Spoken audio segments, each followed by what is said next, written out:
What's going on, everybody? It's Thursday night, which means I'm here to get reconnected with everybody. JeremyLong was going to be here, but with the writer's strike and everything, he had to cancel. So he sent along a proxy. Who the hell is this? I love that we can see half your head. Son of a bitch! I spent the whole theme song trying to find the best. That was perfect. Jeremy, what's going on, my friend? Hey, everybody! Great to be back on the show. It's been a little while. A little bit. What's been going on with you? Oh, the writer's strike. So not much of anything. So I've just been sitting around twiddling my thumbs. Yeah, I mean, you're still allowed to write, just not get paid for it. I'd like to go out and support them, but I can't write anything on the picket sign, so I've just been home, thinking up ideas and then forgetting them because I can't write them down. That makes absolute perfect sense. Hope everything has been well. When was the last time you were on? Was it the Oscars, I think? Was that before or after the very first? In Defense of the Genre, where you got murdered. I think that was the last time I was on, right? Maybe. But speaking of last times, and I love how before we went live, we were talking about how there was tricks up people's sleeves. Somebody wants to say hello to you, Jeremy. Oh, God. Hello. Hello. Are you looking for this? Oh, no.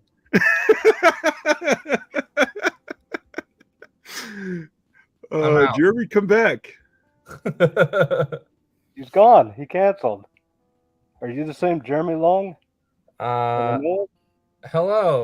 Is this the where there's a lot of records that are going to be broken tonight? It's the longest stream. And I'm assuming there's a new one, which is how can Ryan make Jeremy the angriest? I think you'll be all right. So hello, everybody's in chat. First, I would hope that you click the like button and subscribe. Your name is question mark, sir, or madam? Tonight should be a very fun stream. Everybody should stick around. Celeste will be here. And thank you, sir. As far as I know, if something gets sold out, you should go run to Amazon for it. Hey, this is a good stream. It's just me now and you, Ryan. Are you going to start pissing in that, Jeremy? Well, in the honor of breaking as many records as possible, I'm trying to beat our dear friend Dr. Dodson's record and drink all these throughout the stream, if possible. Will is going to love this later. And then I'll piss in them and drink them again. Will, Carlos Scott's biggest fan. Anything else you want to share with us? Not Carlos. Yeah. Man, it's question mark. I was worried for some people who watched last night's stream and didn't get to see a few more titles that should be selected in case, you got money to burn.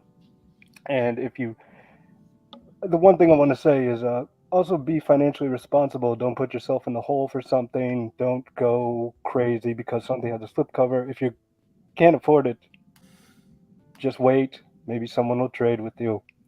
But anywho, the first one would be the Madman 4K.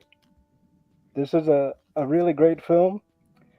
I feel like it shows the quality that Vinegar Syndrome does for films that are this old. It's been sitting there for a long time with a really huge slipcover amount. And it's on sale, so you should try it out. Got some nice gore effects. Staple from my youth. It's a pretty good one. For all the animal lovers, there's The Uninvited, which is very good. If you have a cat, I suggest maybe watching it with them.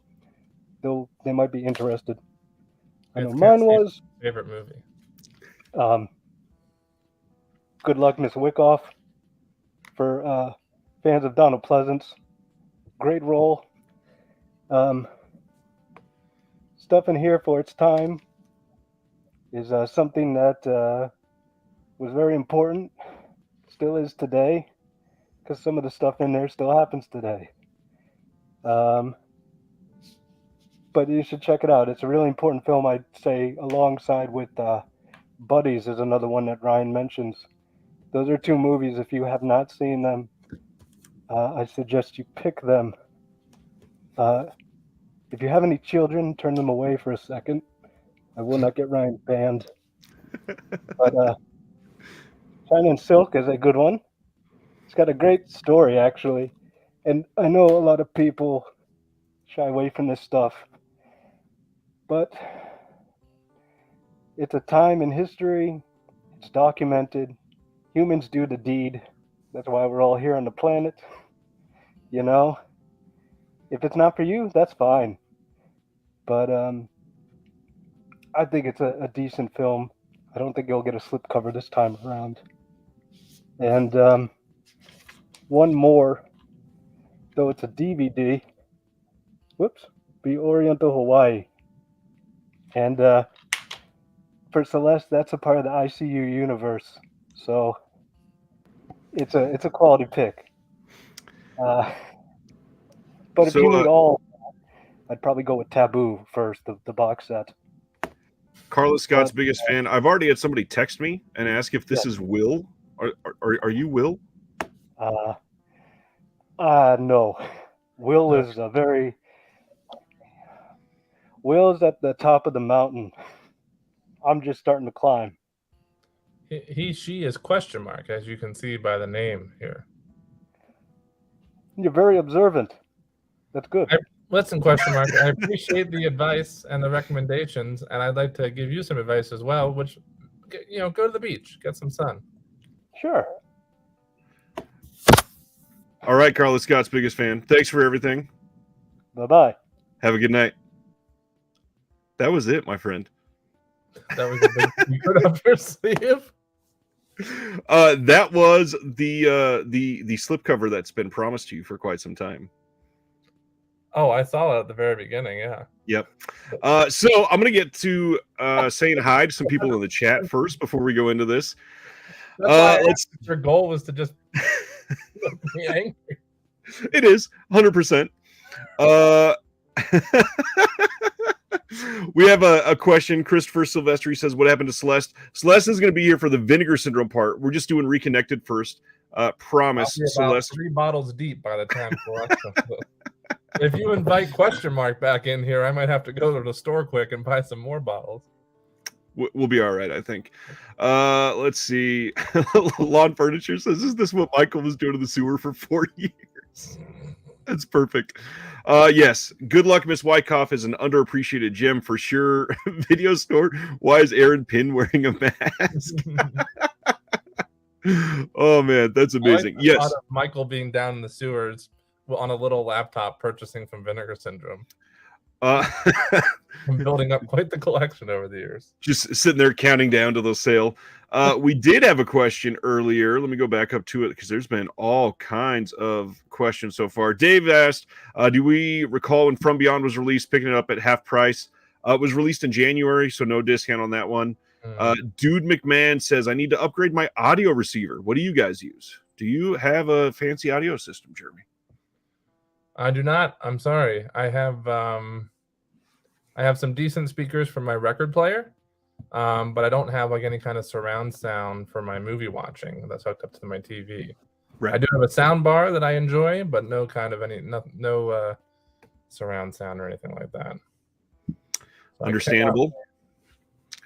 I've got 2 young kids, and I did not want to damage a really nice set. So since both of my kids are special needs and bounce off of literally everything in our living room, there is no fancy audio system in my living room. I use TV speakers at the moment. When we move, I'm hoping to get something nice in there, hoping for at least a 5.1, but it would be real nice to go Atmos for sure. His plan is to, when he moves, to get the fancier sound system and kick the kids out. Yeah, just leave them in this house. It's a win-win. They get their own house. He gets the audio system. I'm curious what you think of this. Bren is asking, what does everyone think of taking a 4K disc, take it out of the package, and put it in a previous edition of the same film because that old version was better? Do you ever do that? take the 4K. So you own a Blu-ray release. You own a really nice, really great Blu-ray release, and then it's a movie you love, and it comes out on 4K. Would you buy it? But it's just like a really plain 4K. So do you buy the 4K, put the disc in the really nice package?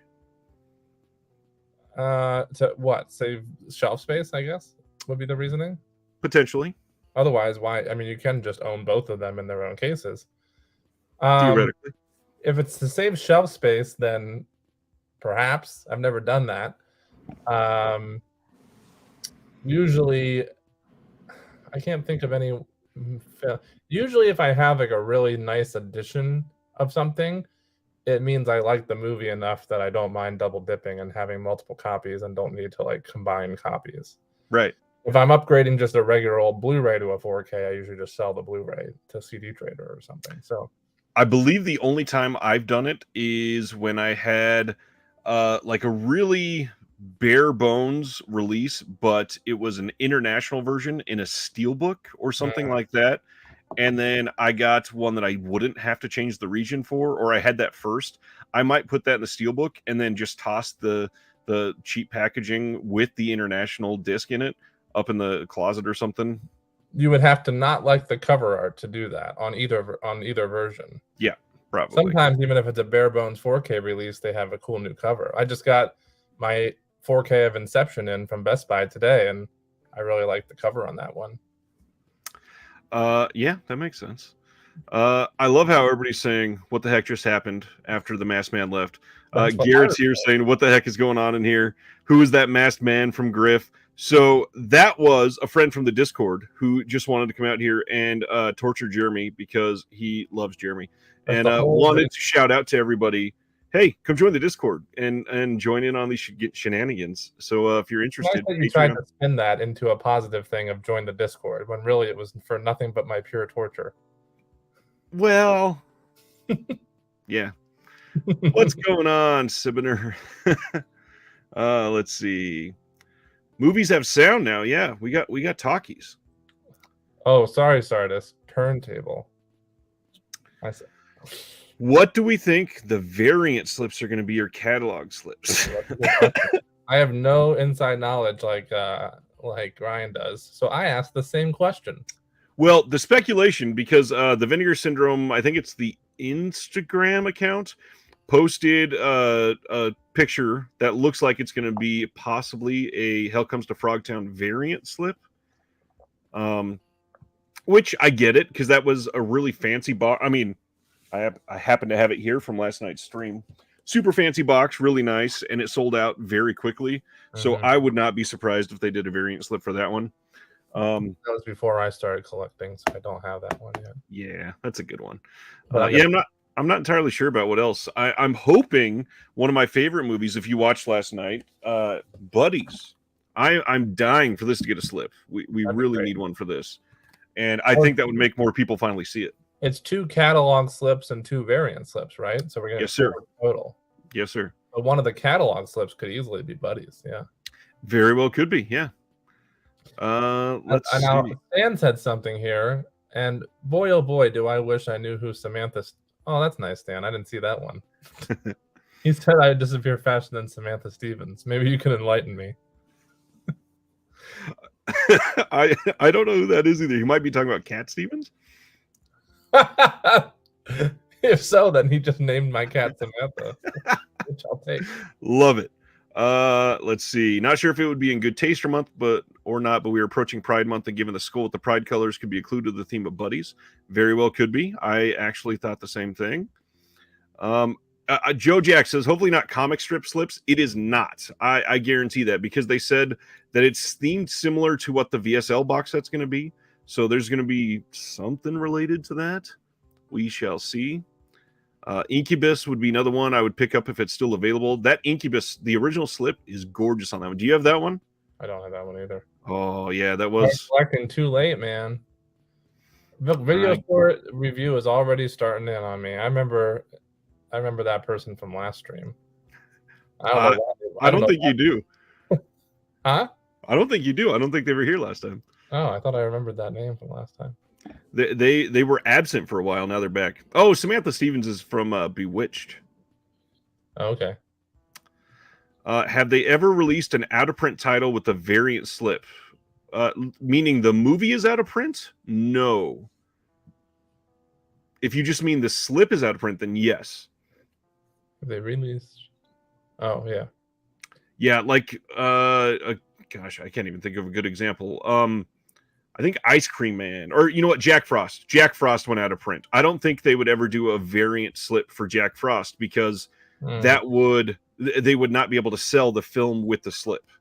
So they would absolutely lose out on that, unfortunately. Now, correct me if I'm wrong, and this is for everybody in the chat since we're all stoked for the halfway to Black Friday sale to start soon. In the coming hours, those variant and catalog slips, the just slip version is only available this weekend for the sale. That is correct. And historically, they've been $8 a piece by themselves without the movie. Not sure if that's going to be the case still. Very exciting. Let's see. No, Daniel. No chance that pickup will come back with a slip. Absolutely not. Well, unless they got the rights for it again and they did it in 4K or something. But I highly doubt that because that did not sell well for them. Not at all. Steve, what's going on? Hello. Stan wants to know, have you ever been to Videotech in South Pasadena? No, but it sounds great. I will go soon. Stan, thanks for the recommendation. We are about to jump into the regular announcements before we get into the Vinegar Syndrome stuff. While we are doing this, I would love to see all night chats of not just like a list in a single post, but how about everybody just list in all the comments some of your favorites from Vinegar Syndrome. There's a whole bunch of people here ranging in all levels of experiences, from brand new to they've been around for 5 or 6 years and casually dabbling with Vinegar Syndrome and maybe looking to load up on some cheaper stuff tonight. So shoot it out there. What are some of the ones that you've seen that you think everybody should own from Vinegar Syndrome? Before we jump in, you didn't get to be on last night's stream. What are, say, 2 or 3 that you're like, everybody that loves Vinegar Syndrome has to have these ones? Sure, I'll kick. Does partner labels count, or are we talking just Vinegar Syndrome right now? Well, honorable mention to In the Soup. Of course. I know that's one of my favorites. Willikers. Well, a recent release that I am absolutely stoked we finally got on 4K is Freeway. Yep. So I would recommend that, although that's not going to be part of the sale, I guess. Yes, it is. On sale for the first time. Oh, terrific. Well, then it's a good recommendation. Because that came out on Black Friday. Freeway 2 will not be on sale. 2 will not be, which is good, not as good, but I highly recommend Freeway. If you don't have it already, grab Tammy and the T-Rex. That's one of my favorite cheesy popcorn flicks that they've released. I spent a ton of extra money to get the original lenticular slipcover for it, and still got the comic book slipcover as well that everybody hated. Let's see, what would a third one be? I don't know. I'll stick with those 2 for now, and then something will come to me. There is, I swear there's one that you mentioned previously that I could have swore you would have said first, but you did not say it. Oh, really? I don't remember what it is now, though. That's No, not In the Soup. I'm seeing a lot of good ones already. I agree. Yeah, I was going to say, and a lot of these are ones that I mentioned last night. So if you're thinking about going back, make sure you go watch that live stream from last night. Candy Snatchers, this is an all-timer. It looks like Sam brought this one up. Yeah, this is a great one. That's a really good one. Ebola Syndrome. This was somebody mentioned this one earlier. Love Ebola Syndrome. I haven't watched that one yet, if you can believe it, but I know it was a big deal when they released that. It's a messed up movie. Demon Wind. This is an all-timer. Love this movie. Great lenticular slip. We got Grandmother's House there, Beastmaster, Miami Connection, The Caller, TCM 2. Man. Fade to Black is good. A lot of people are... Surf 2 is very divisive, I will say it that way. Surf 2. I'll recommend Deadline. I love Deadline. Yep, we talked about that one last night. That's a fun movie. I just picked up the slip to that one recently as well. Which one? Come on. The slips are nice. I'm sorry. All right. We are Dogtown slip. It's probably the Demon Wind one because everybody that was what year? I think this came out really early release, isn't it? 2018, maybe 2017, 2018. And it only had, nowadays we get like 5,000 slips for a lot of these. Some of them even like 6 or 8,000. I think this one only had 1,500. Back in those days, man. Back in those days, pre-pandemic, when nobody had any money. All right, we are going to get into the regular announcements. You all keep sharing. Back in the day where we had to wear pants every day. And no masks. That was the difference. Now it's just masks and no pants. Wait. Yes, Ice Cream Man. They're working on a part 2, supposedly. Oh, Mausoleum is good. Don't forget, folks, if you're Vinegar Syndrome, what do they call their club?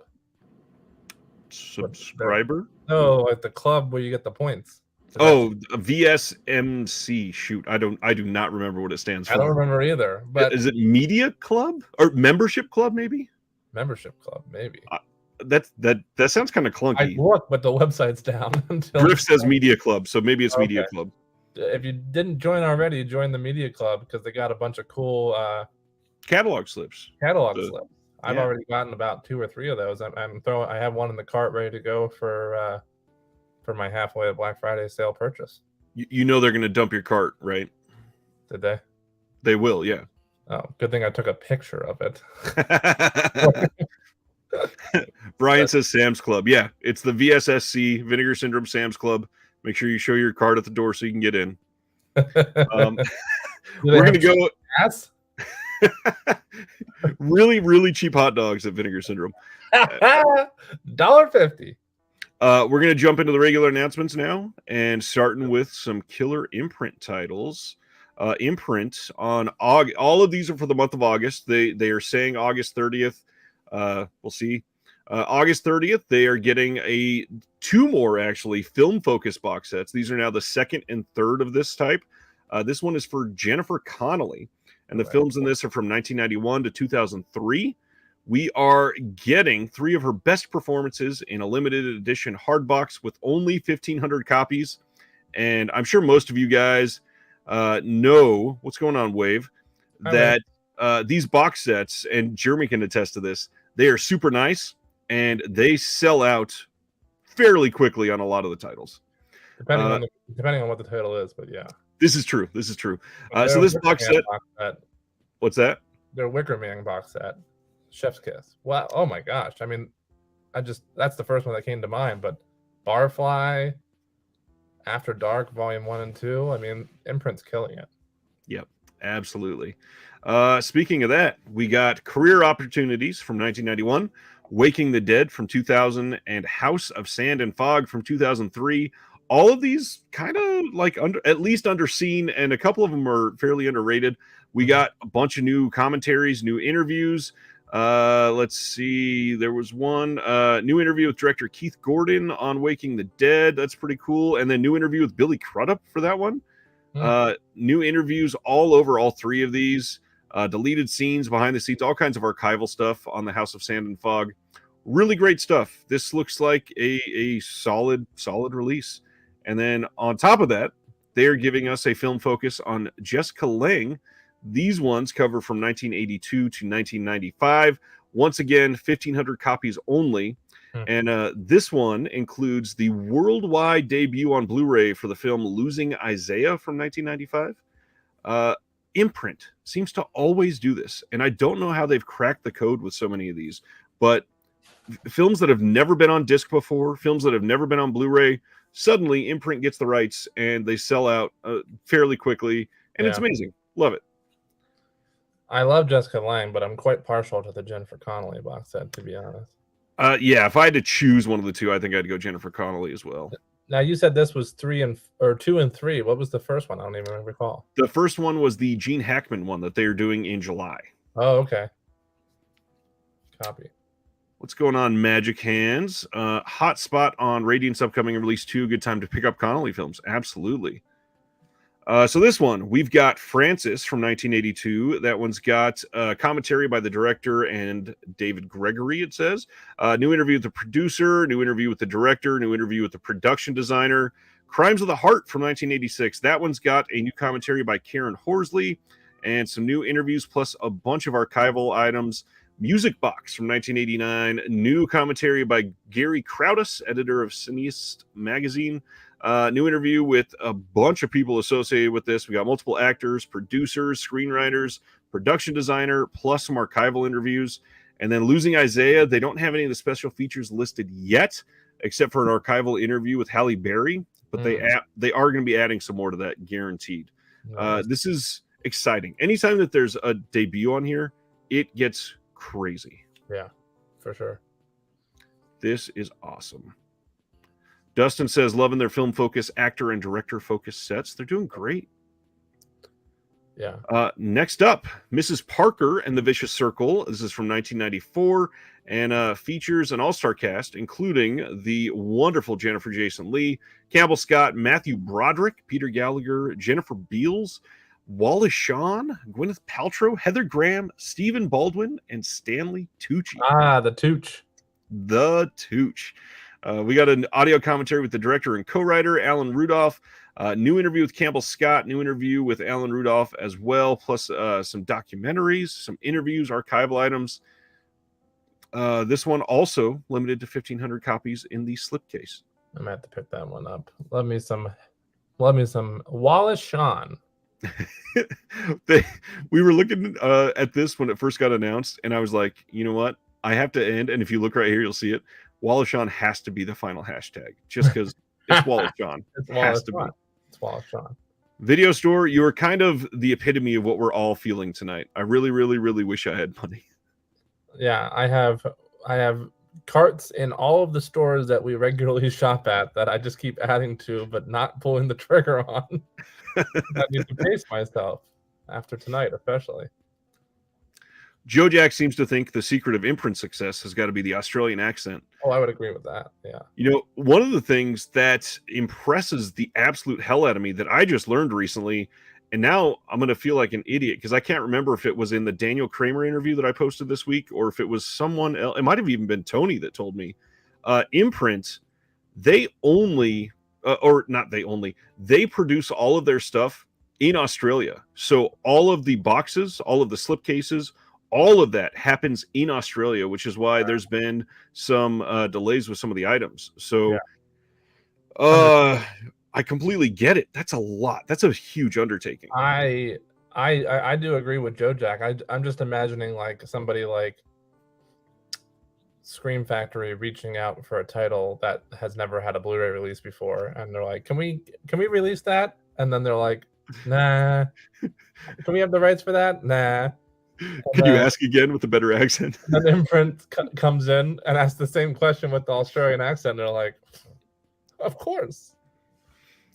It's rather impressive that they do everything in Australia. I know that many of the labels in the US cannot say the same. Stan says Mrs. Parker is a terrific film. I've never seen it, but with Stan's endorsement and that cast, I'm going to have to pick it up, I think. Nice. And then these next two are actually pretty big deals for a lot of people. This first one is Blue Car. This is coming from 2002. And somehow this is one that I'd never heard of, but it sounds great. I'm going to read the synopsis for this one. It says, having been abandoned by her father and neglected by her overworked mother, young Meg, played by Agnes Bruckner, turns to her English teacher, played by David Strathairn, for solace and inspiration. But the safety of what begins as a mentoring relationship turns increasingly complex. Mm-hmm. This critically acclaimed indie drama was nominated for 2 Independent Spirit Awards and is finally making, again, its worldwide Blu-ray debut. This has an audio commentary by the director, some deleted scenes, new interviews with the writer-director, a new interview with the lead actress, Agnes Bruckner, and looks like a solid release. And then they're adding to it with I'm about this to be one. flat broke. Every single one we talked about, I want to buy so far tonight. Well, let's add on to it because we are getting another worldwide Blu-ray debut for one of the films that people have been asking for a long time, Searching for Bobby Fischer from 1993. And I was going to make a terrible pun and say Imprint has a checkmate on our wallets with all of these. Oh, that's awful. Bobby Fischer. Where is he? I don't know. Remember that SNL bit? I absolutely do. New audio commentary by film historian Scott Harrison on this. New interview with the writer Brian Satherwhite on the score. New interview with writer-director Steven Zylon. Some archival stuff, including archival interviews with Ben Kingsley and Lawrence Fishburne. And yeah, I mean, first Blu-ray release of this one ever. They're crushing it. Hopefully we'll see it from Kino eventually. Hi, Courtney. Hi, my sister. By the way, for everybody, I want to see a flood of these. It was my sister's birthday this week. Happy birthday! It was 2 days ago, and she is like 21, because I don't know if she wants to know her age. How does it feel to be able to legally drink alcohol now, Courtney? Gotcha. Stan says increasingly complex equals sex. Yeah. So yes. Thanks for reading between the lines for us, Stan. All right, moving to the next one. Cinema Guild is releasing the Novelist film from 2022.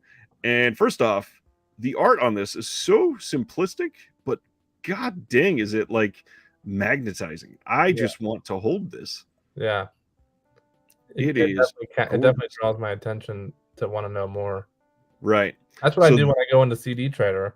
I send all these pictures of me holding movies to Ryan, being like, is this a good one? And it's because I get caught up in these covers, and I'm like, well, this looks interesting, but I've never heard of it. So the big thing is this is a Hong Sang-soo film, which if you have followed Grasshopper Films, they put out a lot of the Hong Sang-soo films. Really great work. A director that a lot of people have gravitated towards. And this one's going to Cinema Guild. I don't know how they got it away from Grasshopper, but yeah, should be a nice, solid release. We got some bonus stuff on here as well, including a greeting from the director, press conference from the Berlin International Film Festival, and a booklet with an essay by Annabelle Brady Brown. Looking good. ABB. Unearthed Films is releasing The Sound of Summer in just a couple weeks. This is happening on June 13th. This is going to have a behind the scenes and then Tokyo talk show with the creators of The Sound of Summer, loud and legendary director Shozin Fukui, and then footage from the Japanese premiere of this one. And this is as good a time as any. Sorry to take the spotlight away from this and just do a stupid promo for a moment, Jeremy. Next Monday, on this channel, I am premiering. I'm premiering an interview with Stephen Byro of Unearthed Films, and for everybody that knows, Stephen is off the rails is maybe the nicest way to say that, and it is really good. I will warn you now, it is a long interview because Stephen is a talker. It is almost longer than the current record. Not that's a stream for an interview. Oh, okay. Yeah, it is a 2 hour and 20-minute interview, and it's pretty crazy. If I had been the whole time we're talking, if I had been recording that entire time, I think there were 3 times in our conversation that he flipped off the camera and cursed somebody's specific's name. I think only one of those made it in the interview, though. So make sure you watch. Oh, there better be deleted scenes then. Unfortunately, there are unrecorded scenes. You released the Blu-ray release of your interview with him. Behind the scenes. Yeah, it's a really, really interesting interview, though. I mean, it's hard not to just laugh when thinking about it. Steven's been around the industry for like 28 years. So he's got some stories, he's got a reputation, he's got relationships, and some people that aren't very fond of him. So yeah, next week, give it a watch. Unearthed Films. I'm glad you brought that up before. I was literally just about to make a comment about Unearthed Films, and then you said that, and I'm gonna move on now. Good choice. I like Unearthed films, actually. Basically all I was going to say was that they're hit or miss for me, which I don't think is that bad of a comment. Oh, no, not at all. In fact, I would say he would even say we're probably hit or miss for everybody because they do such wildly different things. And I have a couple from them that I love, and then a couple that I blind bought and was like, meh. Which ones do you love? I'd have to go look. They did. Oh, no. Sorry. Well, I do have a couple from them that I love.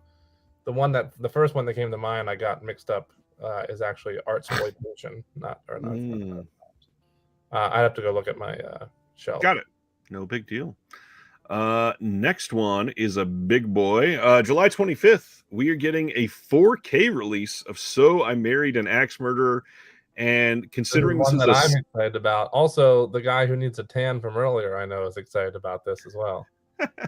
Because this is a Sony title, this is probably going to look remarkable on 4K. What's cool is this is going to have a new 4K restoration, obviously, from the OCN, Dolby Vision, HDR, everything, new Dolby Atmos track, but also 30 plus minutes of never before seen deleted scenes. This is really cool. Yeah, I'm so stoked for that one. I think, when we're talking Mike Myers films, it's certainly not up there with Wayne's World or Austin Powers, but I think it's extremely underrated, nevertheless, this film. Yes, and I think it was probably just a little too early.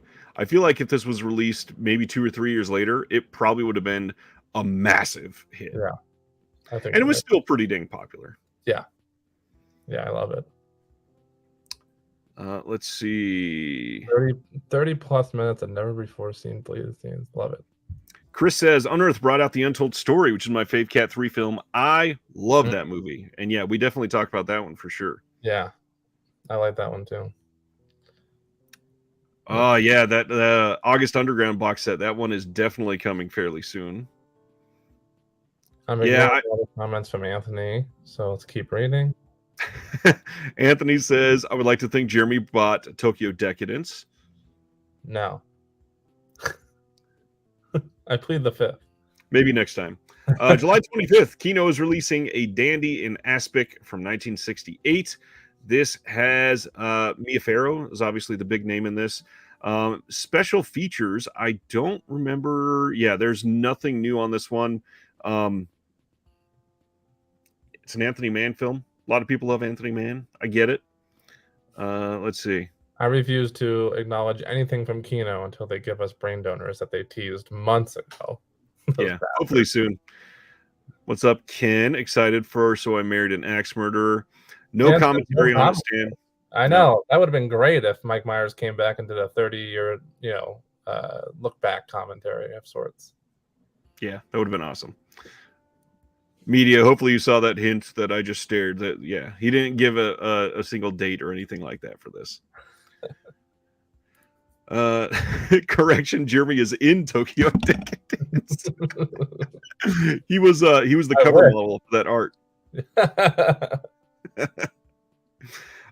Very similar art to this last one we just looked at. A dandy and aspic all the way over to Dead Heat on a Merry-Go-Round. This one is also coming on July 25th from Kino. This is from 1966, and somehow this has even less special features. This is a James Coburn film, but there's nothing on here but a trailer. So, yeah. I was complaining to Ryan about that during the Kino sale. There's a couple titles I really wanted, and I was like, yeah, but it just has a trailer on it. He's like, but it's $5. Look at that. Flip is even checking in to call you a cutie pie. Oh, my goodness. What's going on, Mr. Flip? Chris says, Guyver 4K, what now? They have been working on Guyver 4K for a while. Supposedly, Vinegar Syndrome did a scan on that, and then they have been working painstakingly on the restoration. And although he didn't give a date, we did talk about the Guyver. So, media member, I guess I can blink a couple times and say, yeah, there's some updates. This is the masterpiece of 2023. You can already pre-order the Best Buy exclusive Fast X 4K Steelbook. Wow, already. They really want that money, don't they? They really do. This was available to pre-order Friday morning, the day it came out to the theater. That kills me. Hey, man. Friday morning. if Fast 10 is as popular as it has been, I can't wait for Fast 30, so I can see Vin Diesel's cock. I think this is the 4th time I've heard this joke. And I'm not even going to explain it. I hope that the true comedy lovers in the crowd will get it. Well, when in Rome, right? I think it means that's a lame joke. That was such a lame way to tag that. I appreciate it. Let's just say the last movie Vin Diesel was in that was titled Triple X. I left disappointed. I was going to make a discussion on that, but never mind. Coming soon from Kino, you know how they do this. They don't give us a date, just like you were just complaining about. He Walked by Night from 1948. This is coming out eventually. Not entirely sure when. Another Anthony Mann film. If I remember right, I think this was released by Classic Flicks like 6 or 7 years ago. I'm hoping that this looks astonishing. It does say brand new 4K master, so we shall see. Mm-hmm. Look what Stan said. So if you have pictures, Stan, send them over. Stan wants to talk about Guyver. Psst. Hey. Well, Stan is saying that because he was the videographer on the film. Stan was involved with Guyver 2. Good old Stan. Thank you, Sibner. I'm glad I'm not going crazy. And the answer is yes, I run all my jokes past Ryan. It's true. I don't think I ever told you this. This is such a stupid story. I was on a Boy Scout campout with my youngest son, and we brought along my other kid and my wife just to see how it was for a few hours. And it was time to go on the hike. They do one hike since they're so young, so they go on like a 3-mile hike. And the first time that you sent me very long voice memo jokes to run by me, I was literally stepping foot on this hike. So for the first maybe 400 feet of this hike, I was just listening and going. I'm surprised you had reception. Well, it's Missouri. It's not Mississippi. I don't know what that meant, but it anyway. I appreciate the attempt. Either way, I was listening, and my wife walked by and smacked really hard on the back of my arm. It was hilarious. She's like, "Pay attention to your kids." You're like, "Why? We're moving soon, and I'm leaving them behind so I can get an audio system." What a callback! The next Kino title they announced, High Noon from 1952, is coming on 4K. Soon. Once again, we don't know exactly when, but this is coming. You got any sign it's going to be 7 years from now, for crying out loud. I feel like I've been waiting on that forever. Let's see. All right. So this has a whole bunch of names in it. We got Gary Cooper, Grace Kelly, Thomas Mitchell, Lloyd Bridges, Otto Kruger, Lee Van Cleef, Lon Chaney Jr., obviously directed by Fred Zinnemann. Yeah, I'm sure this will look great. A lot of the Kino Westerns have been looking pretty incredible. Mm-hmm. I agree. I'm going to get Guyver just to support Stan. Good. All right. Avatar, The Way of Water, and the original Avatar have been getting some announcements this week. These are coming out on June 20th. You can pre-order them now. They are available. Avatar, The Way of Water is also coming on 3D. Perfect. They are both coming on 4K. They are putting a lot of bonus features on Avatar, The Way of Water, actually. I think that James Cameron, surprisingly, still fairly reliable for behind-the-scenes things, featurettes, and it looks like it's going to be a very solid release. And yeah, I've been looking for an option that's cheaper than my melatonin pills. I assume you're not a fan? The Way of Water, it was nice for a one-time view in theaters for the visual aspect of it all. Same thing with the first one, but boy, oh boy. I have only ever seen the first one once in theaters. I have not seen the second one yet. I don't know. Like, James Cameron is obviously incredible at what he does. I mean, the visuals, yes. There's nobody's taking that away from him, but the story, I dozed off twice in the theater. I get it. And then it was nominated for an Academy Award. Yeah. For Best It's like, it's hard to argue with the fact that it's James Cameron, but I mean, not that I always try to be funny, but I'm going to highlight this too. Do you see what my last hashtag was on this one? Fern Gully? Oh, are you referring to I blew myself? Is that a Arrested Development reference? It was.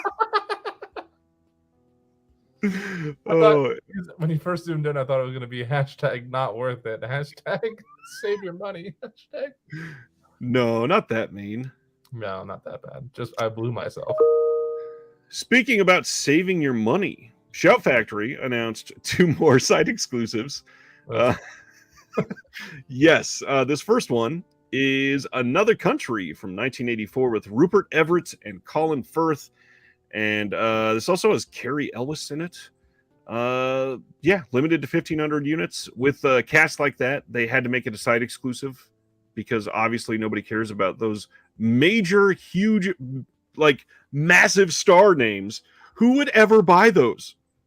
So let's put it on the site exclusive. What is going on with them?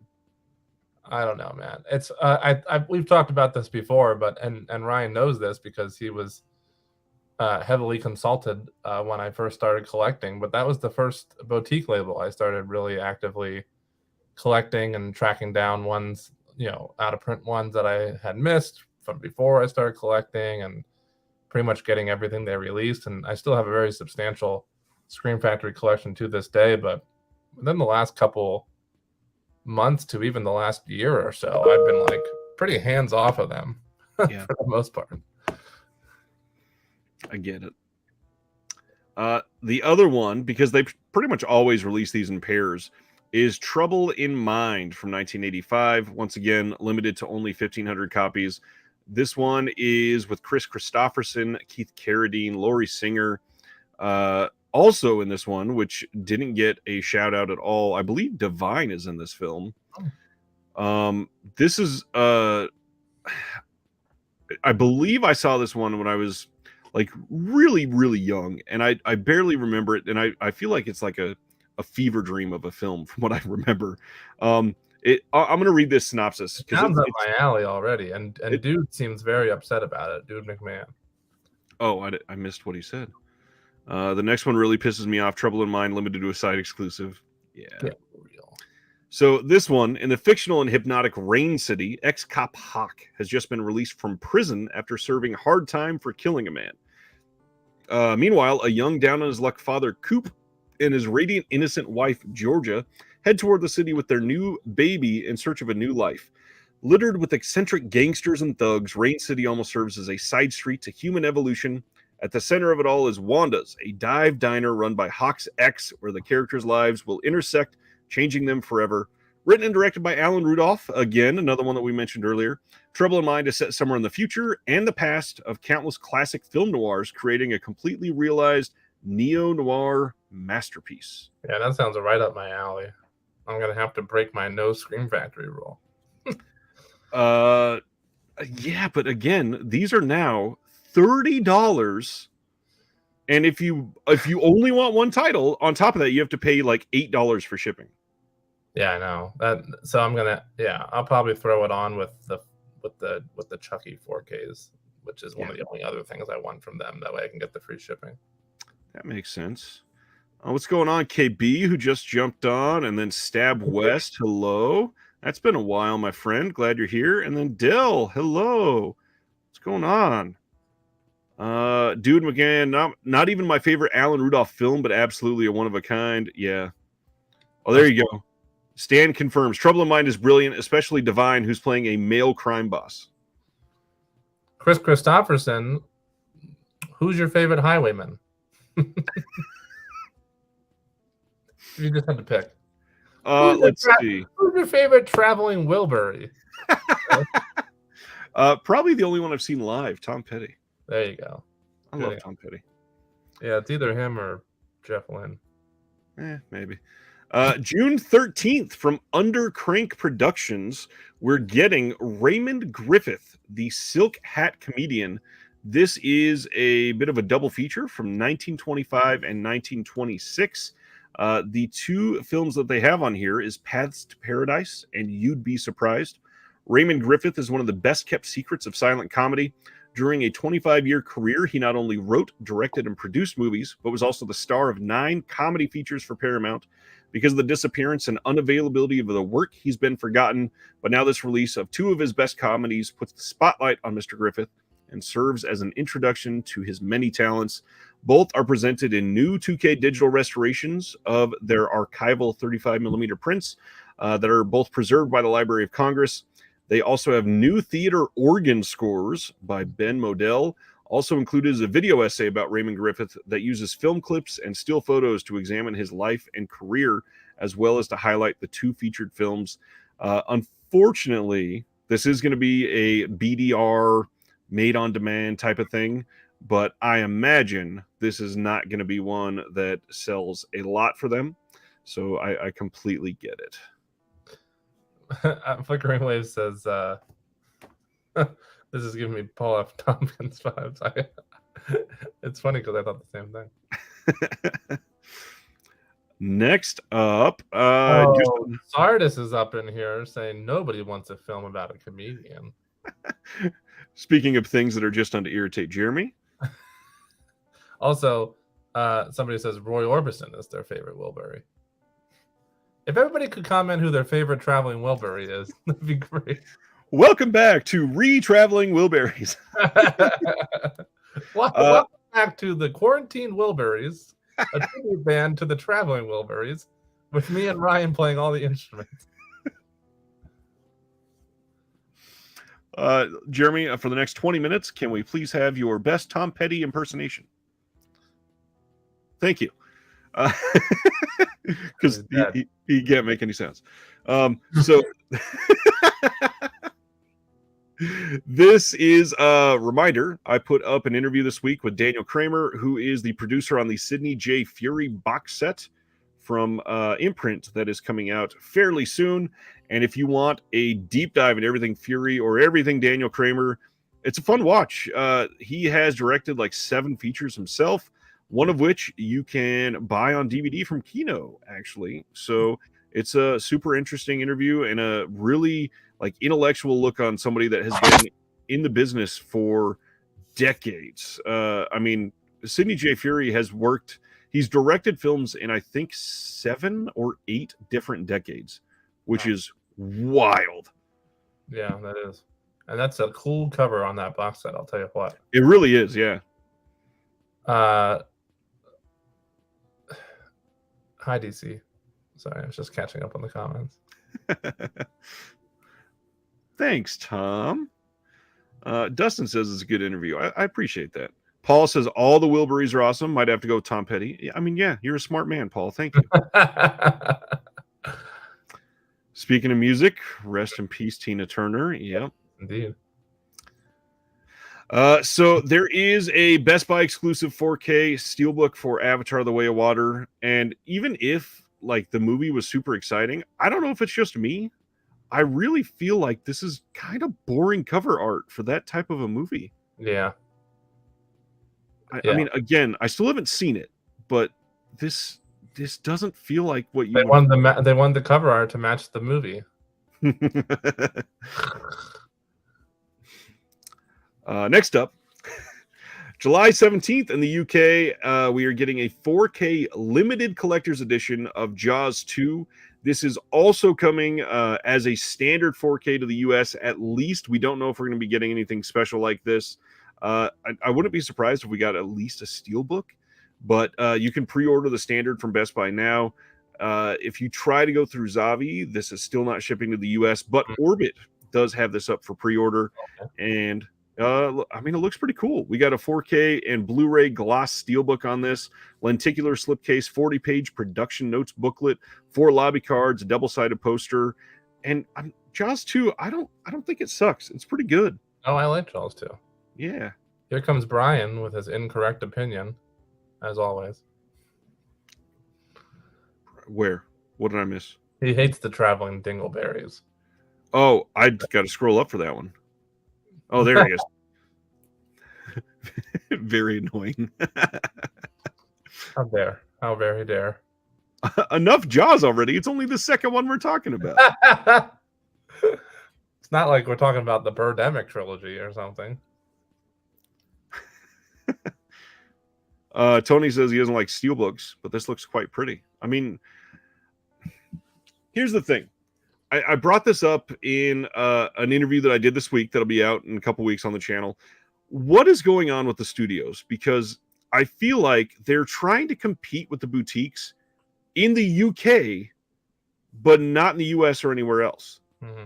And like, I get it. Like, if you're trying to make the money, do something to see if you can get something back. But you would think that they would try to do something like this in a few like high profile, high merchandise, high, consumer satisfaction areas where you're going to sell more of them. I don't know. It's an odd choice. Okay, Brian, I forgive you. Did you as you know, I unfortunately can't tune in every single week, regrettably, but I don't know. I was going through some of the pre-orders on some of our favorite sites like Orbit, Diabolic, Grindhouse, and making sure I didn't miss anything. And I didn't catch this Ruben Östlund Curion box set that's up for pre-order.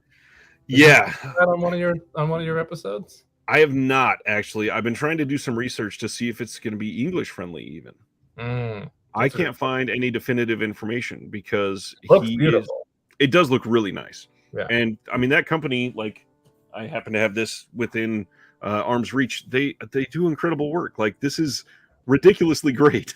Yeah. So I have the Wim Wenders one, and I just love it. Nice. I mean, it's his entire. It's like a Criterion set with for like Bergman or something. It's his entire discography.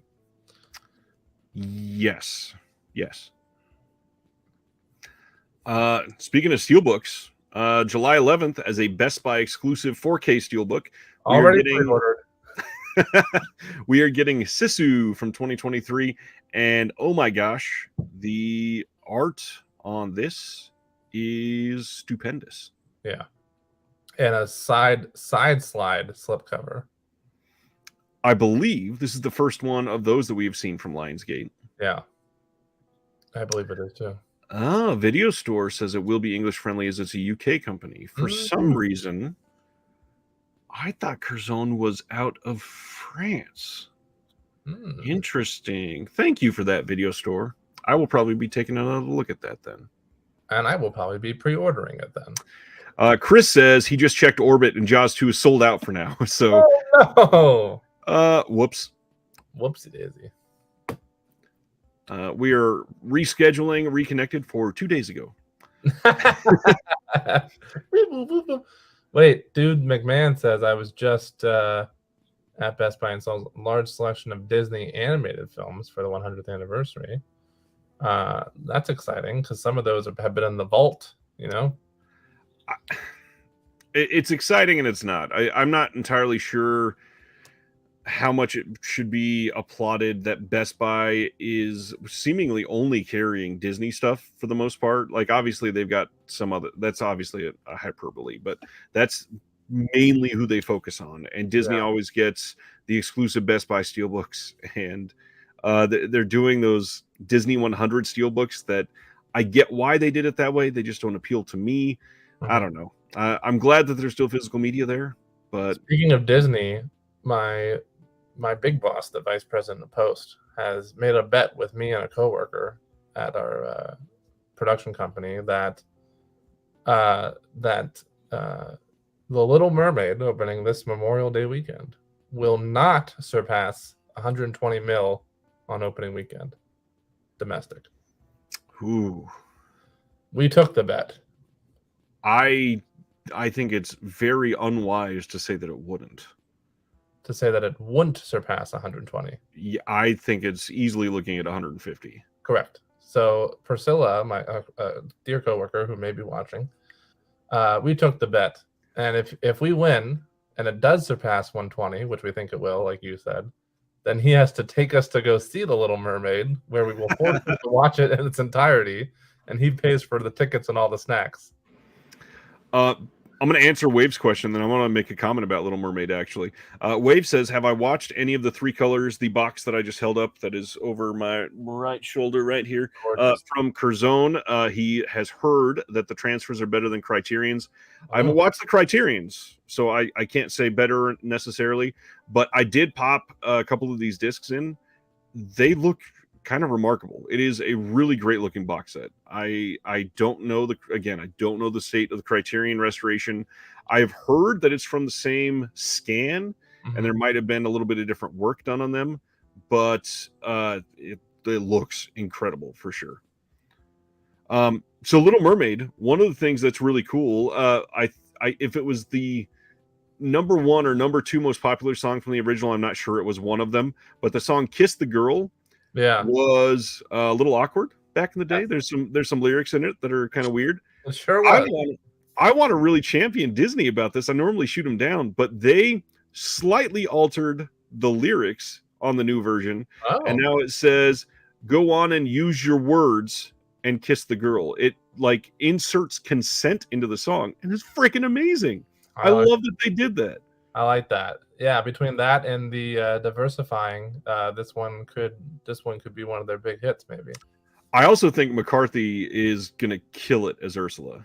Yeah, I'm looking forward to it slightly more than some of the previous live action remakes. I'm cautiously optimistic because fool me once, shame on me. Fool me 7 times, shame on me. I have literally only ever seen 2 of them. And those 2 aren't even the remakes. I just realized that. They're Into the Woods and Cruella. Those are the only 2 I've seen. Cruella was okay. The Jungle Book I enjoyed, and I think that was the very first one they did in terms of their live action remakes franchise kind of thing. Not even close. Yeah, there was like 4 or 5 before that one, I think. Was there? Beauty and the Beast definitely came out before that one. Beauty and the Beast was before that. You're right. I believe Cinderella was out before that one. Maybe. I don't remember, but yeah. Well, and actually, isn't there 2 Jungle Books that came out like in the same year? Are there? Yeah, I think there was the Favreau version and then a far inferior version. Well, the Favreau version is, of course, the one I'm talking about, and that was the only one that I thought was like pretty okay. And then every other one since then has just been right. Yeah, I think it's going to go above 122. Chris C does not think it will. I saw in the comments. Did Tiana already see it? She says Little Mermaid was really fun. That's awesome. Oh, terrific. Well, technically it does come out today, Thursday. Yep. Dustin watched it today. He posted an interview on his Facebook. Did I say interview? I meant review. Saw The Little Mermaid this evening. Loved it better than I could have imagined. An interview with Melissa McCarthy on his Facebook. I saw it today. Let's interview everybody. Yeah, you're like, how did I not get that interview? Stan was surprised at how good Aladdin was. I still need to see it. That one was rough for me. I'm sorry, Stan, to disagree with you. I didn't even realize there was a Pete's Dragon remake. Really? It's a Pete's Dragon live action remake, DC? I didn't know about that either. Oh, interesting. Oh, Andy Serkis did the other Jungle Book. He did? And it was called The Jungle Book? And it was live action? I believe they both were, yes. I don't remember that at all. Paul says, I've got no interest in the live action remakes, but adding the lines about consent and repping diversity is pretty cool. Completely agree. I do like that. I'm here to support it just for that and to add to the box office numbers so that I win the bet with my boss. Let's kind of run through the rest of these. July 18th from I'll just say that I'm going to buy that Curzon 4 colors, and I'm jealous that you already have it.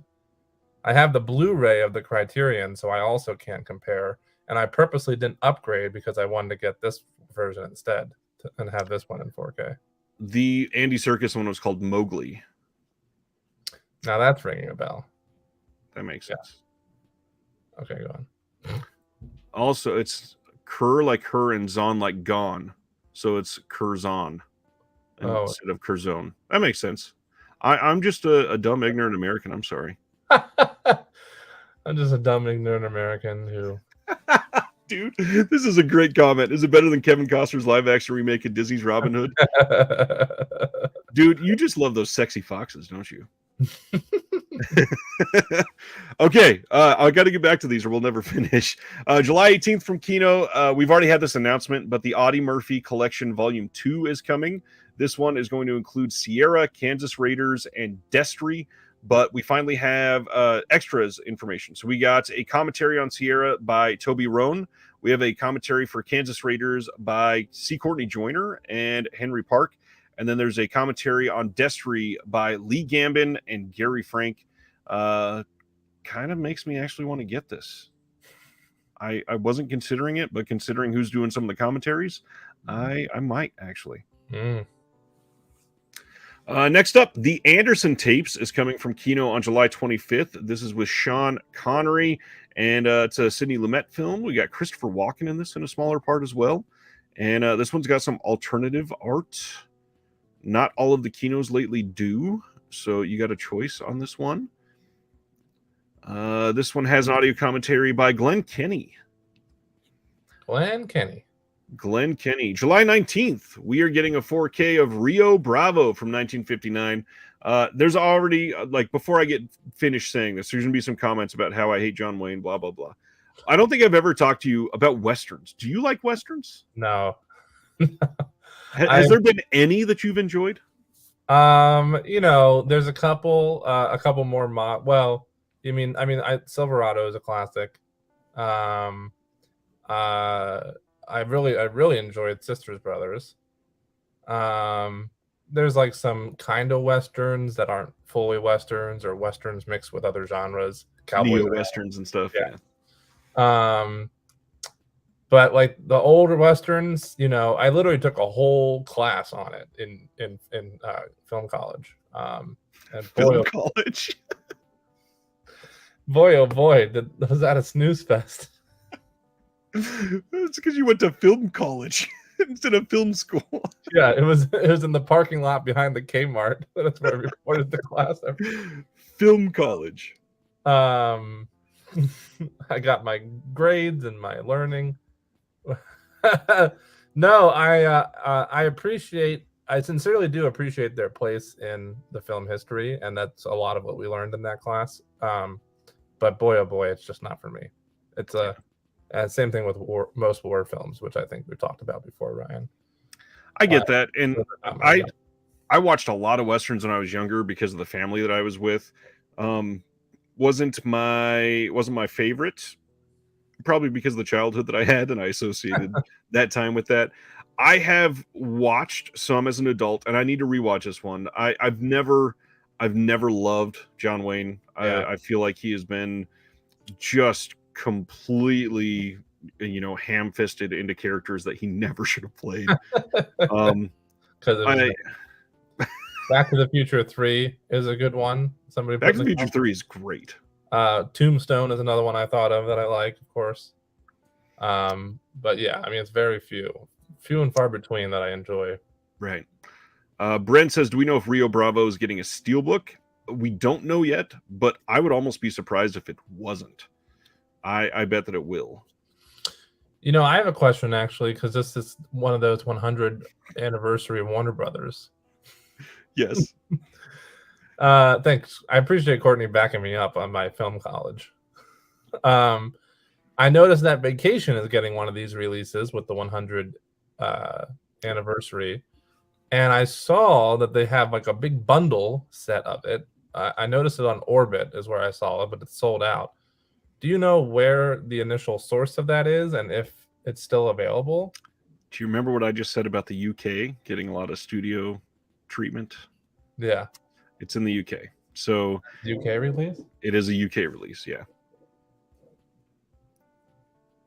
What was that? A weird noise coming from my neighbor. I don't know if you heard it sounded like your house's stomach was growling. You heard that? Yes. Yeah. I don't know. That's coming from the neighbors, and it's weird. My house is hungry. Daniel's asking, wasn't this supposed to be an exclusive originally with the WB box set? Yes, in the UK. It was never stated in the US that this would be exclusive to the box set. So go ahead. Circling back to Vacation. I was distracted by the noise. It is still available from the UK? Yeah, you can probably get it on Amazon UK still. I don't know. Obviously, you hate Amazon. And some of those places will be getting a little bit more. Potentially, but the UK ones, it's difficult to gauge how many they're going to print. Yeah. Because they're only printing it in the UK, which they don't have that many people that still buy special collector's editions of Vacation. So it's difficult. Yeah, fair enough. Along with Rio Bravo, we are also getting a 4K of East of Eden on July 19th in the US.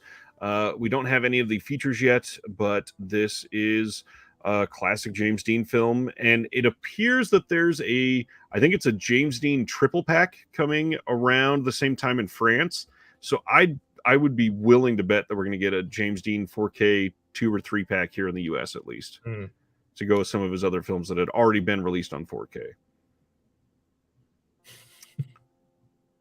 Let's get into some exciting stuff. You and I were talking about Radiance earlier. Yeah. Radiance announced a couple things, kind of. We got like teased on things this week. So coming in the fall of 2023, we're getting 2 other box sets other than what they've teased already. We're getting World Noir Volume 1 and The End of Civilization, 3 films by a name I can't pronounce. I'm going to say Piotr Sulkin, something like that. Yeah. They say on their newsletter, though widely considered an American filmmaking style, film noir was first applied by French critics to the visual and thematic darkness of the flood of American films in the post-war period. Those films, often by European émigré filmmakers, were influenced by European filmmaking modes, notably French poetic realism and Weimar cinema. The American noirs that flourished in the 40s and 50s, in turn, influenced cinema around the world again. This ongoing box set series. So there's going to be more of this World Noir, obviously, since it says Volume 1. Right. This attempts to capture the trails of the noir influence across the globe. And Fran from Radiance is teasing just so damn much. It is crazy what they have done. And it's, reminder, it is still the first year of Radiance. Their first release came out on like January 2nd of this year. And this first year is going to be incredibly notable for them. Yeah, they've already had some great releases this year. Welcome to the Dollhouse, She Dies Tomorrow. That's the one, right? Yeah. Yep. A couple other ones that I'm forgetting off the top of my head, but yeah, they've been killing it. Very nice. Yeah. Media Membrane said it too. Simply killing it this year. I agree. Also, John Peters is here. He says his job needed a real one to finish business. Ronnie's here. What's going on? Hello. Hi, Ronnie. Next up was about our stream last night. By the way, this whole weekend. How'd you get that slightly older picture of me and Cat Stevens? right after the last trim. If you are like curious about what else to get during this weekend while the sale is still going on, just a reminder that this video will be here forever. So now you can go back and watch this. We had Zach from They Live by Film, Troy Howarth on, author and commentator, Celeste de la Cabra, which we are going to be hearing from again in just a little bit. And then Erica Schultz from Unsung Horrors. She couldn't make it live, but she sent in videos. So last night we covered all kinds of wonderful recommendations from Vinegar Syndrome for our favorites. And it was a really fun conversation. I loved it last night. Me too. I watched half. I enjoyed it. Couple more announcements from today. We got Eureka coming out with The Skyhawk from 1974. This is coming on August 21st. And Quan Ta King returns to his iconic role as Master Wong Fei Hung in his late 70s Kung Fu classic from director Zhang Chenghua, who also did King Boxer.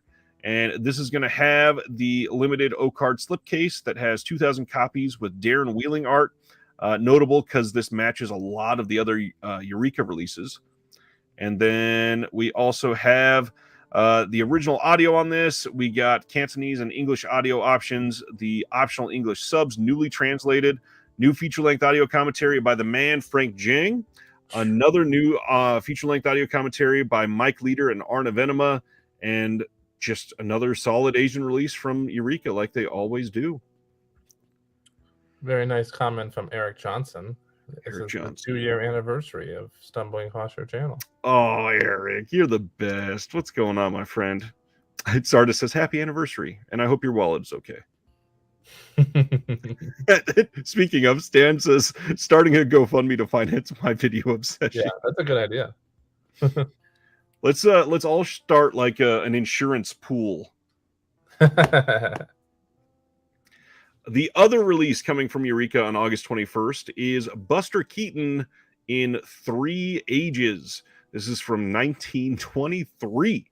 The first feature that Buster Keaton wrote, directed, and starred in 3 Ages spoofs D.W. Griffith's historical epic Intolerance. Like that film, 3 Ages follows multiple narratives across different historical eras, which Keaton packs to the brim with incredible stunts and hilarious visual gags, as Buster Keaton is wont to do. We get a new audio commentary by David Collette on this, new video essay by David Cairns, new video essay by Fiona Watson, new featurette based on an essay by Keaton called The 6 Ages of Comedy, new interview with Ian Lavender, and then a 1912 short by D.W. Griffith that is parodied in 3 Ages. There's also a video essay on the film's locations. This is, I mean, Eureka's done some really solid Buster Keaton stuff. Yeah, they actually have. John Peters says, happy PayPal and Fortnite. That's my life. Love it. Intolerance, the apologies for racism. Oh, that's perfect. Paul just got the 3 Ages, the General Kino edition. Nice. Oh. Very nice. Just a few left. One of Jeremy's favorites. Second Sight is releasing the film May from 2002 on July 24th in one of their fancy-ass limited edition, super fancy box sets. We get all kinds of stuff on this. New audio commentary with Alexandra Heller-Nicholas, audio commentary with the director, Lucky McKee, and a bunch of people that are from the film. New interview with the director, Jeremy Sisto. He did a new interview on this. James Duvall has a new interview with the cinematographer, new interview with the editor, Ryan Johnson, new interview with editor Chris Silverstein, new interview with editor Kevin Ford, new interview with the composer. And this is a big deal because this movie needed a great Blu-ray release. It did. I agree. I just love Second Sight, man. I think they got to be one of my favorite labels, if not my favorite, putting stuff out. I'm over on another tab, and you brought the cat in and didn't tell me? Come on. She just wanted to say hi. Video Store says, what? They're releasing May and June? Let's see. When do you think Grindhouse is going to put these up, huh? He usually does it on the weekends. He's usually working in the store Monday through Friday, and then Saturday nights or Sundays, he usually posts his pre-orders. Sorry, the correct answer was not soon enough.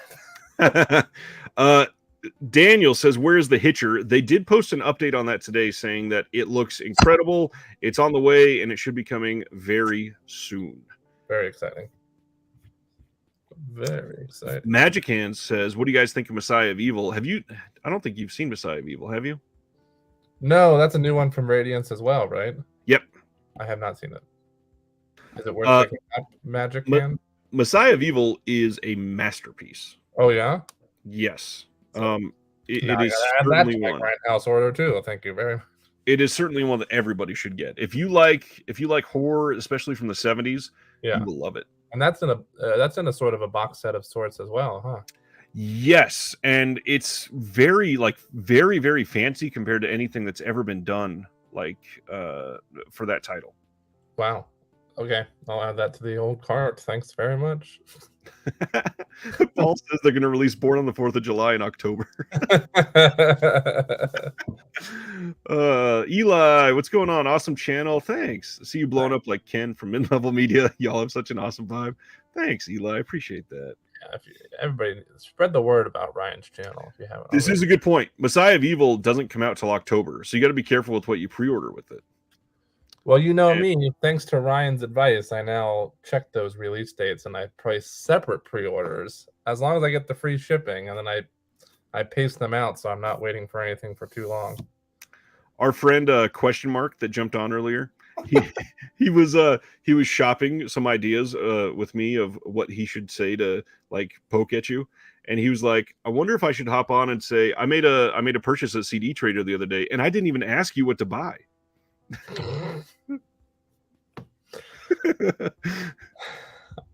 No comment. Video store just watched Soul Survivor. That is a great film. That was I think that's a Code Red release if I remember right.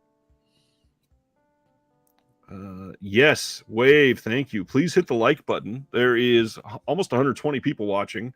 Would be nice to have almost 120 likes. Hit that like button, and then also hit the subscribe button, and then also donate to the Patreon, and then also join the Discord, and then also join the OnlyFans, and then also that launches next Thursday. Can't wait. Second Sight also releasing Frontiers from 2007, and this is really damn exciting. I don't remember. I know that we talked about this a little bit. Have you seen this one? Yes. You have? Yeah. Oh, okay. So what do you think of this one? Oh, I love it. That's nice. why I messaged you this morning. These two releases. I love both of them so much. I'm so between the fact that I love both of these films in particular, and how much I love Second Sight and their releases, I'm just goddamn stoked about these. That's why I'm like, Grindhouse, get them up on your website, please. Yeah. Yeah, this is great. I love the new French Extremity wave that started. Pretty much everybody links to High Tension. I'm not as hot on High Tension as I used to be. Mm-hmm. The pretty like not quiet or secret rumor that's going on right now is that they're releasing High Tension soon as well. Second Sighted. Yeah. Okay. Like I'm glad that it's getting released, but it's not my favorite of the French extremity films. But this one, I forget who recommended this to me. Somebody did back in maybe like 2015 or something like that. Oh wow! Remember. I was gonna say, was it me? Because last year there was that month last year that Shudder got a whole bunch of the French extremity films, and I was telling everybody watch it now because they were only on there for 1 month. Oh, I remember that when you said that. Yeah, I'm stoked for this. I just love Second Sight, man. They're doing great work. Tony from Australia says, Jeremy, did you get the Picnic from Hanging Rock and TCM from Second Sight? Film Nut, I sure did. It just came in actually, along with 2 Radiance films. Nice. The other day, about last week, I think. I got that, and She Dies Tomorrow, and Welcome to the Dollhouse. I believe it was a 3 for free shipping from Orbit. Nice. I just hope that this is a sign that we're going to be getting some solid releases of the rest of the new French extremities. So give me a gorgeous release of Inside. Give me a gorgeous release of Livid. Give me, obviously Umbrella already did a killer release of Martyrs, but just to get more people to be able to see it, Second Sight would absolutely kill it. I would love for Second Sight to do, just because they do a killer box set of it. I mean, sure, Umbrella has that release, but Second Sight would do an amazing release of Martyrs for sure.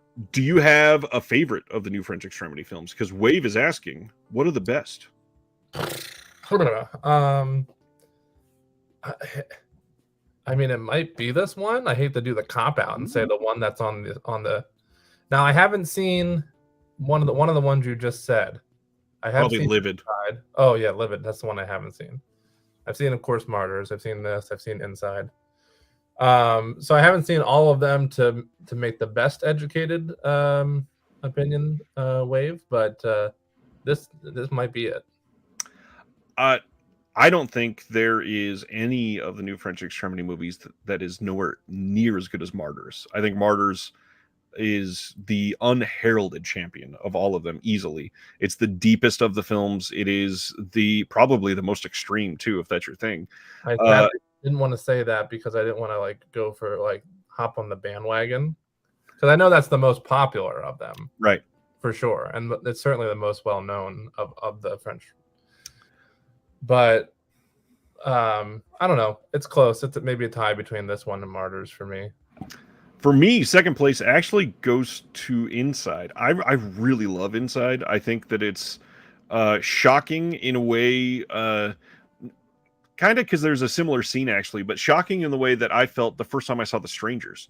I love The Strangers, and there's a scene that if you've seen both, you know what I'm talking about, where somebody comes in and surprises somebody, and they're just really well made films. I love Inside. Chris C says it's about time High Tension gets a proper release. I wouldn't be mad if Second Sight put that out if those rumors are true. Midlife Media says couldn't stand Martyrs. Wow. Sarda says, how can you spend so much on film and still be so cheap? Am I? I think he's talking about the free shipping. Oh, I mean, I think that's just practical, isn't it? If you're spending as much on films as I am, or as we are as a collective, you're trying to get the best bang for your buck on every purchase, right? Yes. And now we're trying to get the best bang for our time. So we're going to go through, I think we have two more. July 11th. That was a terrible segue. Now we're trying to get the best bang for our time. We're getting the original Battlestar Galactica from 1978 on 4K from Universal. No real sort of details on this one yet, but it is coming and fairly soon, actually, less than like 45 days. And then I honestly didn't even know this existed. Have you seen this? Yes, I'm so stoked. When is this coming out? August 15th, RLJE is releasing The Wrath of Becky, the sequel to the film Becky. I know. I had no idea about it until I saw an ad for it somewhere. I didn't know about this release of it. I just knew that the movie existed when I saw an ad for it somewhere. I can't remember where. And I got so excited because I love Becky. Before I just gloss over a couple of these comments, Paul is absolutely correct. He says, I quite liked Ills, which is the English title is Them. I don't know that it's extreme either, but I love that movie. If anybody wants to see something actually very similar to The Strangers, but much more like an isolating feeling, which is crazy because The Strangers is very isolating. That movie is crazy good. Yeah. Crazy good. John Peters says he showed a date Inside one time. LOL. Inside of what?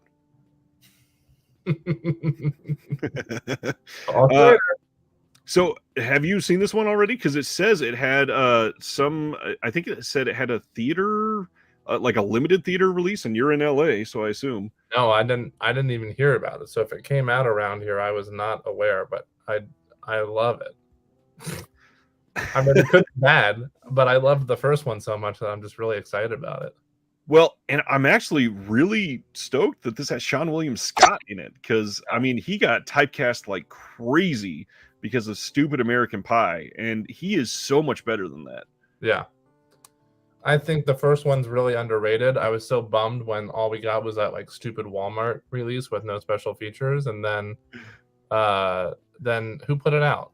Ronin Flicks. Yes, they did, and it's great. Do you think they're going to do a release of this one, or should I get this RLJ one? I don't think they will, because RLJE already has the rights to this, so that's probably not the case. Okay, great. Well, then I'll pre-order this one because I'm super stoked. I also love her. I saw her first when she was like so freaking young in this. In the first one? Well, she was young in the first one, but even before that, she was in this this like comical YouTube video from Chris. Gosh, what's his name? I can't think of his name. Huh? No. Oh, for some reason I thought it was him. Interesting. It was like a comical. Anyways, it was this guy who does like sketches on his YouTube channel, and Lulu was in it, and even then I just thought she was hilarious. So when she was in Becky, I was like, oh yeah, I remember that girl. I think she's great. Why can't I think of Chris? I'll think of it. Yeah, let me know, because I could have swore it was Chris Gethard. You know who did Juju the Christmas Snake? I think that's what it's called. No. The Christmas Snake. Hold on, I'm gonna look it up. I believe we're gonna jump through next week's releases so that we can get into some Vinegar Syndrome stuff. Let's do it. Wave says it's Crystalia. No. No. That's really funny. Fleming. Chris Fleming. I don't even know that name. He's very funny. If anybody hasn't watched him, I think he's a riot. But he has a video called Gigi the Christmas Snake, which came out 6 years ago. Currently sits at 563K views. But Lulu was in that, and I think it's all of his stuff is a riot, but that one in particular is a riot. And that's when I first saw Lulu, and then she was in Becky, and I was like, oh man. All right, releasing next week, in case anybody forgot, Criterion, Thelma and Louise 4K, wonderful movie. I will absolutely be getting that at the next sale. I was going to say, wonderful movie, wait for the sale. Night of the Hunter 4K, one of the best movies of all time. I'm probably going to get this sooner than the next sale. Last Starfighter 4K from Arrow, Looney Tunes Collector's Choice Volume 1 from Warner Archive. Reminder for this one, they have specifically said, if you want to see more of these, support this release, because they are looking at the numbers very closely. So my question is, maybe you don't know the answer. What's the difference between, so if I own the golden sets of the Looney Tunes, which to my knowledge, was everything they've ever put out, if I own all the volumes, what's the difference between those and this new collector's? The Goldens were on DVD, I believe. This is a remastered, brand new high definition. Literally the same thing, just on Blu-ray, and they're starting with Volume 1. Is that? And everything has been restored. Okay. So I got to rebuy everything again. Yep. People Under the Stairs 4K from Scream Factory. They list this as the official release week of all the partner labels and stuff for May. Cliffhanger 4K coming next week. The Haunting 4K. This is the remake from &99. Drowning by Numbers 4K from Severin gets its retail release. Danza Macabre from Severin Films, that comes out next week.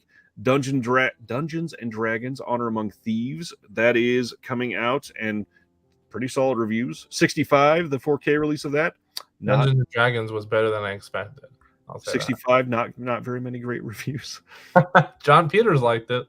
How do you remember that? King Solomon's Mines from Warner Archive, that releases next week. Hey There, It's Yogi Bear, also coming from Warner Archive. Jerry Lewis is the Nutty Professor. Heard a lot about him last week from Michael Keane. Watch his channel for some Jerry Lewis stuff. Queen Christina from Warner Archive is about to release The Morning After from Scream Factory. Highwaymen from Scream Factory. I believe Mexico Macabre has been delayed by 2 weeks, so I don't believe it's coming next week, but it's coming very soon. Golgo 13, I think that's coming from Discotheque. Film Noir, The Dark Side of Cinema 14, The Boy with Green Hair from Warner Archive, Courtship of Eddie's Father from Warner Archive. This one surprised the hell out of me. The Mondo Macabro titles that went up for pre-order in May are already shipping to people. And that is a hell of a great turnaround after their pre-order event from Halloween just shipped like last month. So it is nice to see that happening. The From Hollywood to Heaven box set. Jeremy, this is the one I told you about, that event that's about to go down in LA with Kayla Janice. Yes. Very exciting. Joy House coming from Kino Lorber next week. There's the other Mondo Macabro titles. Many people forgot this was happening. Vestron is putting out their first steelbook. This is a Walmart exclusive of Maximum Overdrive. Oh, I guess I got to go to Walmart for the first time in 8 years. That comes out next week. And then there's now some weird... I'm completist, Ryan. I have to obviously get that. There's some weird hentai-looking stuff coming out. Redline coming from MVD. I have heard great things about this film. Okay. And I will hope to check that out soon. The Siege, I think this is a Well-Go title. Lust for Freedom from Troma, and then some Uwu stuff. So that you missed a good person in that list, Brian. What's her name? New film. Scroll up. No. There it is. Oh, that one. Oh, Zach Braff, yeah. Florence Pugh's looking. I felt like it was his return to form. If you're a fan of Garden State. Oh, interesting. Well, I think this is probably the best possible time to bring in somebody that I'm always excited to have on the channel. Celeste de la Cabra. How we doing? Hi. How you guys doing? Jeremy, is this the first time we're on a stream together? I'm excited. It absolutely is. Did you know that, Ryan? This is probably. It's hard to keep track of. Yeah, this is our first time together. Yeah, I mean, we've been chatting and shit. You know, like I feel like I know you. We're pals, right? But we haven't been on a stream yet, so that's fun. Yeah, no, it's very exciting. I think we're safe with that Looney Tunes release. Paul Huggins says it's already sold out. Oh, geez. On Orbit. Thank you. All the nice comments. Everybody's really woo, woo, indeed. They were sick of me. So they're really excited that you're here, Celeste. I'm sorry? I said they were sick of me, so they're really excited that you're here now. Oh, well, that's understandable. By the way, Jeremy, he also said none of these were on the golden sets, the Looney Tunes ones. Really? Well, then what the hell is the golden sets? I thought that was everything. But now you need the diamond sets. Oh, wait, that restaurant steelbook is coming to Walmart on Tuesday, I would assume? Yes, sir. And you can buy it online as well. Alrighty. Copy that. Who is Ashby Owls? Ashby Owls is Will. Are you sure? Yes. I'm not sure about that. I don't see any comments tonight.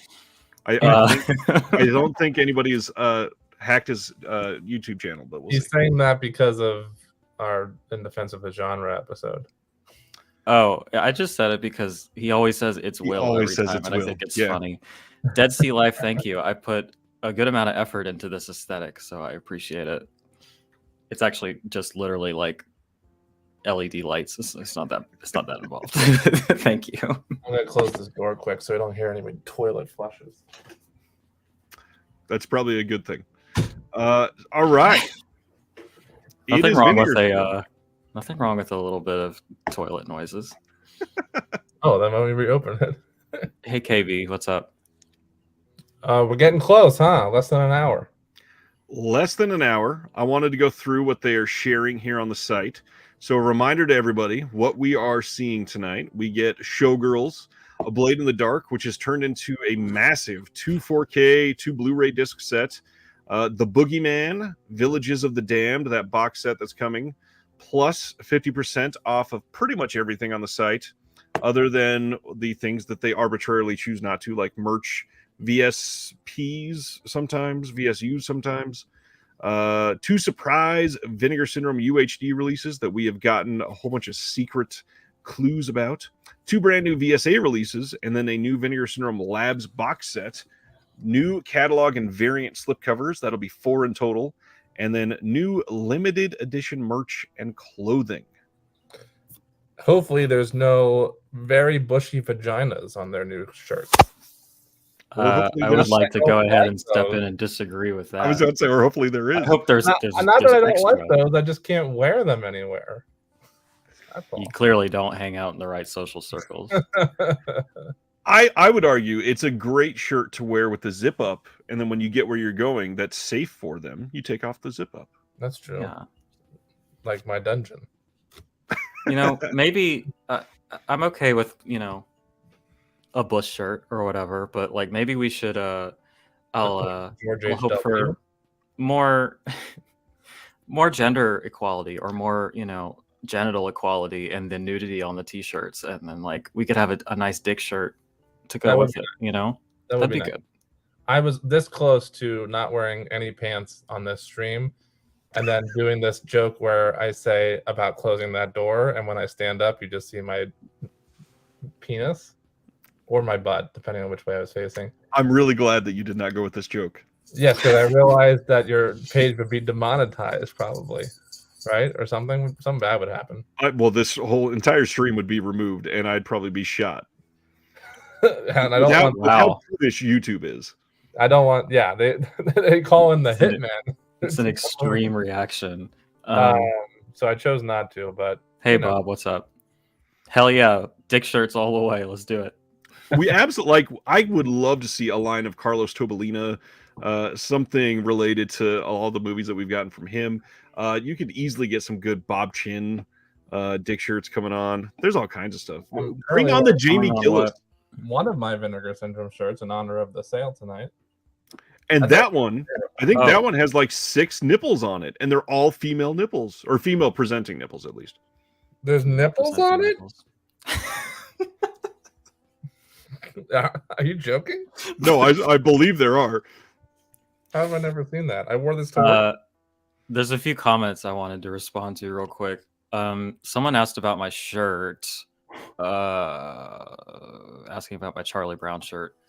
I believe it says caring is the coolest thing I've ever seen anybody do, and it's a Into It Over It shirt, which is a cool emo band, and they were doing an abortion fundraiser with this shirt. So I got one of those, and then I'm seeing people make very like specific obscure references to my videos, which I appreciate. Y'all are paying attention, so that's fun. Sex World is really good, Joe. I talked about it yesterday. Absolutely. Nothing I like more than emo bands and abortion fundraisers. So that sounds... Or just abortion. Just abortion in general. Celeste and I have been bonding over music in the Discord. Yeah, because we like all that sad shit. Yes, I do like the sad shit. Ryan likes a lot of the sad shit too. We bonded over a couple... sad shit. We bonded over a couple bands too when we first met, I know. Well, that, and people pointed out that I like depressing movies. Buddies is horribly depressing, and it's one of my favorite movies for Vinegar Syndrome. Yeah. Well, I like art that makes me feel things, and typically sad art is a very fast track way to do that. So that's accurate. And it's also comforting in that sense. Mm-hmm. Sibiner wants to know, do we know when Severn is having their halfway sale? It'll be in June. Last year, I believe it was the second or third week of June. I would imagine it'll be near the end of June. We've not gotten any announcements yet. They're usually just letting Vinegar Syndrome have their time. They used to compete with them, and they learned not to. Don't fuck with Vinegar Syndrome. Les, how do you feel about being on stream for another 4.5 hours? Oh, I'm stoked. Record. Yeah. Look, I did my fucking makeup for this. Like, I got it all done up nice. Like, I'm all here. Right. You just have to convince Ryan. That's all. Because I'm in it. Well, I just won't stop talking, and then he can't. He wouldn't do that to me. He won't just stop the stream. I would never wait. How do you feel about wine bottles full of piss? I mean, it's better than full of wine, so I'm a fan. In honor of Ashby Owls. Who's that? Hashtag it's Will. Oh, I have no shame about just stepping away to go to the bathroom. I just call it a hot girl moment because I gotta go pee. You know, it's fine. I'll be filling up my cup and peeing also. Media Membrane says they don't call you Vinegar Long for nothing, Jeremy. Damn right. Has anyone ever called you that? Not in my entire life. I got this bottle of wine though because here I'll show you. I thought it was close enough to J Long that I could like Sharpie it out and change it to J Long and try and sell it myself. For a hitting the Jlong. long silver. Mm-hmm. Yeah. What are we excited for tonight? Oh, before we get into fun stuff, I wanted to be sad and serious for a second, if that's okay. Please. Sure. So like there's a lot of really scary stuff going on in Florida right now. The governor, Ron DeSantis, is essentially making it illegal to be trans down there. And there's a lot of people really suffering and really scared about what they're going to do in the future. And it's really scary as, you know, someone who could be affected by that fairly soon. It's called Florida. What did I say? But yeah, essentially people are having to like flee for their like safety and their lives. And so there's some really good mutual aid organizations going on down there to help people either pay for extra doses of their hormones or, you know, get gender affirming surgery or just be able to finance moving and getting a new job because they're literally being forced out of their homes. So I know that we're all here with discretionary income to spend on movies. And I don't usually like to play this card, but all I'm asking is that, you know, for the sake of like people's lives, maybe we can all collectively sacrifice just one and give like $20 to one of these organizations that's out here saving lives. So I'm gonna drop a couple links in the chat, and obviously you don't have to, but it will make me sad if you don't. And look at me, you don't want to make me sad. The word on the street was, do you like being sad? Hang on a second. In theory, not about horrible things happening in real life, about made up things that happen in my brain that make me sad. it's not going to let you post the links. Could you DM them to me on the Discord, and then I will post them in there for you? Oh, I'm like logged in on my little YouTube page over here. If that works. It blocks links. Nobody is allowed. Really? Yeah, you cannot post a link in a live chat comment. Oh shit! All right. Can you send them in the private chat, right? Oh yeah, you might be able to do that. I'm gonna do that then. On StreamYard, yeah. I wasn't able to banish every cat tonight, so we have one cat. A tail at least. Definitely wanted to give time to this and wanted to say to everybody, it's also not just Florida. There's still lots of stuff that can be done in other states right now. Obviously, Florida is the most affected at the moment, but y'all, it's kind of scary out there. It's not a great time for a lot of people, and I sincerely hope that you consider clicking on one of these links, opening it in another tab, keep this going. We can all donate at the same time and get something positive going to have some sort of affected positive change. Pick one release out of your 20 that you can live exactly without. That's all I'm saying. I know that we're gonna have more than one. Yeah, I didn't want to bring down the mood or anything, but like, you know, I know that a lot of people turn out for these things, and I would feel remiss not saying something because it's really bad right now. So yeah, I think that's out of the way. So we can have fun now. So no, I appreciate it sincerely. These types of things are causes that I'm very much a part of, especially out here in Los Angeles, and doing different marches and protests out here and donating to certain things. Ryan and I have talked about that before, so I definitely appreciate you taking the time to say that, especially since I was just goofing off for an hour and a half before you came. You're fine. Yeah, I want to highlight some of these people that are talking about voting locally. That's also super important, but like, also I think things are bad enough right now that like sometimes literally you just need $20, you know, to just help get that last bit of gas to like literally flee the state, or like your last dose of hormones that you need. Like, you know, it all helps. But that's a way that we can all kind of help directly, like right now, you know. Ryan, I want to go ahead and shout out you and your excellent job in curating a good community. I've just seen nothing but good comments right now, and that's not something that's not a guarantee in every community. Let me just say that. So it's not a guarantee for the internet at large. Yeah. So for you to have cornered the market and have all these cool people watching your channel, it's great. Yeah, really. I don't want to like pat myself on the back or anything, but genuinely, no, I'm not going to. Listen, the fact that everybody here is so willing to prop up good movements like this and completely, you know, stand up against it. This shit is heinous. This is weaponizing people that have felt emboldened by just straight up idiots over the last handful of years. And in many, many places, it is no longer a place where somebody can feel safe at home, at school, in public, and that it has to stop. Absolutely has to stop. I don't get it.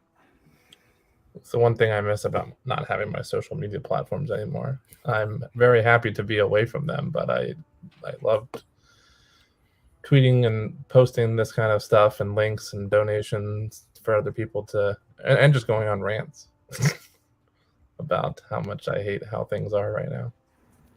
Yeah. So now I just rant around town, and all my neighbors think I'm a weirdo. That's okay.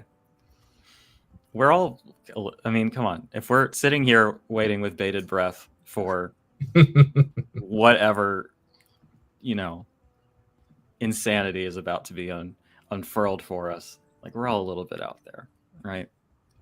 A lot of it. Yeah. And again, I'm not doing this to pat myself on the back. I'm just to show that the people that are on this panel are the people that are going to be leading by example. This is my receipt for what I just did to the first one, and I will be doing the other two as well. No matter what you do, there are right ways to stand up in moments like this, and the worst thing that you can do is say it doesn't affect me and stay silent. Mm-hmm. Yeah, and I mean, if I have to motivate you selfishly, then like, it doesn't affect you yet.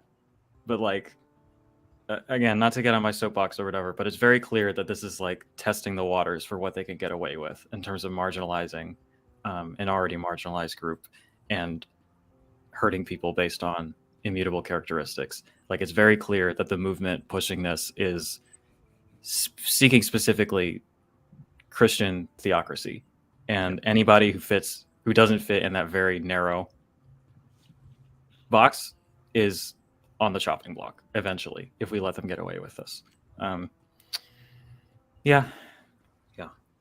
This stuff kind of makes me sad, so maybe we can be a little bit, we can bring it up a bit around here, you know. So we've all given a lot of love to Vinegar Syndrome titles last night and tonight. What about some partner labels that came out perhaps last year that'll be on sale this time? In the soup. In the soup. Comment, I love Celeste so much more than Jeremy. I love Celeste. I saw that. Oh, no, you shouldn't. I saw that though, and I was like, damn. I mean, I guess I appreciate it. Whoever that is really hates me. They made a comment earlier today too. Oh, damn. I don't know why. That's okay. Who said it? Because I missed it. Why? You're so like, I'm trying to think what someone could hate about you. You're just like, I think they're just trolling you. I don't know. Okay. In the soup is my number one partner label recommendation. It's so good. Oh, thanks, John. Geez, I have some. I think it's still a fairly recent release, but I think it's old enough to be part of the sale. Vortex.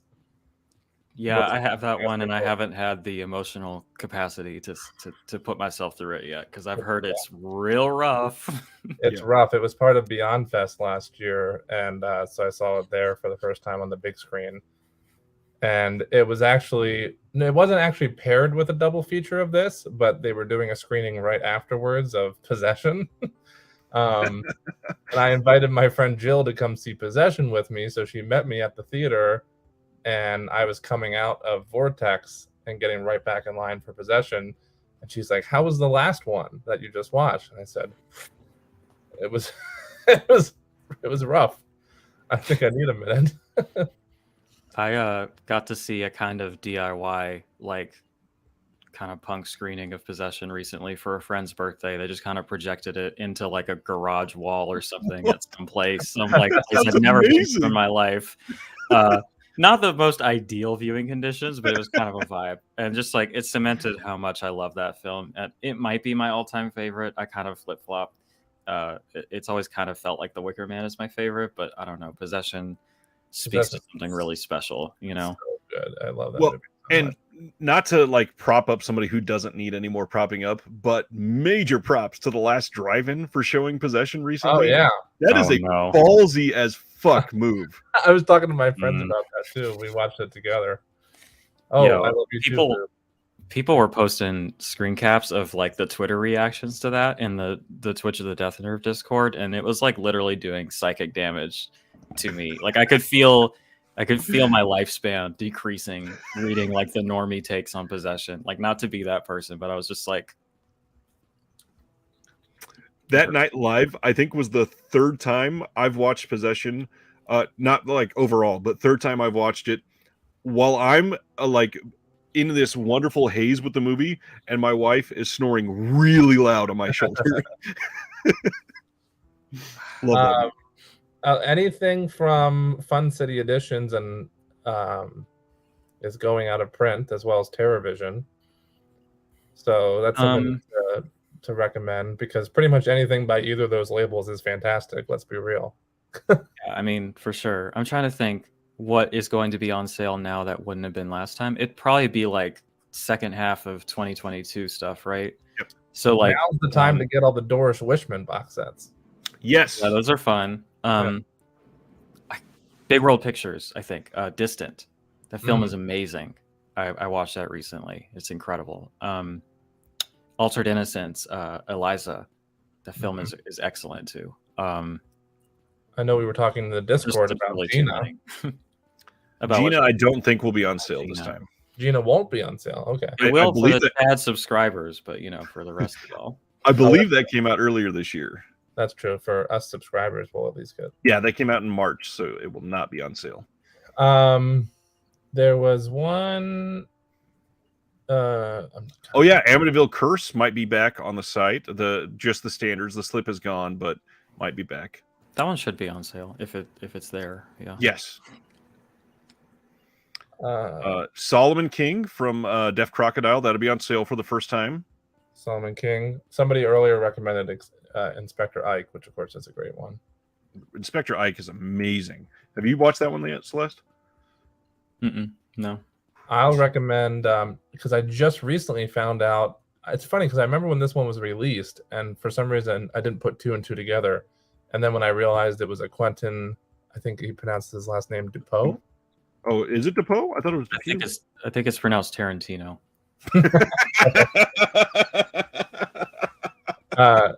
Keep an Eye on You, I believe is the title of the film. Keep an Eye Out.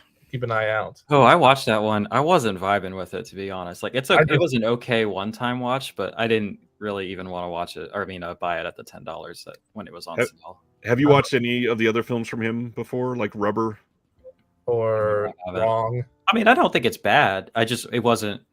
He's got a very really on the level with it. It was definitely weird and quirky and kind of I'm a stan of his certain audience. So yeah, I could see that.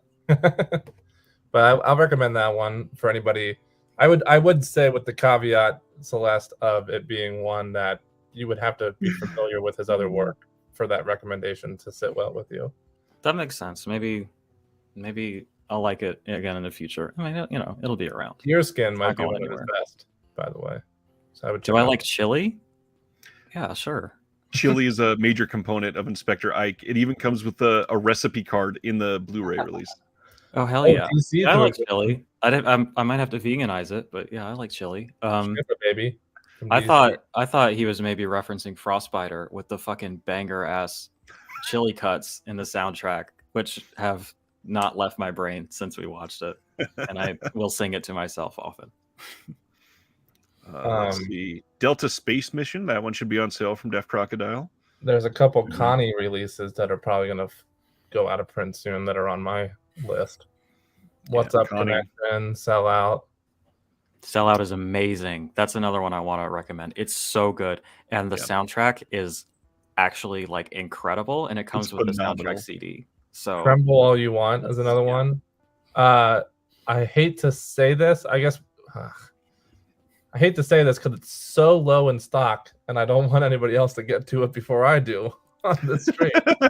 But all this Final Flesh love and finding out that it's from the guy who did Wonder Chosen, I'm going to be jumping on that immediately as soon as that's an AGFA release. Yeah. Mm-hmm. Cam wants to know, will Villains be on sale? I believe I'm pretty sure, yeah. I'm pretty sure that was last year. That's a good Villains, one. Yes, that was November. So yeah, definitely will be on sale. Censor should be on sale too, yeah. Yes, Censor definitely should be. Oh, Censor's a good one. I would recommend the Golden Arm as a partner label. Oh, that's a fun one. Yeah.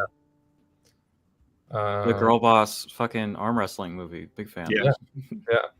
Shiva Baby is not just really good. Shiva Baby is a masterpiece. Yeah, I love Shiva Baby so much. I still remember when they just announced that one. I was so stoked. Christian says, my recommendations, Cthulhu Mansion, Rudy Ray Moore box. Yes. Sometimes I don't remember the whole title. Sometimes Aunt Martha something does dreadful things. That's the one. Green Jello Sucks Live. If you like bizarre musical docs, The Grave, Shiva Baby, Hearts Beat Loud, and Summer of Blood. That's a good. Ooh, Hearts Beat Loud. Good recommendation. Love that movie. Nick Offerman. Hard recommendation for Hearts Beat Loud. An old band I was in high school opened up for Green Jello. Interesting. At the Crocodile Rock in Allentown, Pennsylvania. Dustin says, if you like unconventional character-based indie weirdness, who doesn't? That creates a total mood and atmosphere mystery set in coastal New England. Recommend Factory 25's For the Plasma. Very nice. I have that one. I haven't watched it yet.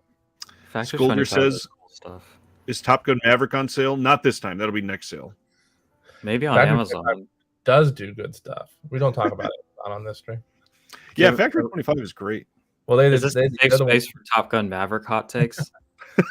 That is fucking garbage. Terrible, awful movie. I still have yet to see it. It's up there with Avatar: The Way of the Water in terms of snooze fest for me.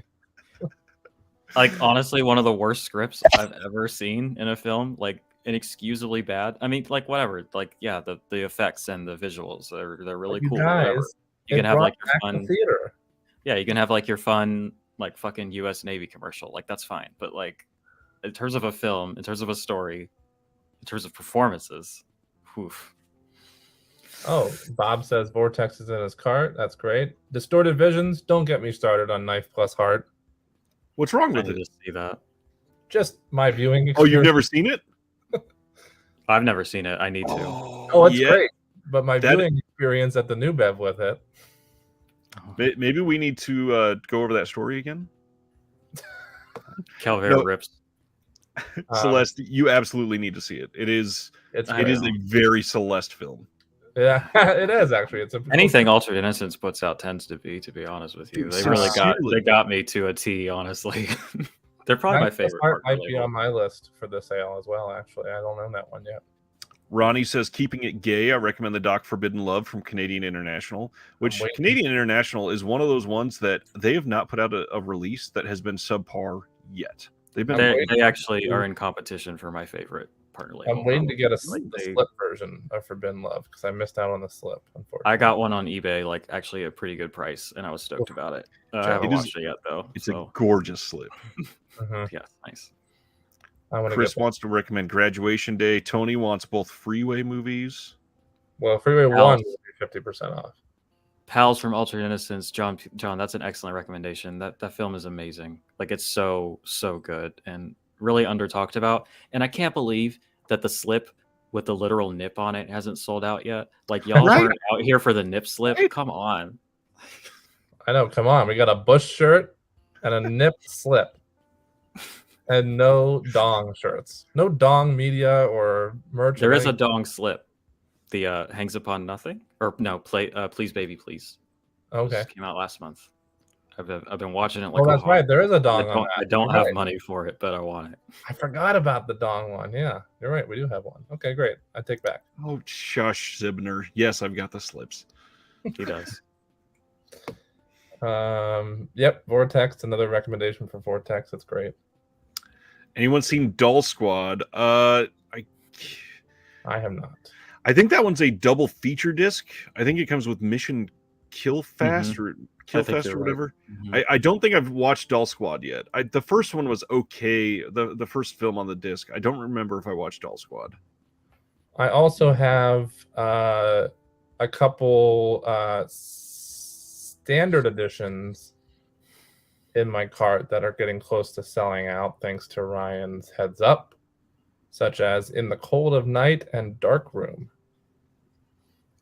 All right. I guess that question from Video Store and you bringing up standard editions is a good time to hold myself accountable live in front of 130 people. I am so broke right now. I really shouldn't buy all the things I want because that would actually be impossible.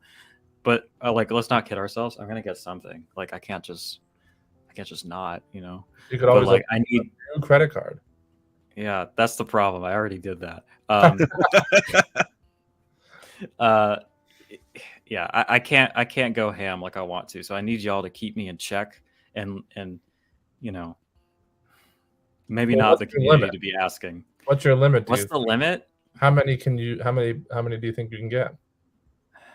And still be able to eat and have a roof over your head tomorrow? My answer is -43. That is the realistic answer. Honestly, like, I probably shouldn't go, like if we're being realistic, like $100 is probably my hard limit. Mm-hmm. Like, we probably need to keep it under that, probably need to keep it in the double digits. You know what I'm saying?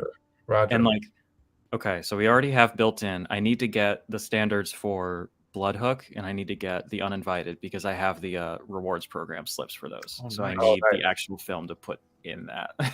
So that's built in. Similar to what you just said, Celeste, I will be getting Red Mob and Double Exposure for the same reason. Mm-hmm. Anthony says I can send Celeste some Nongshim vegan ramen. Got the food covered, and then turn it down. Speaking of not turning it down, Stan says, "Should we tie you up, Celeste?" I have plans for that sort of thing on Saturday, so I got that covered. Don't worry about it. Are you going to live stream it? Not yet. You got to pay for that kind of thing. I recently found out about something partner label that I overlooked. Oh, an entire label? No, a partner label release. Okay. Sorry. That I'm interested in now, mainly because I love movies about bands and creating music, is Her Smell. I forget what. Oh, yeah, that's on my list too. But I love Cara Delevingne and a couple of other people that are in it as well. So so that jumped up to the top of my list too. That's a very old release, though. It's not. It's not super old. It came out December of 2021. Okay. But you didn't even name, like, this has Elizabeth Moss in it. That's a big title. Yeah.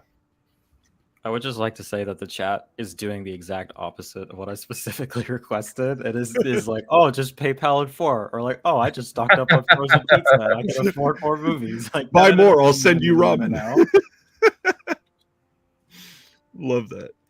Is double exposure at 50? Dude McMahon says I stocked up on cheap frozen pizza and mac and cheese that was on sale, so that gives me extra bucks to spend. DC says double exposure is at like 50. Last time I looked at it, it had a couple hundred. Oh, really? That's interesting, because that's one of the maybe they'll change when the site goes back live, but that's one of the reward slips. And well, that's why I have it in my cart.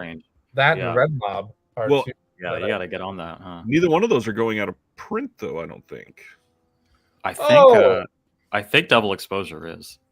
Like out of print permanently? I thought so. Oh, I could be wrong. Confirm, Ryan. Dark Room and In the Cold of Night are going out of print.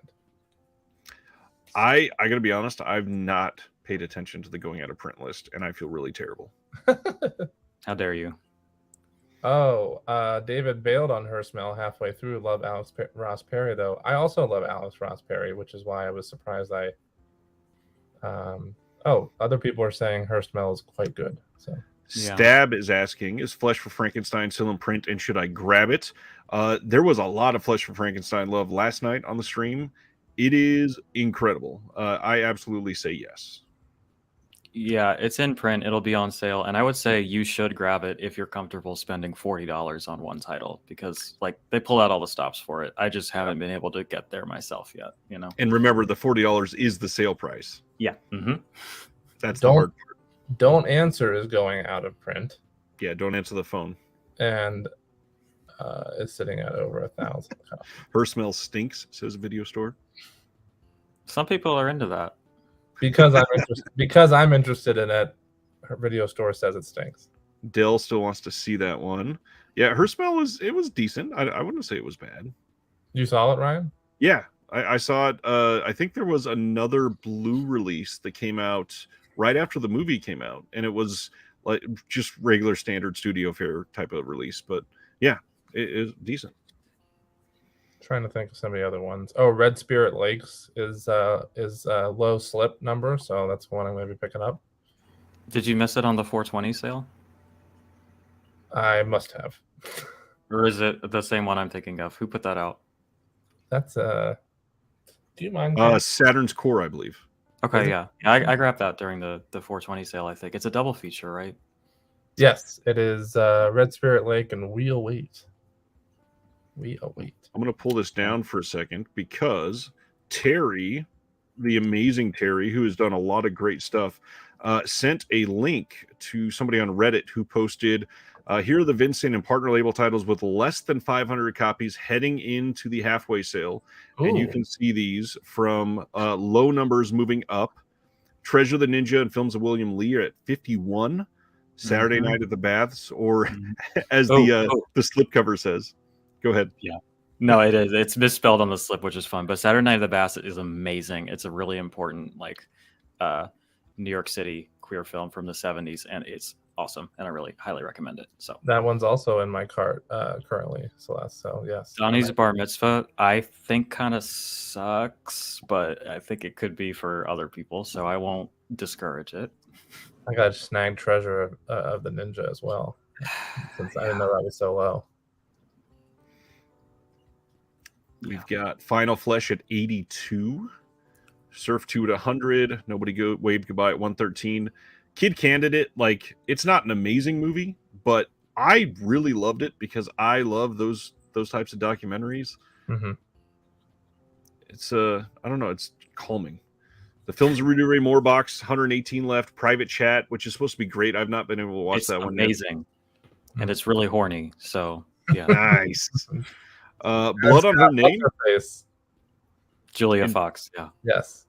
I don't know the guy's name in it, but he's really hot too, and there's good scenes for that on both sides. So nice. I'll leave it at that for my Blood on Her Name is really good. That was a Yellow Veil title. It's a nice neo-noir, pretty decently made. Dim Valley, I believe that's an Altered Innocence one as well. Naughty Victorians. Undead. The Umbrella title's already at 176. Wow. Oh, I hope I live to be 154. Don't we all? No. Well, Ryan's like, I was ready to go out yesterday. Let's see. Shiva Baby. How is Shiva Baby? How is that still in print? I don't understand how it has that many left. It's so fucking good. I don't get it. I think Utopia is just really low key. I don't know. I think a lot of their stuff kind of flies under the radar. Like they get big titles just randomly, and then they'll print 1,000 slips for it. I don't quite understand it, but highly recommend. Speaking of Utopia, right below that, Martha: A Picture Story. Strong recommend. A really interesting documentary. I got that one too. Will tonight be the night that the severed arm sells out? Please. 233 left. Get it out of here. Do you not like it, Celeste? No, I want it. But I can't afford it, so I don't want it to sell out. What's going on, Blake? Here to join along, make some bad choices. Ryan, are you having a better day? This link in the private chat. This link with the Dan. Oh, I clicked on the wrong one. I was going to say Daniel wants to know if The Corruption of Chris Miller's any good. I happen to have it next to me because it's so good that I had to recommend it last night. This movie is incredible, and I still stand by the fact that the ending of that movie is one of the most cold-hearted endings in the entire Vinegar Syndrome catalog. Love that movie. Wow. Wow. Let's see. Shiva Baby with a group of friends and then feels super awkward. Stan says, tell me about Shiva Baby. Do either one of you want to jump in with what the storyline is? Oh, I've not seen it yet. Oh, I thought you had. No. Oh, well, let me show. Well, I won't give any spoilers. It's not even really a spoiler. It's more of like a feeling movie. Think of Uncut Gems. The way they build up tension in Uncut Gems using audio and everything, and apply that to them sitting Shiva at a funeral, and you're surrounded by all your family members that you hate.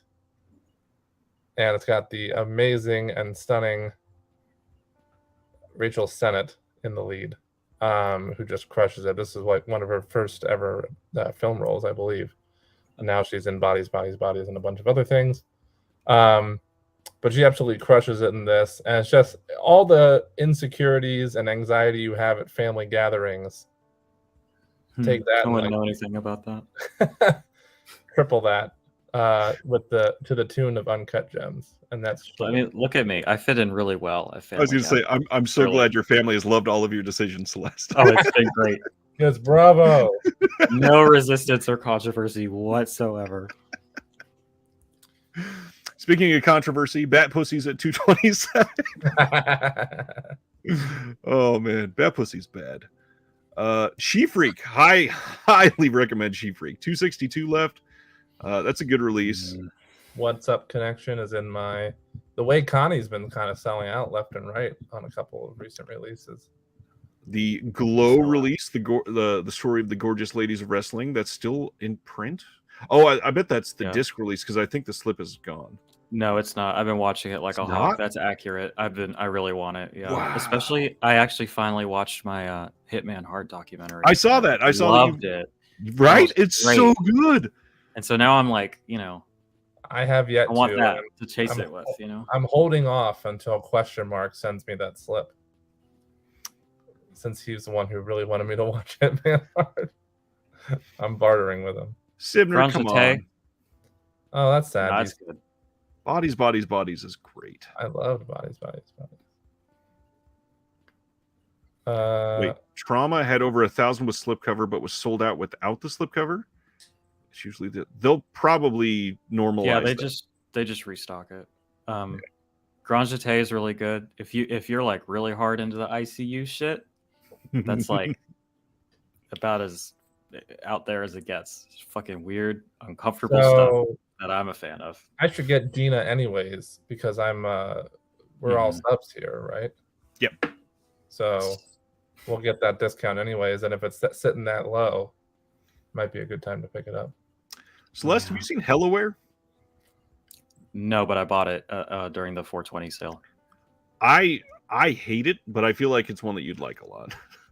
It was a low risk purchase at $14. So if you see it and you love it, let me know. I've got the vinyl single that they put out that is hilarious and actually has a dick on the side of it.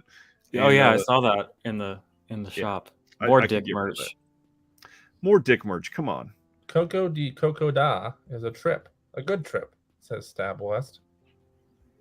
That guy is a sick band. I don't know if I'm sold on needing a documentary of their stuff, but they're a cool band.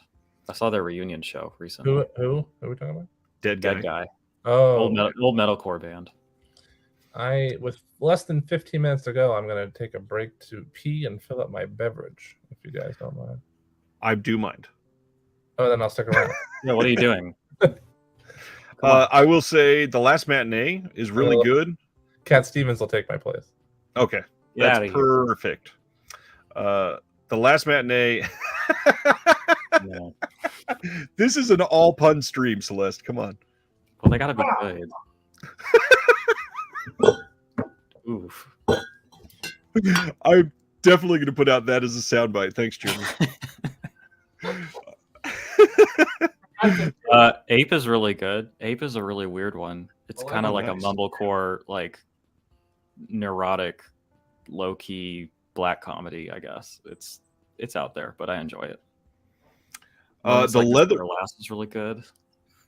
The Leather Boys sitting at 417. Everybody should have a copy of that.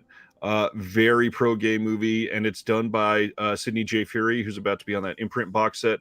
It is a remarkable restoration. Really incredible ending. Was given a lot of love in that interview I just posted this week. Love that movie. I have it. I haven't watched it yet, though. You're gonna like this one a lot. Yeah. Being Natural. Black and white gay boys. Hell yeah. On motorcycles? Hell yeah. Yeah, it's good shit. Blake says he agrees on Ape. You know, real quick. I feel like every time something gay comes up, you're like, oh, Celeste, you would love that. And like part of me wants to be a little bit offended, but you're also right. Like, you're just right. Like, I'm gonna like it. I have said that about the people that I pay attention to a lot. I genuinely think that I have a decent grasp on their taste. Yeah, no, for sure. I promise. I Think We're Alone Now is really good. I have still not watched I Think You're Alone Now. Or I Think We're Alone Now. It's a weird one. It's an easy watch, I think. It's just, you can't really take your eyes off it once it starts. It's that kind of thing. Oh, wow. Okay, so that's all that's below 500. How is Hangs Upon Nothing still there? That's crazy. Look, if it was up to me, I would just buy all of these. But I literally can't do that. So I got to pick like 3. That's so hard. And we don't even know what the new stuff is yet. That's true. It's not okay. Skipped over the Civil Dead. I don't even remember what the Civil Dead is by title. It's at around 290 something. I shouldn't know this off the top of my head. The Civil Dead. Oh, there it is. 245. Maybe it's lower. 245. Yeah. I'm gonna look it up. That one was announced like 2 months ago, and it's supposed to be really good. Like it has like a 3.8 on Letterboxd or something like that. But I really don't know anything about it. Yeah.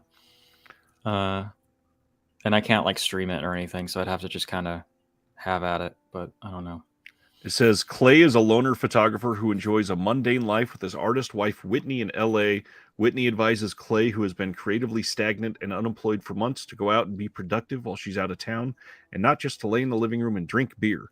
While taking photos out in a park, Clay happens upon his long-lost friend Whit, After a night of catching up, Whit discloses an unsettling secret to Clay, which puts a strain on his marriage and causes him to question his own sanity.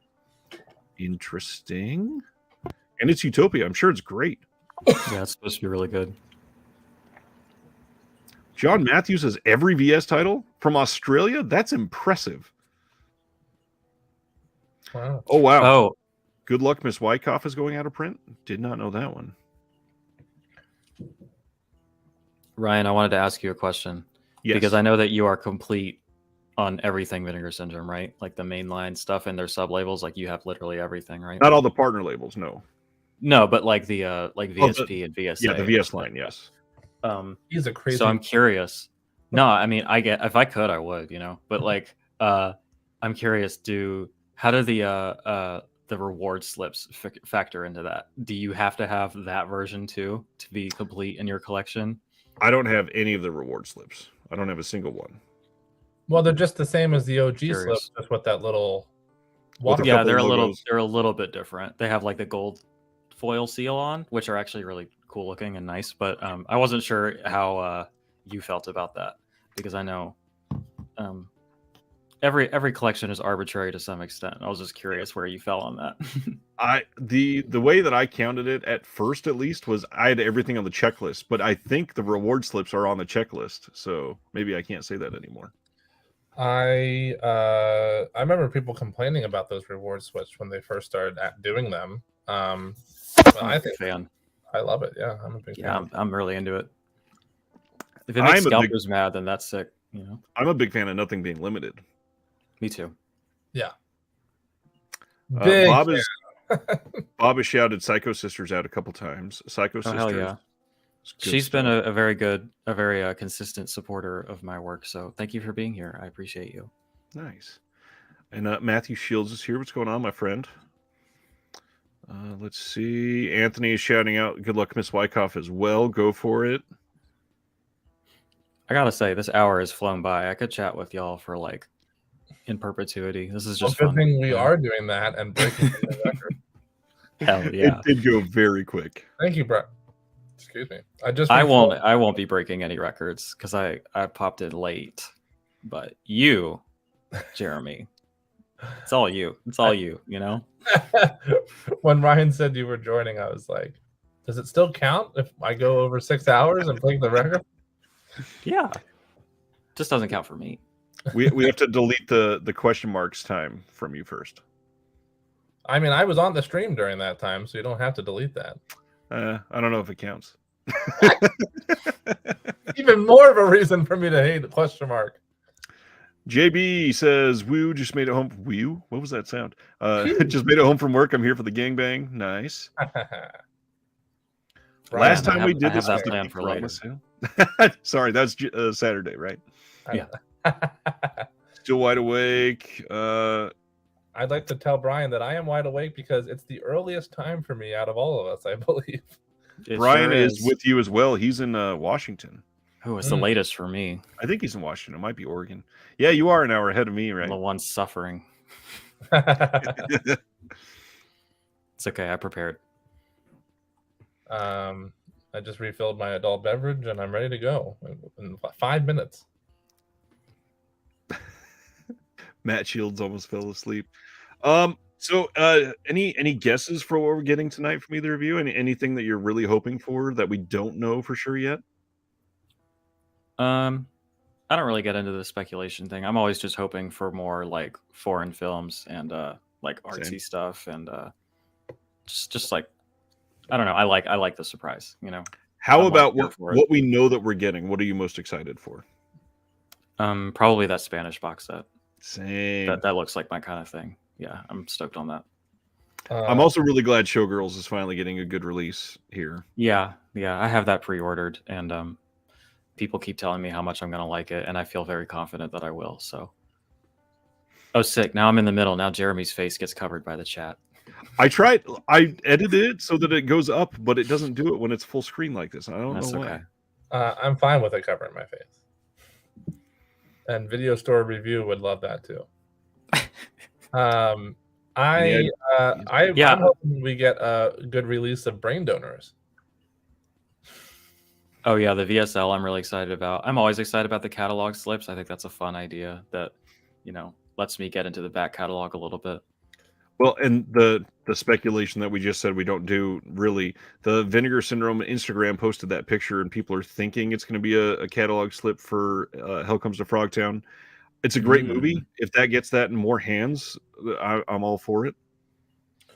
In the theme of not wanting anything to be limited, as Ryan said, the catalog slips are fun because it makes people be able to get some of those slips without paying hundreds of dollars on eBay. I was so stoked when they did the Tammy and the T-Rex one, just because I wanted that in my collection, but I didn't want to have to shell out $100 for the lenticular one. I was like, that's good enough for me. I'm stoked. Hi Sam, thank you for being here. Other Brian, we were talking about this Brian actually. Morning, Sam.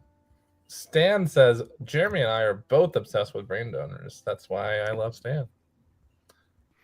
That's such an underrated movie. I would love to get the Ernest movies, but I doubt we get those because I think those are Fox. Although I wouldn't be surprised if Mill Creek re-released those soon after that new deal they got. DC says, correction, Celeste. Tanny and the T-Rex. Tanny and the Teenage T-Rex. Thank you very much. Exactly. What artist would I like to do a slip? I want to see some more of those. Sister Hyde. Graham Humphreys does a lot for the UK stuff lately and Germany stuff. I would love to see some more Graham Humphreys stuff for us. Thank you, David. I appreciate that. Always keep those coming. 3 minutes.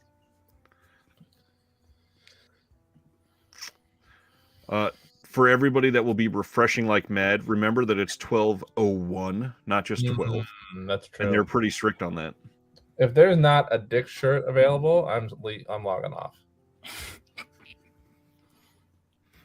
Well, you had a good run there, Jeremy. I'll be demanding a refund for something. I don't know. Give me a coupon. Yeah, there you go. Oh, an Alex Ross cover would be sick, I gotta admit. Ernest movies have a Blu-ray release. Well, at least 3 of them do. They came out on Mill Creek 12 years ago. Since we were looking at that list of things under 500, my top partner label recommendations from that list would be Shiva Baby and Hearts Beat Loud, which I think are both sitting somewhere around 200. And those are both older releases that would warrant a pickup during this sale. So strong recommend. Low key, Sibner is bringing up Monster Squad. I would almost not be surprised if Vinegar Syndrome would be able to do Monster Squad, especially if it was a 4K release.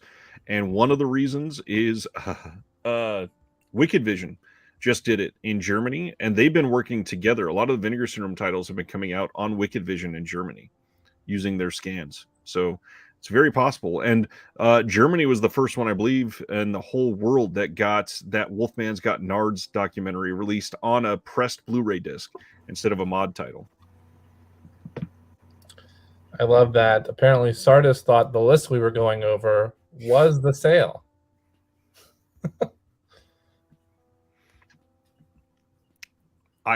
What? No, I think they thought that this was just title announcements as opposed to the full sale. And now they gotta scramble a budget in 2 minutes. KB says, I know KB, any suggestions? I would say The Passing is one that you definitely need to look up. Another one that you'd probably really like, Lust in the Dust. I don't know you, KB. I recommend In the Soup. Jeremy. Jeremy, what did you think of? Did you see the second film that's included in that disc? It's called Little Feet. Yeah. Oh yes, Little Feet. I love Little Feet. Oh, I didn't like it at all, and I thought it was probably Speaking of things that should be sound clipped. Little Feet is technically. Oh no! Little Feet was the first one. The writer director Alexander Rockwell did a sequel to Little Feet that just came out, I think, in 2020 called Sweet Thing. Maybe you'd like that Yeah, one. I found it tough to sit through, but that was probably just me. I don't know. That's understandable. Terminal Island is one that KB would love as well. Terminal Island is great. Another good Alexander Rockwell film is called Pete Smalls is Dead. The same guy who did In the Suit. Here we go, folks. Oh, shit. Oh, Undefeatable on 4K. Night Screams on 4K. Wow, the art on Villages of the Damned is great. VSA of Ninja in the Claws of the CIA. VSA of Boggy Creek 2, and the legend continues. And wow, somebody nailed this. The Apocalypse Tetralogy is the VSA. Whoa. Wow. Very Gollum, The War of the overwhelming. Worlds, The Next Century, Obi Oba, The End of Civilization, and Gaga, Glory to the Heroes. Man, we have a Buddies catalog slip. Finally. Hey! That's what you I need to get that. Like, I have to get that. Hell Comes to Frogtown, alt slip. Oh my god, look at the back of the slip. Battle for the Lost Planet and Mutant War, alt slip. And then, wow, Fanny Hill, the Phantom Gunslinger, got a catalog slip. Amazing. Oh, hell yes. We got the gay skull print. Shit. Oh, amazing. Replica throwing star and display case. Yeah, that's something else, huh? Wow, they got some decent. Oh man, they got some of the old shirts back. The Demon Wind metallic silver. Look at these. Vinegar Syndrome VS logo holographic foil stickers. Yo, that Black Flag shirt though. Yep, it's pretty great. I'm adding shit now. Wow, I'm a big fan of those catalog slips. Let me make sure under all merch that we saw everything. Sometimes there are a couple things hidden behind there. Okay, does not look like anything crazy there. Anything under partner labels? Nothing new there. Okay, so let's get into some of these details. Do it. Undefeatable 4K coming. This is one of the secret titles. This is a Cynthia Rothrock film. Let's see. This has 3-disc region-free sets, 2 Blu-rays, and a 4K. Newly stand restored in 4K. This has presented in English language and wildly different Bloody Mary Killer version in both Cantonese and Mandarin. Wow. New Cynthia Rothrock commentary. New commentary with Brandon Bentley. Awesome. New interview with the producer and director Godfrey Ho. New interview with cinematographer Phil Cook. New interview with Cynthia Rothrock. New interview with Don Nyam. New interview with the actress and assistant director Donna Jason. Video essay by Sam Deegan and Charles Perks. Awesome. Nice. Video essay comparing the two versions by Chris O'Neill. That's fantastic too. Let's see. 12-page booklet with the essay by writer and film historian Danielle Burgos. And the slip on this is pretty nice. Very Cynthia Rothrock. Good looking release. Night Screams. That feels like one I should be familiar with. It rings a bell, but I'm looking it up on Letterboxd right now because I'm not actually sure what it is. This has no, man. No, it's a deep cut for sure. I don't know this one. All right, I'm going to leave this open on the homepage, and then I'm going to go back into Night Screams in just a second, but I'm going to open another tab while everybody just sits and breathes it in. Jeremy, what are you doing at the moment? I am adding frantically filling a cart. I'm adding the ones I mentioned. I'm seeing, by the way, that in terms of the reward slips, we have some new ones there as well. Oh, fuck. Nightmare Sisters, Blue Vengeance, Punk Vacation, Red Mom. Got a new hat. Don't Go in the Woods was there before. All the rest are the same, but there are some new ones there. Damn, Media Membrane fucking grabbed 10 titles out the gate. I'm at 0. So, folks, I'm currently grabbing Double Exposure Standard Edition, Red Mob Standard Edition, both with the catalog slip, Dark Room Standard Edition, In the Cold of Night Standard Edition, Final Flesh Limited Edition, Saturday Night at the Baths Limited Edition, and Red Spirit Lake Limited Edition before those sell out. Okay, so Double Exposure is going out of print, but there's about 600 copies left. So yeah, I'm just getting it because I wanted to get the catalogs. No, for sure. But yes, thank goodness there's more than 50 something like DC said earlier.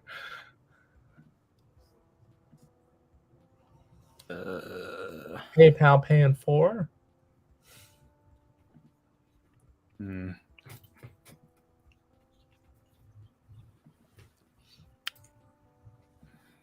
It got very quiet. Yeah. Yeah.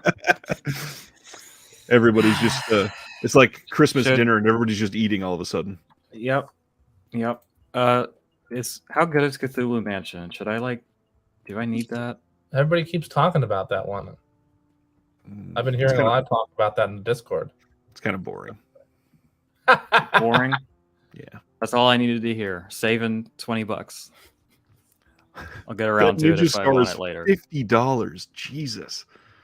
Honestly, I would think it could be higher than that. I don't know. If it's really well made and nice, I don't know. It says joining forces with prop master metal artist Michael Medina from American Metal Art Studio, we brought you this 1:1 scale replica casted in 420 SS steel and presented in a 3D floating display case. You're able to get a 360-degree view of the Ninja Star. These will not last long, so get yours quickly. Yeah. Are they already sold out? No. Looking at it, there's 78. I refresh, and now there's 76. Okay. So it's dropping. Oh my gosh, I forgot about Sick of Myself. Yeah, I need to get that eventually. Not that was coming.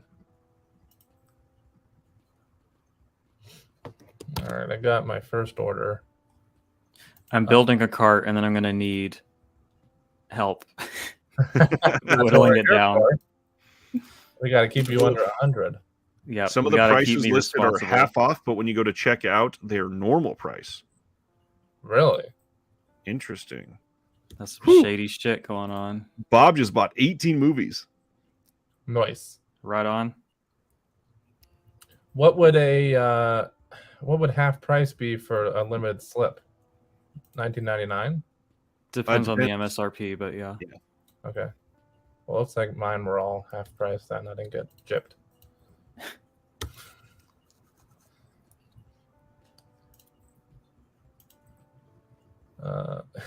This is the best part of the stream when it all just goes.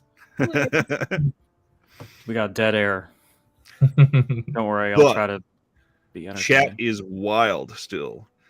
John says, want to get undefeatable, but going to wait a bit. Picked up a Ebola Syndrome Freeway and Buddies. Nice. Everybody needs to get Buddies. Buddies is amazing.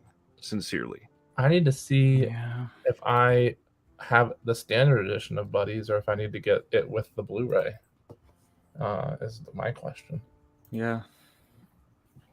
I feel like you did not get the Blu-ray last time. Is that what how you know that? I infiltrate Ryan with text every day. That's true. Yeah. All right. Well, then I will tentatively add it with the Blu-ray for now. Wow, did that start at 1,000? Because it's already down to 867. Which one? The Buddies.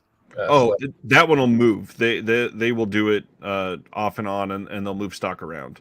Okay, now I can I can look around some of these for everybody. This is one I wanted to highlight. Wanted? Yeah. Okay, good.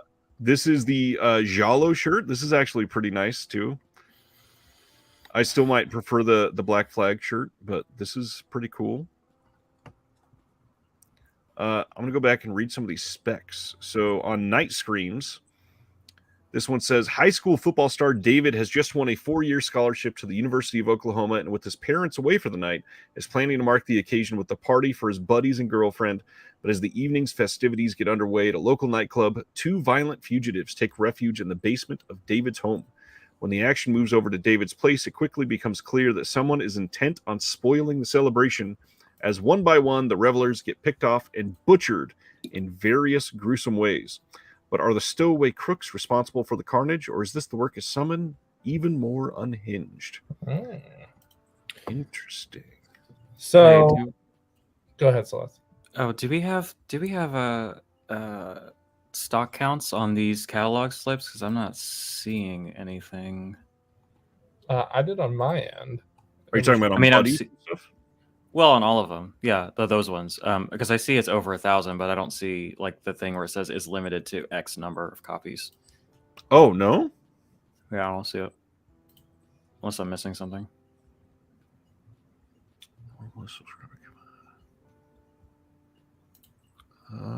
No, I am not seeing that. If somebody wants to check, sometimes when you log into the checklist, they've updated it there, and it will show you how many they printed. Although when you're looking at the slipcover, and there being 840 left there, and then slipcover only 920 left, I bet it's only 2,000 for buddies at least. Okay. I thought I pre-ordered Showgirls, but I guess maybe I didn't. What is Fanny Hill? Is that any good? I have not seen Fanny Hill or the Phantom Gunslinger yet. Okay. But it's from 1964 in black and white. And then Phantom Gunslinger is from 1967. Ooh. Oh, and Russ Meyer is one of the directors. Okay. I guess I did not pre-order Showgirls, even though I could have sworn I did. So, Ryan, as subscribers, the three of us, we are getting The Boogeyman, A Blade in the Dark, Night Screams, Undefeatable, and Villages of the Damned. Sorry. I left for a second. Oh, did you? I clicked the wrong button. I'm back. As subscribers, we are getting Undefeatable, Night Screams, A Blade in the Dark, The Boogeyman, and Villages of the Damned, correct? Yes. If you are a subscriber, the only ones that you need to look at are the VSU, which is Showgirls, which was already available, so you may have pre-ordered that. Yeah. The VSL box set, which is the Apocalypse Tetralogy. The VSA Ninja in the Claws of the CIA. The VSA Boggy Creek 2 and the Legend Continues. The VSP Sick of Myself, which was already available, so you may have bought that. And then all of the merch, including the catalog slipcovers. And you just said you have not seen Fanny Hill or Battle for the Lost Planet. No, I said I've not seen Fanny Hill or the Phantom Gunslinger, which that's in one release. Feature. Yes. Yeah, Battle for the Last Planet. I know I've seen that one. I don't know if I ever watched Mutant War. Did I? I'm not sure. Time to hit up the old Letterboxd, huh? Well, sadly, I didn't religiously log in Letterboxd until after I started collecting and watching these. Yeah, and I'm new to it as well. So the film gods are not looking upon you kindly. Yeah. Okay. Do we want a cart update right now? Please. Cart update 2023. All right. I've got Uninvited and Bloodhook. Those are built in. I can't cut those. I mean, I can, but I don't want to. I've got Shiva Baby. I've got Jeremy. I've got The Curious Dr. Hump, Treasure of the Ninja, and Final Flesh. I probably need to cut like 2 of those. Well, Final Flesh and Treasure are both really low. What's your price at? I'm at 127.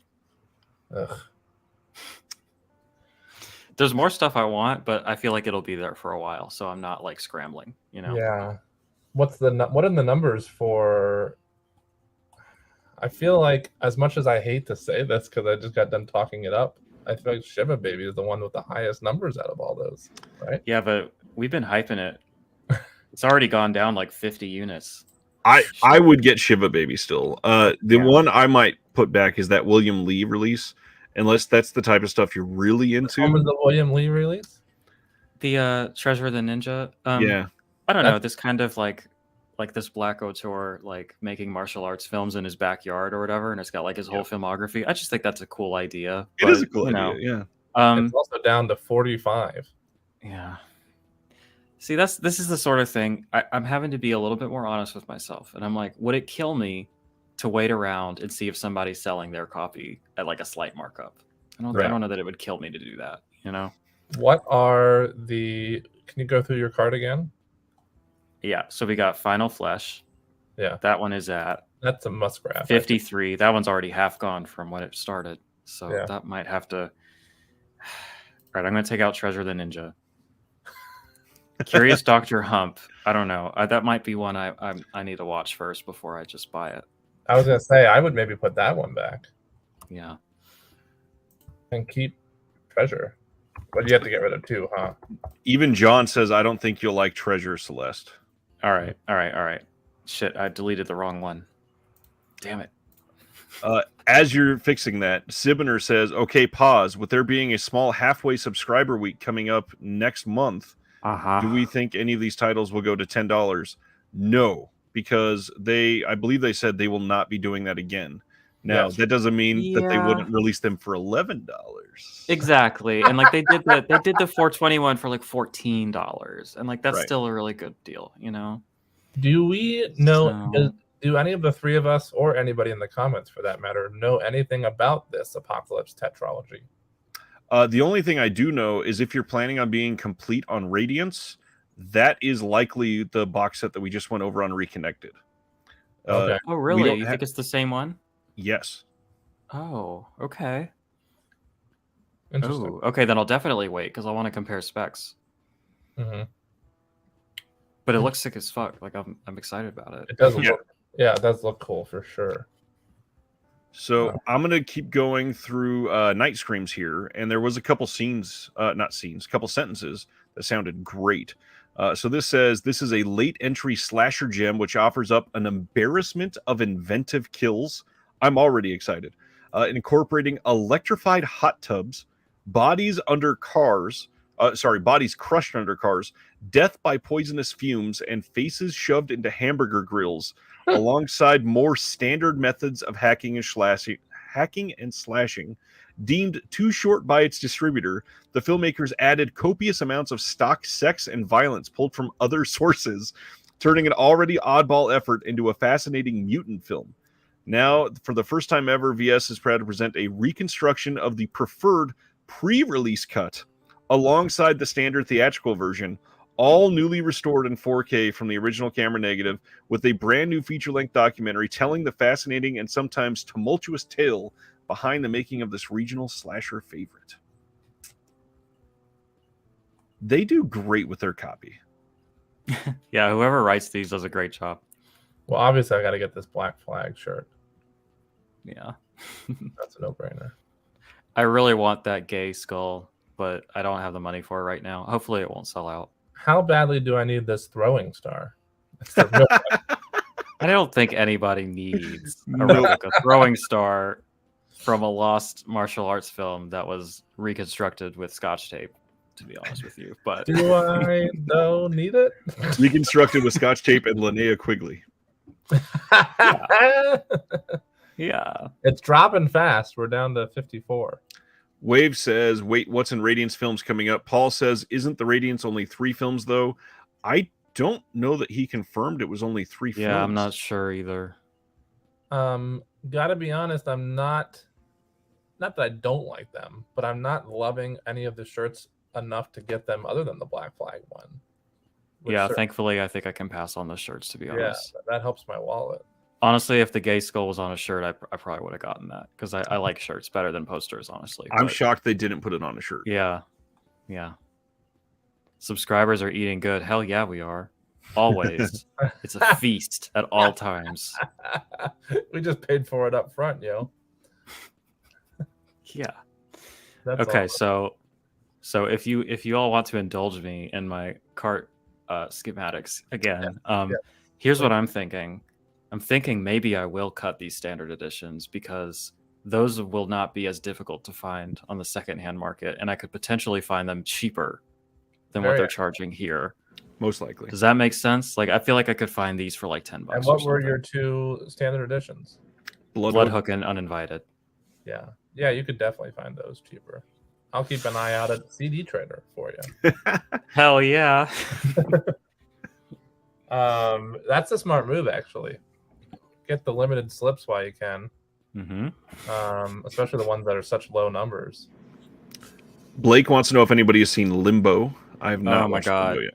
I've not either, but they describe it as 9 Inch Nails meets David Lynch, and it feels like that person actually wrote that specifically for me to make me buy it. That is like literally specifically for me. That's a super duper intriguing recommendation. Synopsis. I'm intrigued. All right, I gotta throw some of these Connie titles in here. Tremble all you want. Ronnie says, "I think Justin LaLiberty writes the copy." That would not surprise me because he's. I know he does for the partner labels, but it wouldn't surprise me if he does the VS stuff too. He's really good. He speaks like that. It's crazy. Yeah. All right, let's look at this Apocalypse tetralogy box set. First off, some rad art on this. Celeste, did you see this? What? The gay skull is on the slip. Oh my god. Oh hell yeah. Shit. Wow. Well, Radiance better fucking step up if they want me to get that one instead. Oh, look at that in the hand. That's awesome. Yeah. It looks fun. It looks like a fun release. I really hope there's no nudity as I go through these screen caps. You never know. Is that all bodies? Wow. This looks really great, actually. It looks so fucking sick, honestly. This looks incredible. Yeah, it's a must. Look, I'm saying, like, foreign films, always, I'm, like, excited about it. You know? What in the world? He's in a little puffy jacket. Hell yeah.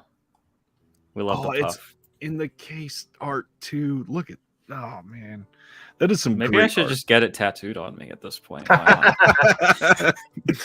Okay, so this says it includes a 40-page Perfect Man book and is limited to only 5,000 copies. This is a 2-disc Blu-ray set. No major retailers will be stocking this. It is only going to be on the website and at select indie retailers. The late 70s and early mid-80s in Poland were a time of incredible censorship and miraculously a time of phenomenal output from Polish filmmakers, often overshadowed on the world stage by his peers. Piotr Sulkin, I'm hope that's probably wrong, but I'm hoping it's close, was a visionary pioneer in the dystopian sci-fi genre. Presented here are the 4 films that comprise his Apocalypse tetralogy, originally released between 1980 and 1986, arguably the busiest period for the scissors of Polish censors. What a great way to say that. I was about to say, what a fucking banger sentence that was. Cleverly working around content restrictions, Sulkin delivers tense and disturbing sci-fi telling fantastical and often horrific allegories of living in a corrupt bureaucracy and police state. From aliens to artificially created beings, from brainwashed masses and ultra-violent indulgences, VS is proud to present the Apocalypse tetralogy, making its worldwide Blu-ray debut. I am sold. Yeah. Damn, this sounds great. Ryan, would you mind sending either in the private chat or I guess even the comments that list of the numbers of under 500 that Terry sent you? I put it in the regular chat a long time ago. I missed it. And cannot scroll that far back. Because I'm an insane person, I have my own personal spreadsheet that I've been keeping up with for the stuff that I specifically I'm aware of your spreadsheet from the Discord. Yeah. There you go. I just posted it again in the chat for everybody. Why? What a guy. Uh-oh. How do I... Highlight, copy, paste. But the whole thing's not showing up. It doesn't... It could be wrong. No, I believe that's the whole thing. Okay, great. So wanted to highlight, since Celeste is looking at the cart still, new commentary track on Gollum with Sam Deegan. New commentary track with Michael Brook on the War of the Worlds Next Century, and then Actually Existing Dystopia, Politics, Delusion, and Language, and Obi Oba, The End of Civilization. That is a video essay by Jonathan Owen. Hard to Be a Hero, Sulkin's Gaga, Glory to the Heroes, video essay by Andrew Nett.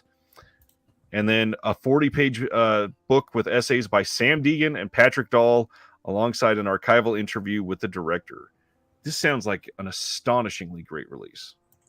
Yeah. $30 too if you're a subscriber. Is High School Fantasies basically a Peakorama title without saying it's a Peakorama title? No, I think it says it's a Peakorama title. Oh, it doesn't? Say sure sounds like it. Yes, I think it explicitly states Peakorama. I don't see it. I don't see that anywhere. Unless it might predate the Peakorama titles, I guess. Copy.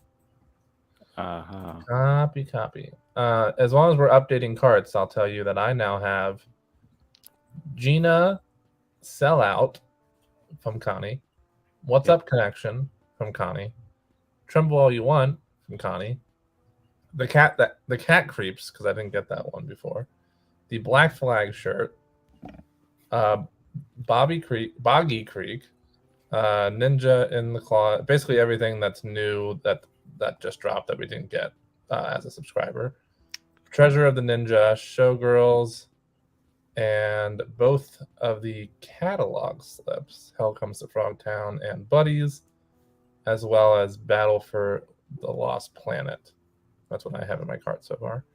I am not sold on Fanny Hill yet.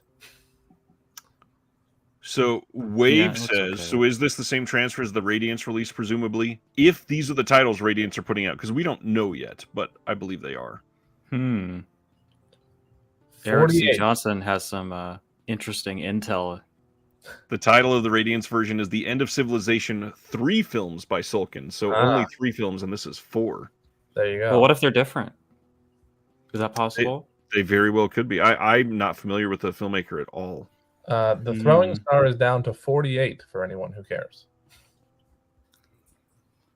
Jeremy, come on. Yeah. Are you telling me I gotta draw the line somewhere? Brian, are you saying I shouldn't get the... Yes, you should not get a Throwing Star. Jeremy, you should do whatever makes you happy.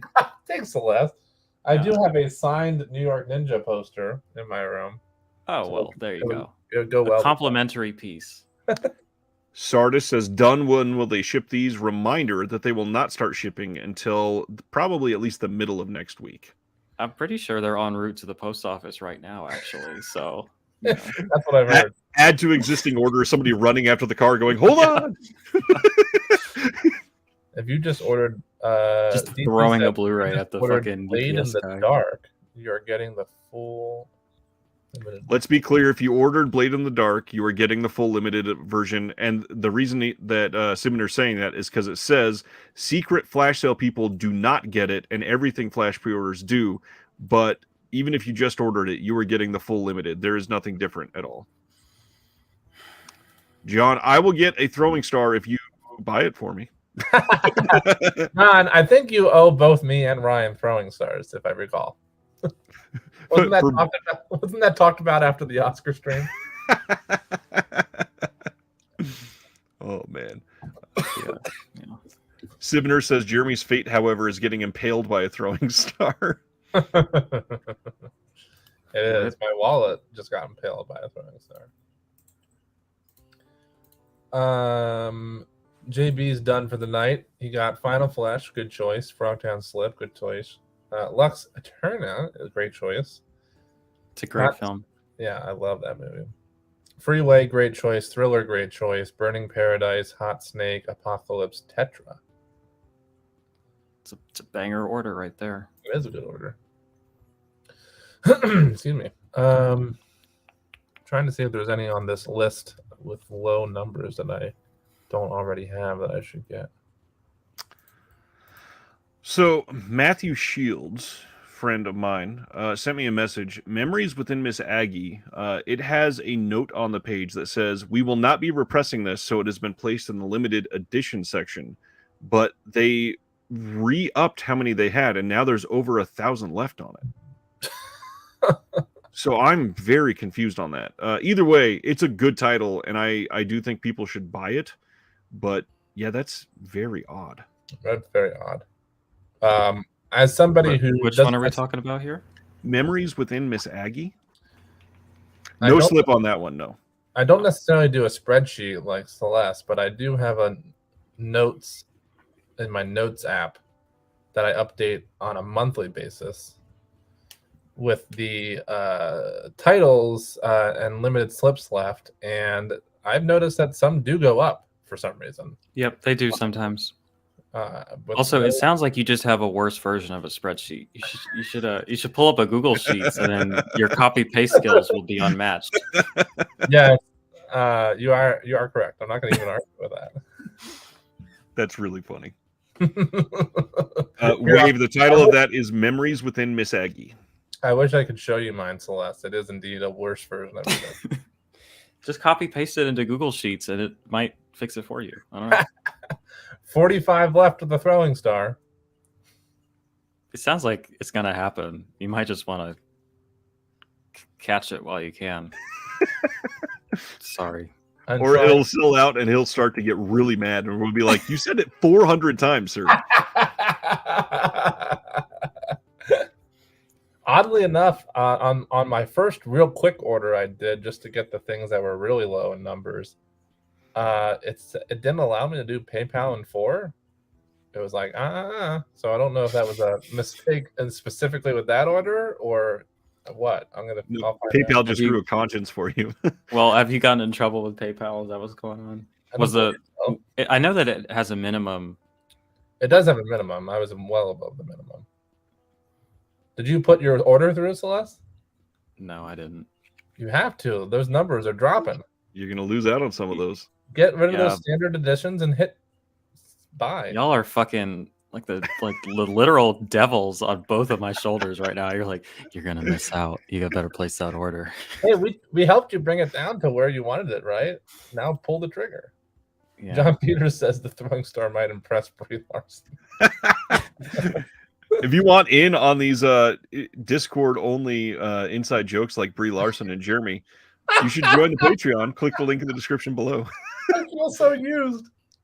Oh, decent the sizing. They print on canvas. I don't know if that means anything to you, but they're the best shirts. So. Very comfortable and very true to size. Yeah. If you get rid of those 2 standard editions, Celeste, what does that bring your total down to? Probably just under 100, just barely under 100. Right? No, yeah. I trimmed some of the fat, so it would just be 3. It would just be 3 slips at about a little under $60. Oh, that's pretty good. What 3? Honestly, that might be where I'm more comfortable because let's be honest, I'm going to be adding to this as. Oh, and Anthony's sending you ramen, so you can go up a little more. Yeah, you can throw another slip. Throw another slip on the pile. What 3 do you have currently? You got rid of Treasure. Oh, I have Jeremy, Shiva Baby, and Final Flesh. I made the cut. You did. You should pull the trigger on that because Final Flesh is gonna go. It was down to like 50 when we started. It's down to like 40 now. Yeah. Sibner is asking about Nightmares. Is that the Umbrella title? It is. If so, yes, it is worth it. That is great and much better than Undead. Hot takes. Oh, still 45 for the Ninja Star. It has not budged since the last time I brought it up. It could be 44 with a few clicks. What I do need to do is step away for a moment to see whether or not I have buddies before I pull the trigger on this order. Whether that would be wise. I thought you meant you were going to check your fucking bank account. I was like, yeah, you might want to do that too. He doesn't care. I'm Scrooge McDucking it over here. I don't give a shit. Any question or anybody have an opinion on Nightmare Sisters? No. I am opinionless. Nightmare Sisters is not as good as it could be. The art is better than the movie, but it's still pretty fun. Oh, that was actually, thanks for bringing that up. Whoever brought that up, who was that? Dead Sea Life.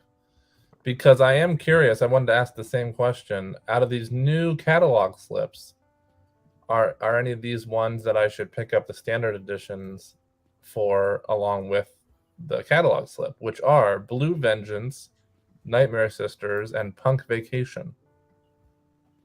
Thoughts? Blue Vengeance. Why am I confusing myself? If that's the one I think it is, yes, that one is good. Okay, PayPal might be intervening. It's not letting me log in for some reason. Really? So it wasn't just me. Mm-hmm. Yeah. I was able to put my order through with PayPal, but it wouldn't let me do pay in 4. The sale is breaking all of PayPal. That's crazy. So, Ryan, you're saying that that is one I should get? Yes, Blue Vengeance is pretty good. But not Nightmare Sisters nor Punk Vacation are worth getting the catalog for. I think you would like Nightmare Sisters. Punk Vacation is okay. You think I would, Okay.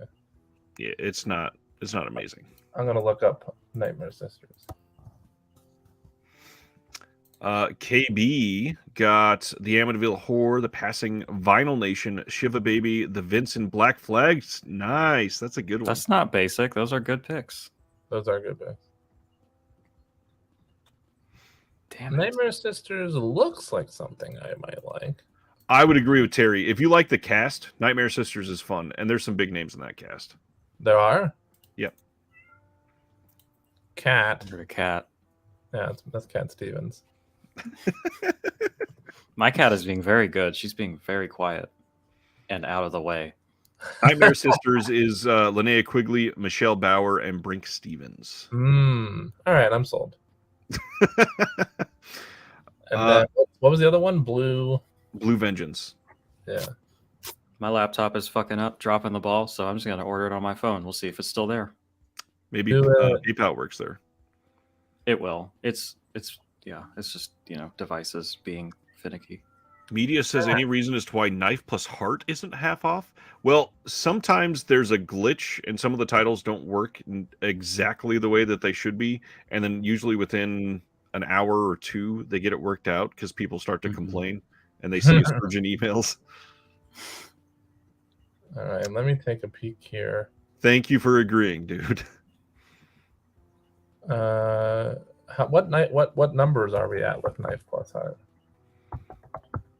Probably about 400 if my memory serves me. And it's a great damn movie with an incredible slip too.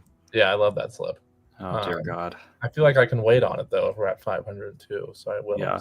Spending Final Flesh is down to 34. I gotta type quick. Go! I'm gonna go check on buddies. I'll be right back. While you guys are doing that, I'm gonna do Ninja in the Claws of the CIA. So this one is limited to 5,000, and it's a VSA. And it says, John Liu is a world-renowned martial arts expert who was recruited by the CIA after his twin brother James Liu was injured. John's mission is to turn a ragtag bunch of soldiers into fierce fighters by teaching them the ways of martial arts. Unhappy by John's presence, a rogue military officer uses an emotionally unstable soldier named Wong to challenge John's physical abilities, as well as a sexy female soldier to challenge his mental focus. Unbeknownst to John, the CIA is conducting secret experiments on the soldiers by using hypnosis as a form of mind control. With the help of a data analyst named Caroline, John soon uncovers the truth behind the secret experiments, and together, he and his new love interest flee with classified documents. Now on the run, John and Caroline are hunted throughout the world as danger hunted around the world? As danger lurks around every corner and no one can be trusted, their only hope to survive is for John to use his martial arts skills as well as his cunning in order to stay one step ahead of their dangerous pursuers. Does this really go all over the world? How? It sounds like they had a budget of like $14. Yeah. Written, directed, and starring martial artist John Liu in one of his many vanity projects, this is a truly mind-bending experience that defies logic as well as categorization. Shot primarily in Spain, this is an unusual martial arts film not only due to its outrageous plot, but due to the fact that it feels more like a Eurocentric cult film, thanks in part to its many filming locations as well as numerous international genre actors. Wow. Featuring the human tornado himself, Ho Wang, as well as Murda Miller, Roger Pesci, Christian Anders, Raquel Evans, and Spanish character actor Victor Israel.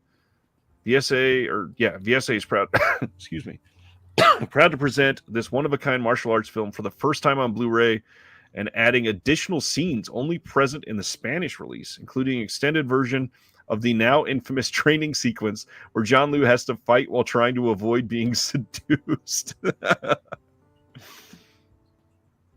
All right. I got my order in. Good. We got the Final Flesh. Sweet. Secured. Did you get PayPal working? Yeah, it's fine on my phone. Good. Maybe I should. Jeremy, we did it. We made it. We got my 3 titles in. I'm thrilled for Final you. Flash, Jeremy, and Shiva Baby are secured in the bag. I'm thrilled for you to go back and get 3 more titles. Before weekend's end.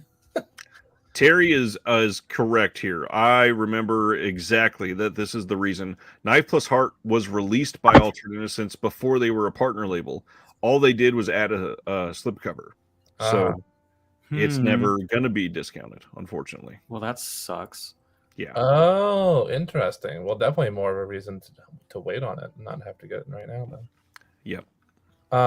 Whoever said I didn't have buddies is correct. I do not. So I'll be getting it with the Blu-ray. I don't know how I remembered that. I double checked Hell Comes to Frogtown too, and I do not have that one. So yeah, those are safe and secure in my cart, which is currently sitting at $343.85. I see Radio On is about to hit its last 100 units, and it's only $15. I haven't seen the film, so I can't speak to it, but it is a very unique, like, side-loading slip with a glossy finish. Oh, yeah, that one. So if you're like super into slips and shit, it's a cool one.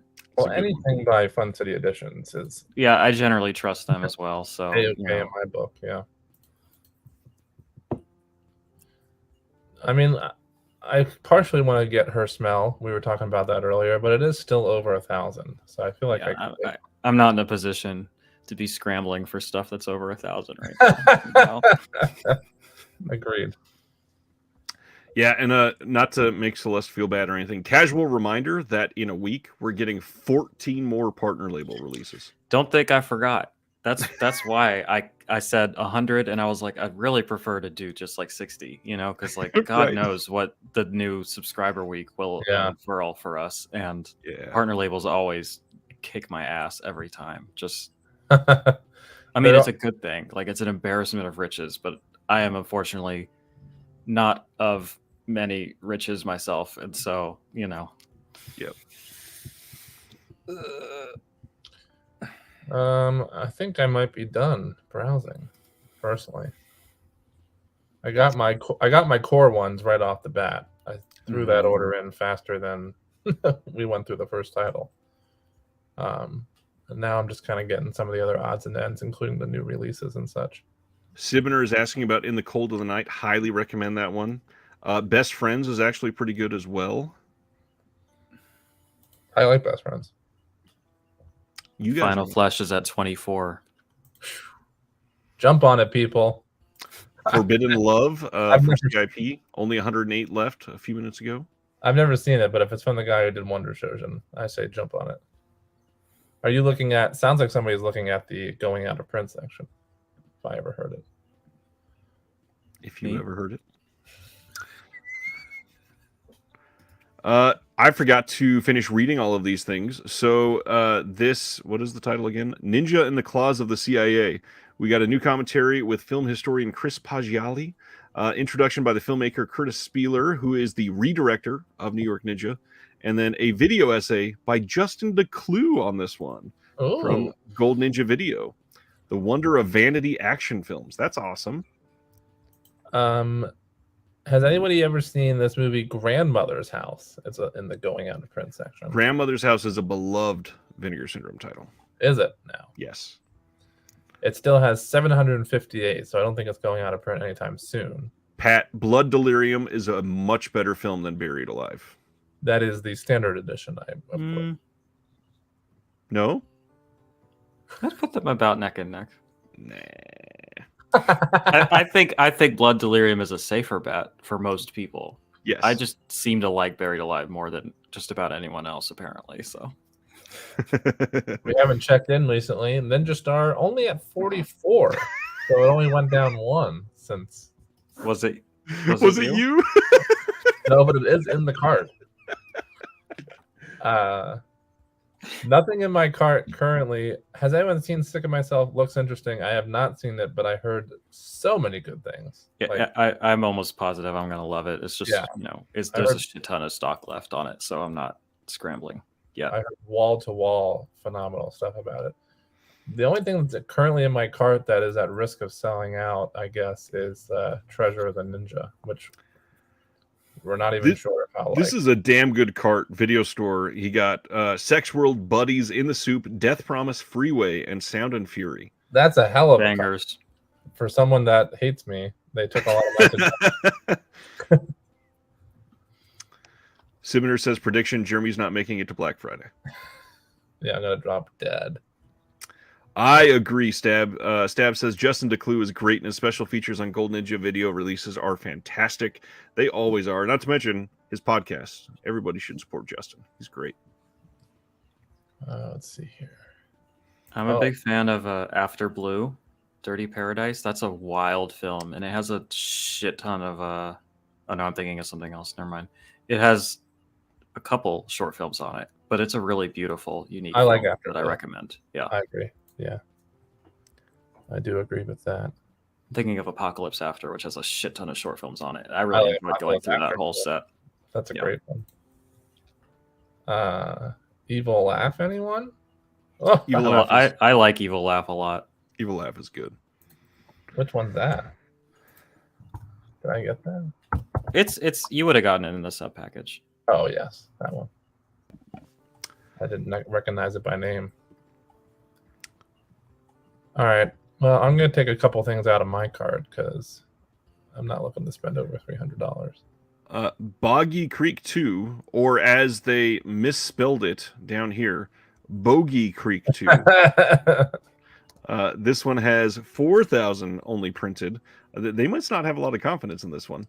It says, zoology professor Dr. Brian Lockhart has long been fascinated by the legend of Bigfoot. Having heard tales of the mythic furry creature wreaking havoc in the swamps of Louisiana, Dr. Lockhart sets out to investigate these strange occurrences for himself, aided by a ragtag team, including assistant Leslie Ann Walker and local kid Tim Thornton.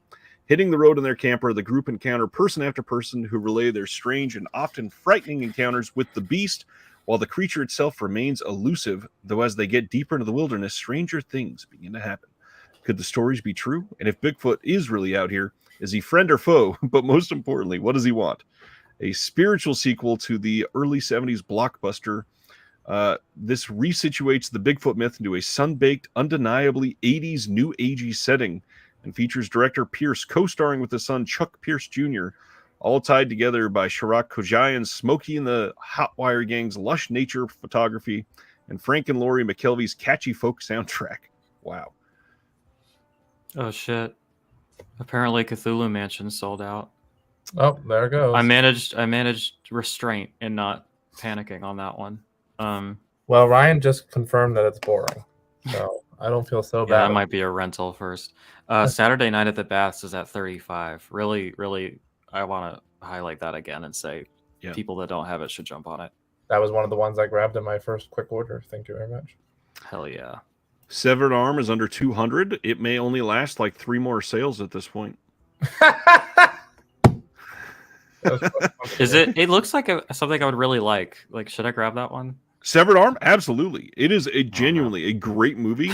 And seriously, and the slip is way better in hand. A lot of people hate it. Oh, I really like it. I like it on the website. So I love it. I really think you would like it. It is a fun, unique story.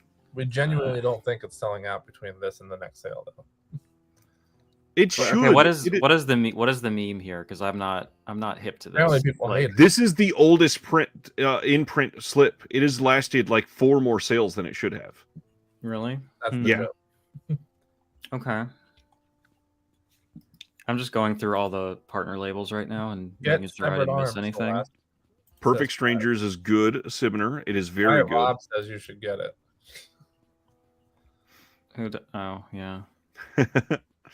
Stab also says, I picked up Severed Arm last sale. It's a great time. Matt Shield says Severed Arm is great. Paul picked up the Tetralogy. Welcome Home, Brother Charles MMA. Nice. Buster Keaton rides again from CIP. Nice. The Grave. Resurrection. Resurrection is great. Good snag. Anthony got a bunch of stuff. We'll post the Box of Shame gif in the Discord. The Box of Shame is right. I've got a hefty one built over because they just haven't shipped me anything in a long time, and there's been a few like happenings in that time that I've placed orders for, and It's gonna be embarrassing when it arrives. What's going on, Marvin? This is the first time you've been live with us in a while, man. Lulu. Yeah. I just noticed this. Yeah, they haven't gone only 4,000 on the VSA since Grave Secrets, and Boggy Creek is only 4,000. Do we think, like, are they just not selling as well as they thought in general? And maybe they're like, let's dial it back a little bit. Well, that, and as soon as it was announced, I've never seen it, but in the chat, a lot of people said that it's awful. Nice. Really? Yeah. The Boggy. I tend to not be interested in the VSAs, if I'm being honest. There's a few here and there, like Ted Bundy's really good. The Ringo Lamb one that was announced, I really want at some point. But yeah, there's not a ton there. That's really for me, which is probably a good thing. Yeah, I think VSA line has probably been like 35% hit for me. So that's one I can hold. That's pretty rough. Yeah. So I'm going to hold off on Boggy then. That's a great one to take away. Oh, man. I was told that Red Cockroaches is apparently a lesbian vampire film. It's at 200. But it's also SOV, which is like not super my thing. And that also probably means it won't sell out as fast, in my opinion, from what I've seen. Well, it's a fairly recent release, and it's already a new one, yeah. Oh, really? Already under 200. Well, the good news is, Celeste, that's not part of the sale that's happening currently. Yeah, but I feel like the numbers are still going to drop because people will have an opportunity to get free shipping on it. It'll just be like, just throw it in while I'm at it. Well, and you're a sub, so it's already discounted. Right, but my point was you can get it whenever you want at the discounted rate. Exactly, but I guess what I'm saying is I think this is an opportunity for it to maybe sell out faster than normal because people are like in sales fever and adding shit, you know? Absolutely. That might not be true. I don't know. Yeah. It's possible. Although I don't think it would drop that much from a 200 level, though, that you would have to. Okay. But who knows? John says, I like Cthulhu Mansion, but it's not a must. Yeah. It's Sibner. Yeah, I think that's a rental. Sibner says, Marry, Fuck, Kill, Perfect Strangers, in the Cold of the Night, and Doll Squad. I'd probably have to see the cast on those to really make a judgment on that. I'd fuck the Doll Squad in a heart. I would say Marry in the Cold of the Night, Fuck Perfect Strangers, and Kill Doll Squad. Oh, wow. I didn't put any of Doris Wishman in my cart because there's too much other stuff, man. I got the first Doris Wishman on the Orbit DVD used sale. I got that thing for like $20 or something. Oh, like nice. Really good. Yeah. Wow. Ryan, please confirm the catalog slips. Just the slip is only available this weekend, but if you're getting the slip and the Blu-ray, it's still available after this weekend? Correct. It won't be discounted or anything, but yes. Yes. It won't be discounted. So, excuse me. Yeah, if you want to spend the least, $8 for it right now is the best way.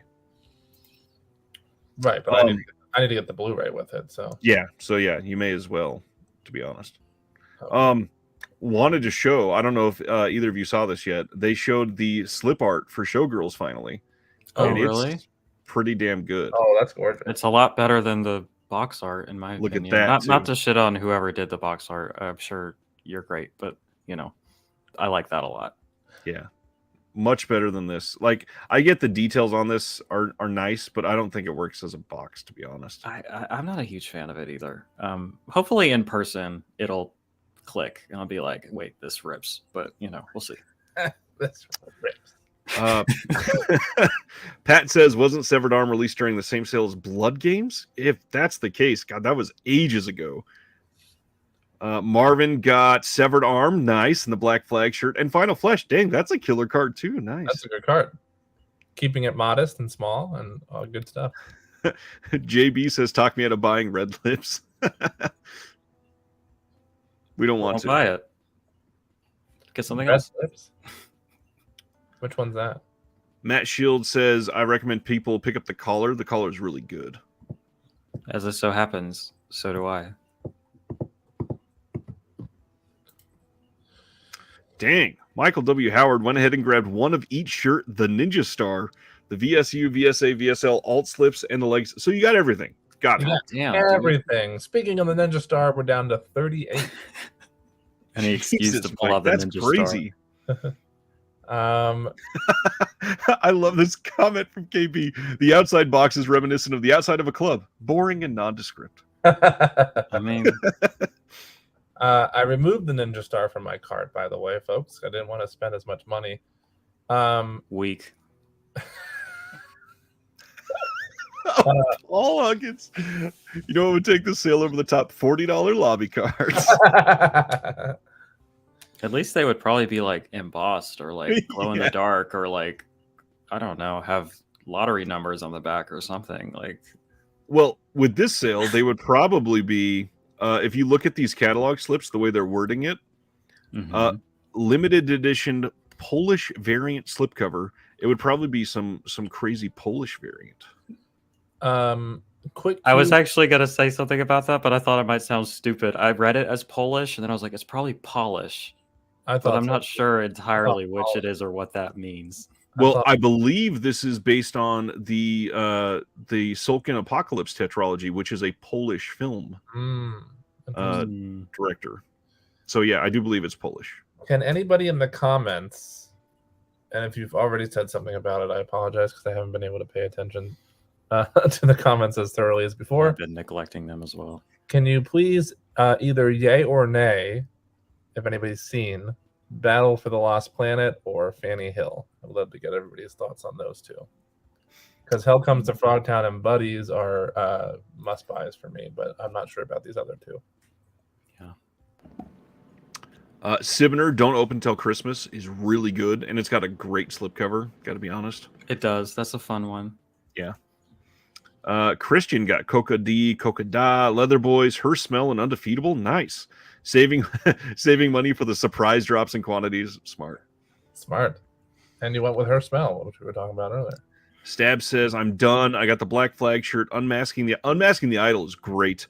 Undeclared War, incredible. Battle for the Lost Planet, Mutant War, Apocalypse Tetralogy, Flesh for Frankenstein, and Cloak and Dagger. Is Cloak and Dagger on sale finally? Interesting. I didn't check that. It'd be really cool if they had a contest where the patron got to design a slipcover. Where some patron got to design a slipcover. That'd be cool. If you could... if you're not an artist, maybe you could pitch the design to whoever the artist is. Yeah, maybe. Battle is a thumbs down for me. Yeah, it says it's dreary. And then Sibner says, I've heard Battle for the Lost Planet is crap. Yikes, okay. Copy that. Anthony says, yay to both, but Hell and Buddies are higher priorities. Agreed. Yes, absolutely. Mark got Calvaire, Irreversible, Nightmares, Censor, Miami Connection, Buddies, and Shiva Baby. I gotta be honest, it's a great cart, but it's a depressing as hell cart. Maybe save Miami Connection for the end. I watched that for the first time recently, actually. It's something else. That's how I'll... Aww. I love him. Cat Stevens like, don't get Battle of the Lost Planet. I heard it's crap. Well, Mike says he loves it. Oh, really? Wow. Yeah. Definitely grab it. Well, Mike, that's strong language. I hate to say sell me on it because that's such a dick thing. Well, here you go. Matt Shield says Battle for the Lost Planet has some okay practical effects. It's fun after a few beers. What I want to know now, I gotta buy beers on top of that. Like, come on. What I want to know from somebody like Mike who says they love it is like, what else do you love? So I can. Or what do you love about it? Yeah. Oh wow! Cloak and Dagger and Roadhouse are both 50% off. That is surprising. Wow. They both got shit ton of stock still, and they're expensive. So I'm gonna pass for now. But I will say, Roadhouse is a very, very popular title, and it's down to like 1,300. I rented it and I loved it. Actually, I wasn't expecting to, but that shit kicks ass. Like it's really great. So I will need to get it at some point. I'm still trying to. Ronnie loves seeing the cat. Have seen Battle for the Lost Planet, says Terry. If you like very low budget sci-fi, then go for it. Okay. John says he does not think you'll like them. And John knows my taste, so I do appreciate that, John. Yeah. Chris got The Last Matinee, The Incubus, Amityville Curse films, 3 of them, The Corruption Set, and Don't Answer the Phone. So about past 150, not too bad. And Don't Answer the Phone is about to go out of print, I think. Well, it's about to. No, it's in the going out of print, but it has over 1,000. Oh, does okay. So it is going out of print. Yeah, it's gonna be fine for a while. Anthony, who normally I don't read his comments, says Cat Stevens said, "Don't buy the overpriced Ninja Star." Thank you, Anthony, for the translating. Sam got KFC, which I gotta say is among the grossest films I've ever seen in my life. I still haven't watched it, but I've heard that. It's actually like foul. Like there's a part in it that is genuinely like gag inducing. Personally, I'm not a fan of it, and not because it's gross. Like that was probably the most interesting part of it, honestly. It's just kind of messy and all over the place. But I do think it's really interesting, and it's like a Vietnamese horror film. There's not a ton of those coming out over here. So yeah, I think it's worth a look for sure. Battle of the Lost Planet aren't too bad. 2 movies on their cheap sci-fi. Matthew says I'd watch it again if that means anything. Dead Sea Life, Grabbed Battle. No one's saying anything about Fanny, whatever the fuck. I don't think anybody has seen that one. Yeah, it looks. Yo, that art is so fucking sick. Whoa. Like, god damn. That is badass. Yeah, I agree. Right up my alley there. Oh, we got cats. Shit. Shit. That's all we needed. I hope there's no nudity here. Wow, this looks like a really great restoration too. Sure does. I'm stoked about this. Oh man, this is going to be incredible. Oh, male presenting nipples. Uh-oh. The clean version of nipples, according to society. Strange standards. Yeah. The legal nipple. What? She just looks bored.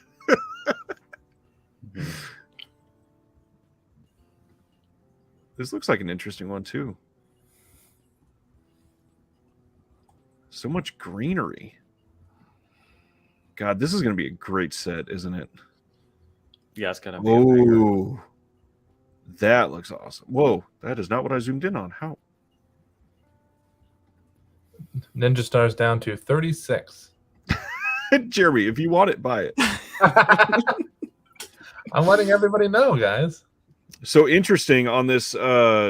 This is the Villages of the Damned 3 Horrors from Spain. The extras on this we had not seen before. This is newly scanned and restored in 4K from the OCNs. We have an interview with the director for El Bosque del Lobo. And then introduction to that one with film historians Angel Sala, Carlos Benitez, and Xavi Sanchez Pons. Interview with Yvonne Sentis, an actress in Las Flores del Vicio. And then interview with Jose Lefante, actor in Beatrice. And then, by the way, 40-page perfect bound book with essays by Erica Schultz and Alexandra Heller Nicholas. Congrats, Hello. Erica. Hell yeah. Can I expect some slaughtered children in this set? Is that what I'm gleaning from that information? Yeah. DC says 16 copies of Earth 2 left. Yeah. Also, John, I absolutely want to get Stiff Competition at some point. That's just like not at any risk of selling out for the foreseeable future, so it's going to have to wait. But a blowjob contest film sounds like a good time to me, so yeah. In that movie, everybody wins. Yeah, you're not wrong. Damn. If the two of you wouldn't mind indulging me for a moment. What if we will? Oh, I'm always here to indulge. I'm looking at my cart. Gotta get Buddies and gotta get Hell Comes to Frogtown for the discount. Okay. Debating on Battle for the Lost Planet based on the various comments. So that I'm trying to get rid of 2 things from my cart. So it'll be right in the sweet spot of under 300. Okay. So I could put back Battle for the Lost Planet based on those comments. I got Showgirls in here, which I could get the subscriber discount anytime, so I could wait.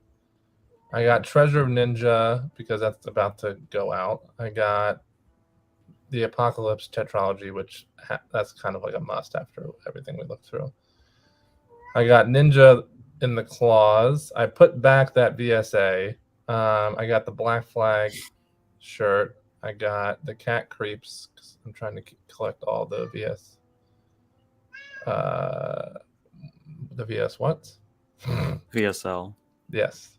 And I got Tremble All You Want, What's Up Connection, Sell Out, Gina, Nightmare Sisters, and Blue Vengeance. Those last two standard editions are solely for the catalog slips. Okay, so Jeremy, my advice to you is the 2 catalog slips that you're not interested in like that much, like people have to talk you into it. I would say get rid of those because like personally, I mean, you could take a look at it over the weekend, but I don't feel like they're going to sell out and they'll be available. Hill and the other one? Yeah. Those personally, I feel as though those might still be around for the next They sale, probably will mostly. be, yeah. And then you can determine in the... Well, Fanny wasn't in the card, but I will get rid of Battle for the Lost Planet. I agree with you. So I really just need to get rid of, I think, like one more thing. I'm at 298 right now, but there's going to be tax on that. So I'd like to have it be under 300 with tax. Apparently the blowjobs in stiff competition are like bad. That's an interesting... that's not what I would have expected, to be honest. A few people have said that. Get 5. And yes, KFC is really that brutal. I don't even want to describe what happens in it. It's so nasty. I just wanted to show, I don't know if anybody's looked at these stickers yet. You see what you zoom in on this holographic sticker and it's got the art from some of the titles on this? Yeah. This is actually pretty good. Pretty well done. And it's only 3 doll hairs? Yep. And they've got 2 others and you can get all 3 of them for only $7. Oh, wow. That's not bad. Although, does it say how big they are? Wow, 2.5 inches by 5.5 inches. That's a good size. God dang. Severed Arm is very tempting, says Stan. I want to get it too. Media, I have watched Eliza and I love that film. I think it's really great. So that's my recommendation. It's Jerome got Showgirls and Glow. Nice. I was gonna say something, but I think it's a spoiler, so I'll leave it. I'll keep it to myself. You see, Chris C asked, "Is KFC really that brutal, Celeste?"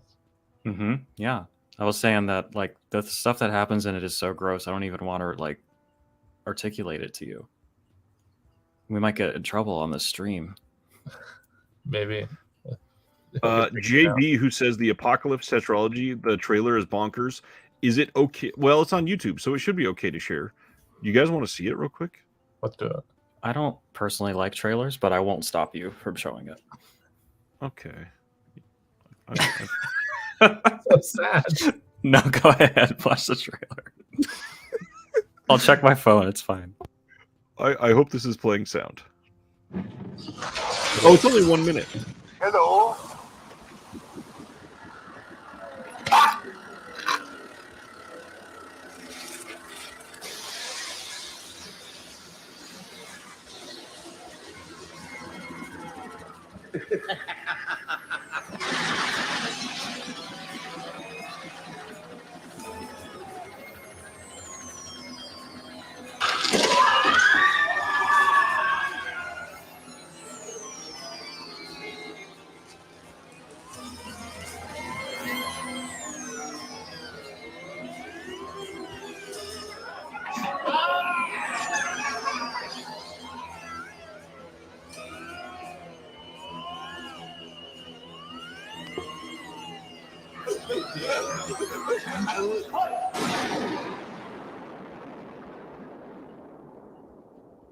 Yeah, this is my kind of thing exactly, you know. Yeah, I'm sold. This is the kind of trippy, weird, brutal, bizarre, nonsensical shit that like just gets me going, you know. That looks great. I was already sold by the artwork, and now I'm sold by the.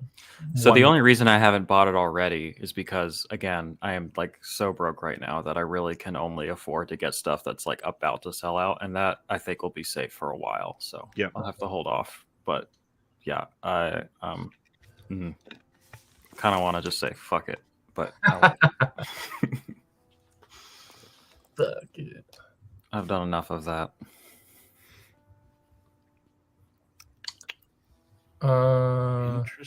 Interesting.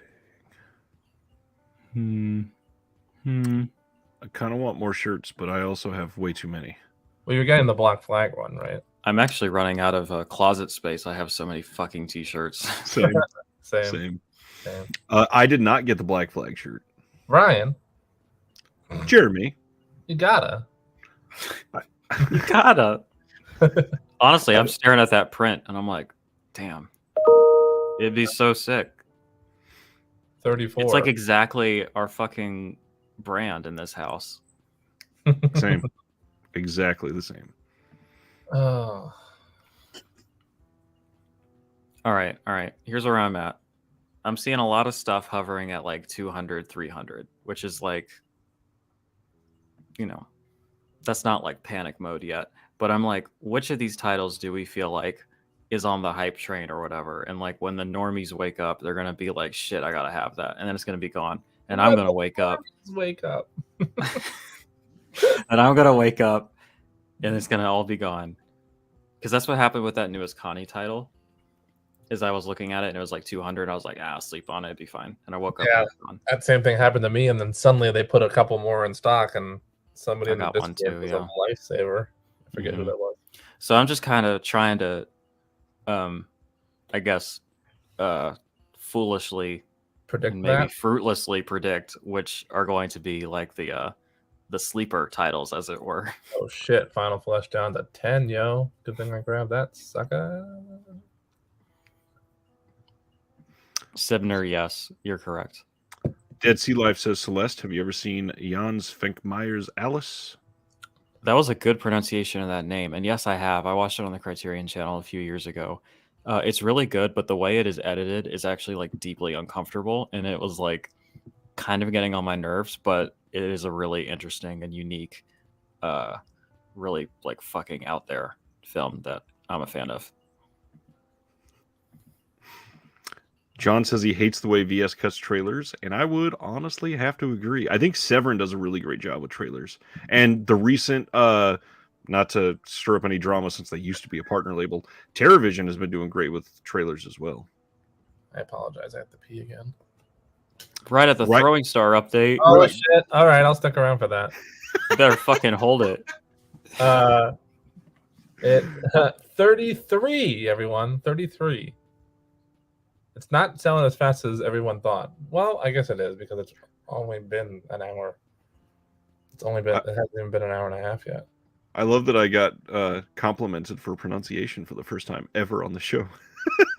Yo, Polish like throws me for a loop. I can't. Yeah. I just see it and my brain breaks. It doesn't make sense to me, but I'm probably just not used to it. Yeah. 46 copies of Darkroom left. I don't know what that is. Darkroom is that a slip or a standard? It's a standard. Oh, well, then that'll be fine.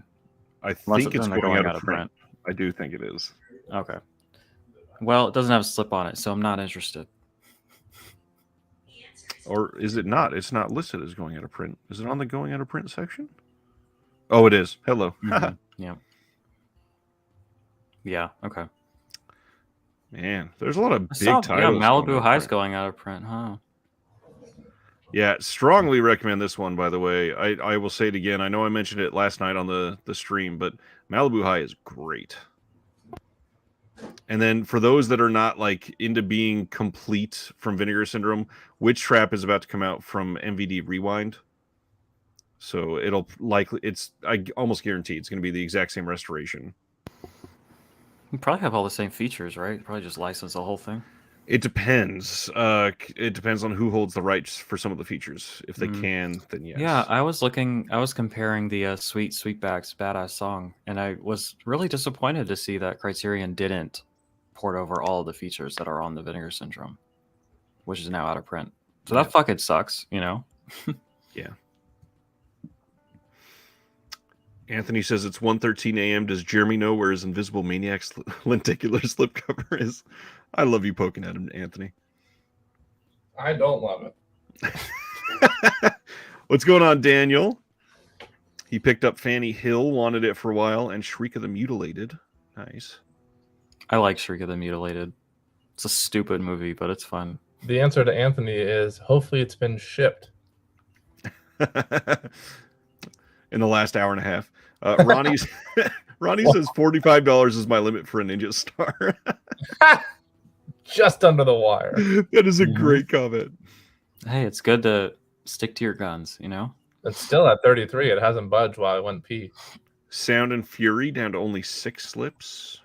I do have that one. It's supposed to be amazing. I haven't gotten around to it yet, but it's like supposed to be like really, really fucking good. Down to so, 6 slips? Yeah, maybe grab that. Ooh.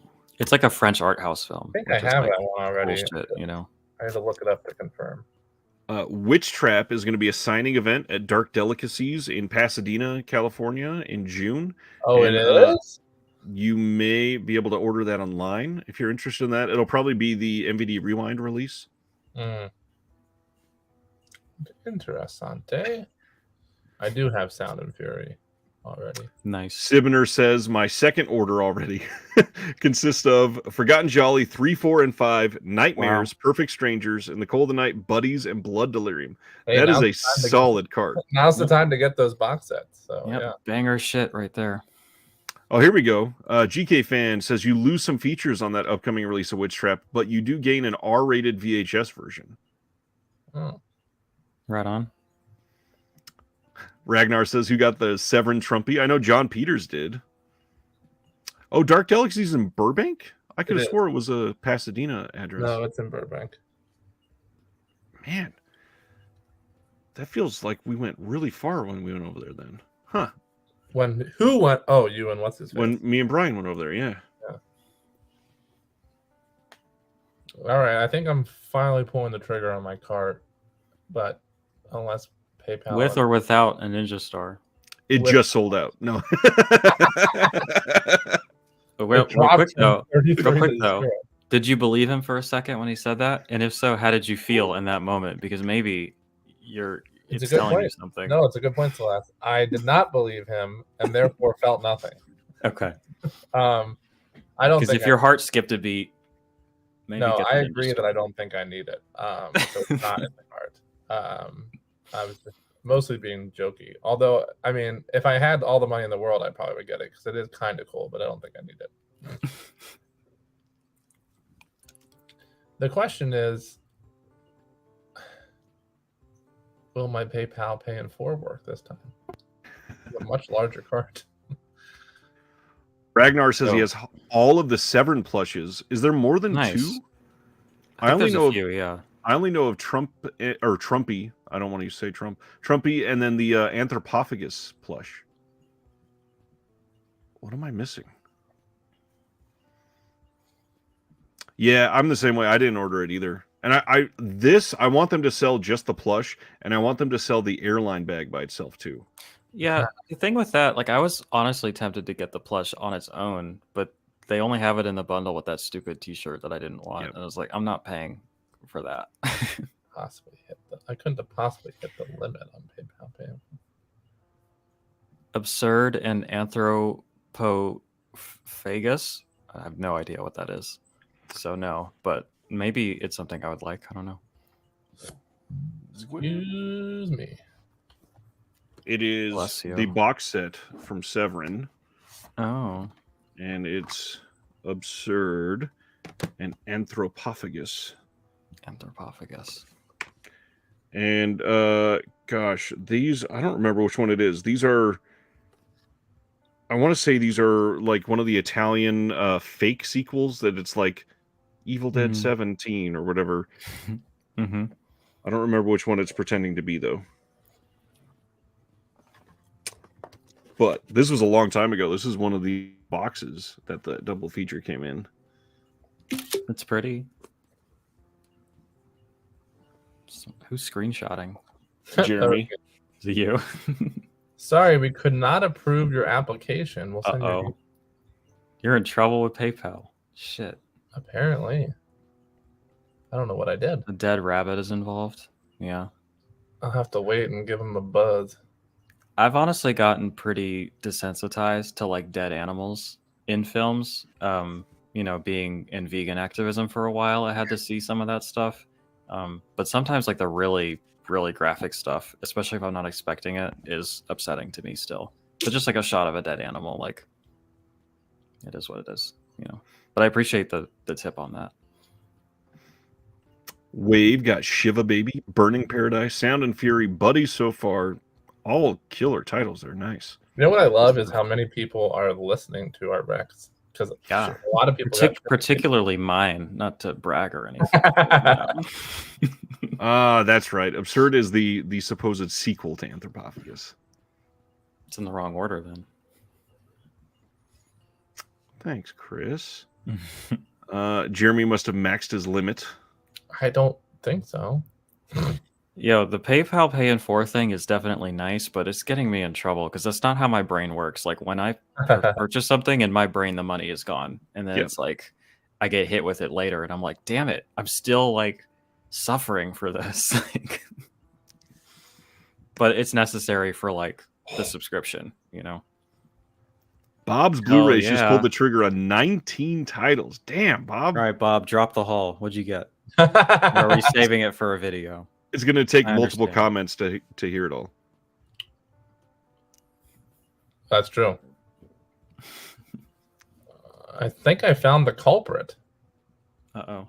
One of my Pay in 4 payments is past due, but they just take it out automatically. Why would it not have come out automatically like the rest of them? That's interesting. I think you can manually pay them, right? You might can. be able to clear that through. I'm about to do it now, yeah. I did that on accident when I did the Pay in 4 for the Vinegar Syndrome subscription. So it was like a $200 payment. It said that like I hadn't paid it yet, but I just misinterpreted it. And then like I was like, okay, I'll go ahead and pay it. And then it charged me again. So I got hit with 2 at once. I was like, well, god damn it. That was like fucks up the whole point. Like, you know. Wave says, I used up all my Apple cash back on 4 movies. Now I got to spend real money. Damn it. That cash back doesn't last long in my account.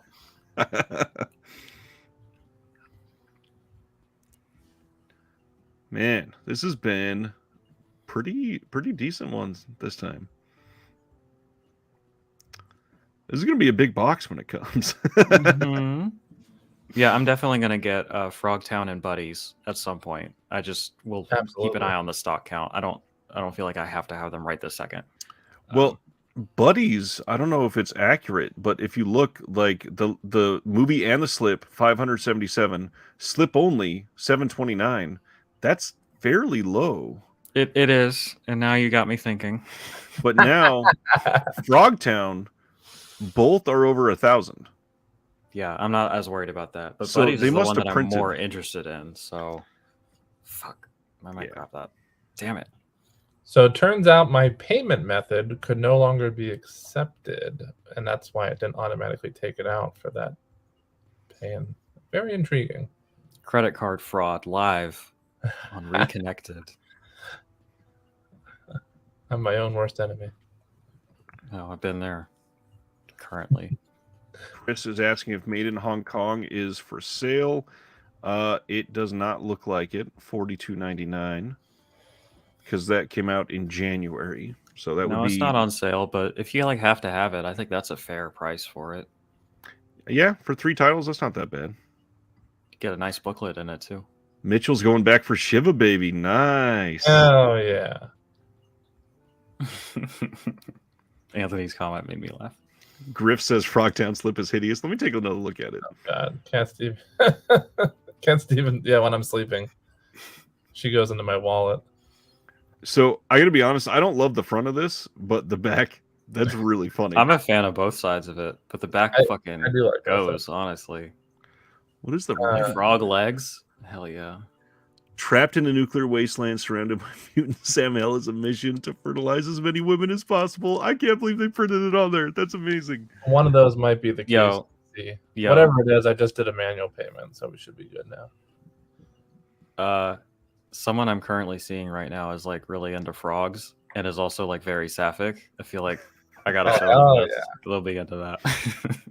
And it's honestly it's a fun movie. It's pretty damn good. Yeah, it's been on the watch list for a minute. So I genuinely love how many people bought Shiva Baby tonight.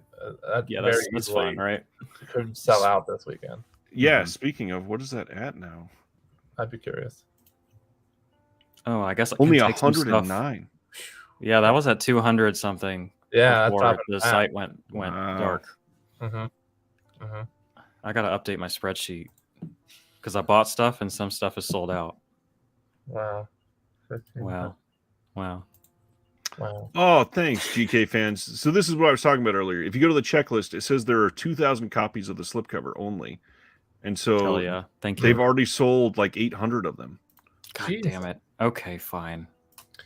Brie Larson is getting her revenge for bugging her for selfies. She's used my credit card too. She overdrafted it.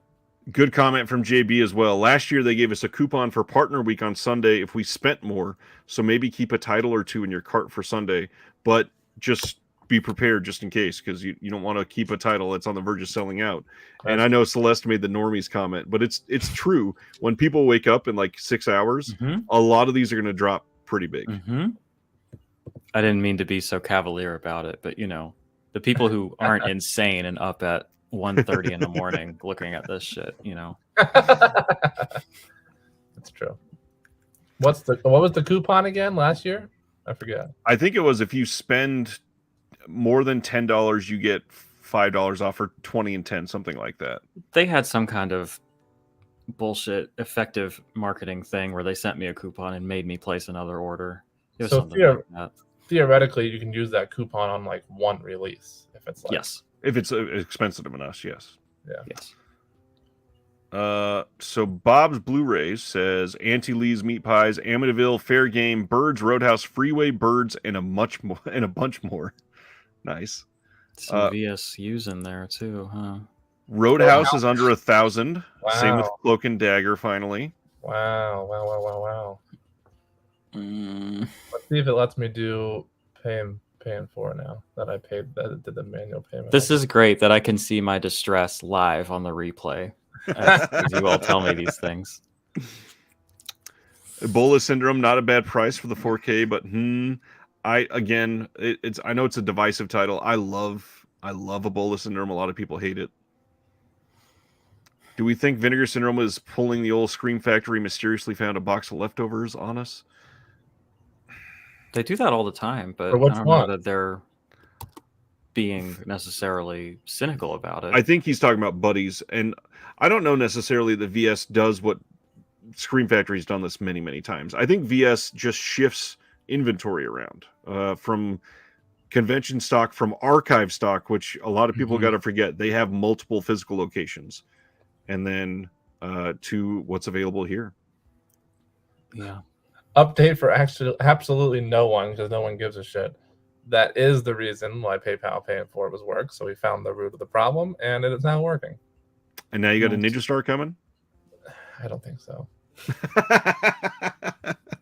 I just can't. I can't. If I had the money, I would just buy it for you for the bit. But I really don't. That'd be really funny. It's the thought that counts. Yeah. Stan wants to point out the frog suits on Hell Comes to Frogtown were done by Steve Wang, who co-directed The Guyver. That's awesome. Don't forget to save $20 or so to save lives and donate to trans charities, by the way. I will post. Caught up in the fever. Well, we also have more viewers now that weren't around then, I'm sure. Yes, share. So I'm going to share the links that we shared earlier. Please take a look at these, and if you're going to buy 19 titles, Bob, just buy one less and give that money for that last one to one of these great organizations. How is a call coming through on my phone when I have it on Do Not Disturb? At least it didn't ring on my computer. That's what Do Not Disturb means. It doesn't mean that they hang up on them automatically. I thought it just goes straight to voicemail if you're on Do Not Disturb. I thought so too. Oh no, I think it just doesn't make a noise. Yeah, that's it. I think that's it. Okay. Mama Blu-ray's here. What's going on? What's good? Mama Blu-ray.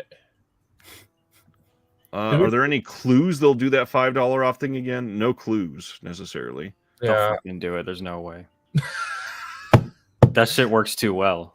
They have done that, I believe, at like the last 4 sales. So yeah. I didn't have to call PayPal. Thank you for your concern, though.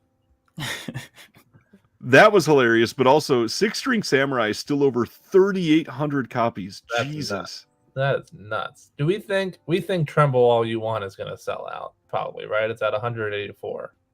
Probably soon. Mm. And Sellout is at. I gotta pick my battles.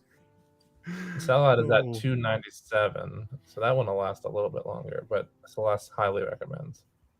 I do, and it was at like 400, I think, on my spreadsheet before the sales went live. So it seems to be moving kind of fast. Wow. Okay. And then the last Connie I have on here is What's Up Connection, which is currently at 220. So they're all pretty low. So Scooby is asking, I'm new to Vinegar Syndrome. How do you find out how many copies are left of what? So I'm going to share. I don't think I've shared this in a stream before. If you are on a page and it has less than 1,000, it's highlighted here where it says only this many left in stock. But there's some things to do, and this is easiest on Chrome, though I think you can do it on any browser. You right click and you go to, I believe it's, let me make sure. I think it's View Page Source. Yes. Mm-hmm. Let me see if I can share this tab now. Sorry, 1 second. Okay, so this is the page source. And then while you're on this page, if you do a Control F and type in inventory, and then find where it has the counts here, if you look at inventory quantity, it tells you the exact quantity in stock there. This was a godsend for my spreadsheet, by the way. Good. If you scroll down, it'll also tell you how many standards are there. So Shiva Baby still has 2,700 standards at the moment. Yeah, but we don't fuck with standards around here. Oh, thanks. Mike says if you're in Chrome, you can just hit Control U. Perfect. Nice. Wow. Even easier. All right. Yeah, you know what? Richard is making a good point. That when the VSU sell out, we'll probably just get a slip version. And now I'm thinking about, do I really need that box? And the answer is I really don't. And I don't really have the space for it, to be honest. Which one? Showgirls? For all of the VSUs. For any of them. But I already have Showgirls on order. So I guess that can be my test as to like how much stock do I put in this like special packaging that they do? Because that'll be my first VSU. Okay, that's what I was about to say. Yeah, they're honestly they're stupid good. Yeah, but they are. Ninja Star is at 31 now. Thanks, Jeremy. I'm still not buying it. Love you, Ryan. That might be a sleeper one. Might not last to the morn. It won't last till the morning, I doubt. I just realized we never looked at the Boogeyman for all of the extras. Look it up. The art on it is fucking sick.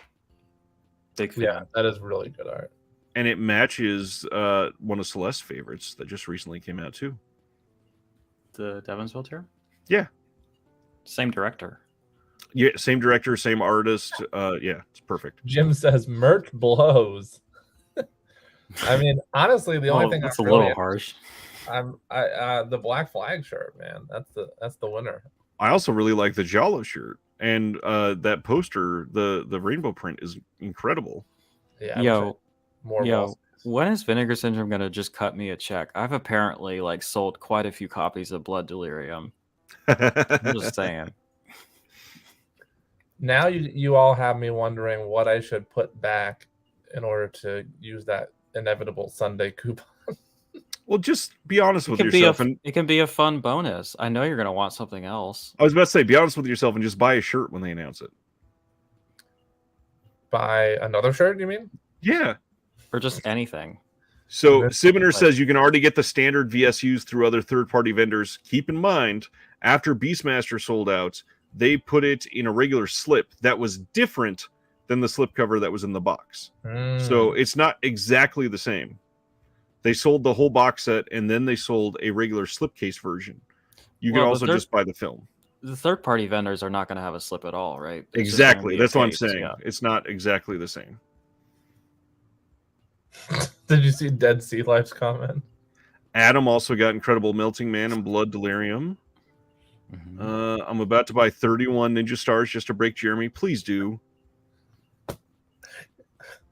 GK fan, we don't fuck with standards around here. Perfectly worded. That is my philosophy.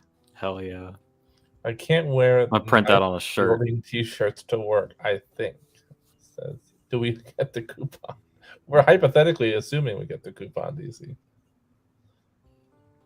It's gonna happen. Chris, of course we're still going. Jeremy wants to go 6 hours. Oh come on, it's 1:30 for me. This is amateur hour. We can keep going for a while. Hour. Thank you, Celeste. Random shout out. I'm having a blast. I can keep going forever. Tix is amazing. Tix rips. That still is high in numbers. Yeah, right? it's got copies out the wazoo, so I can wait for a while. But it's really good. Too. Yeah.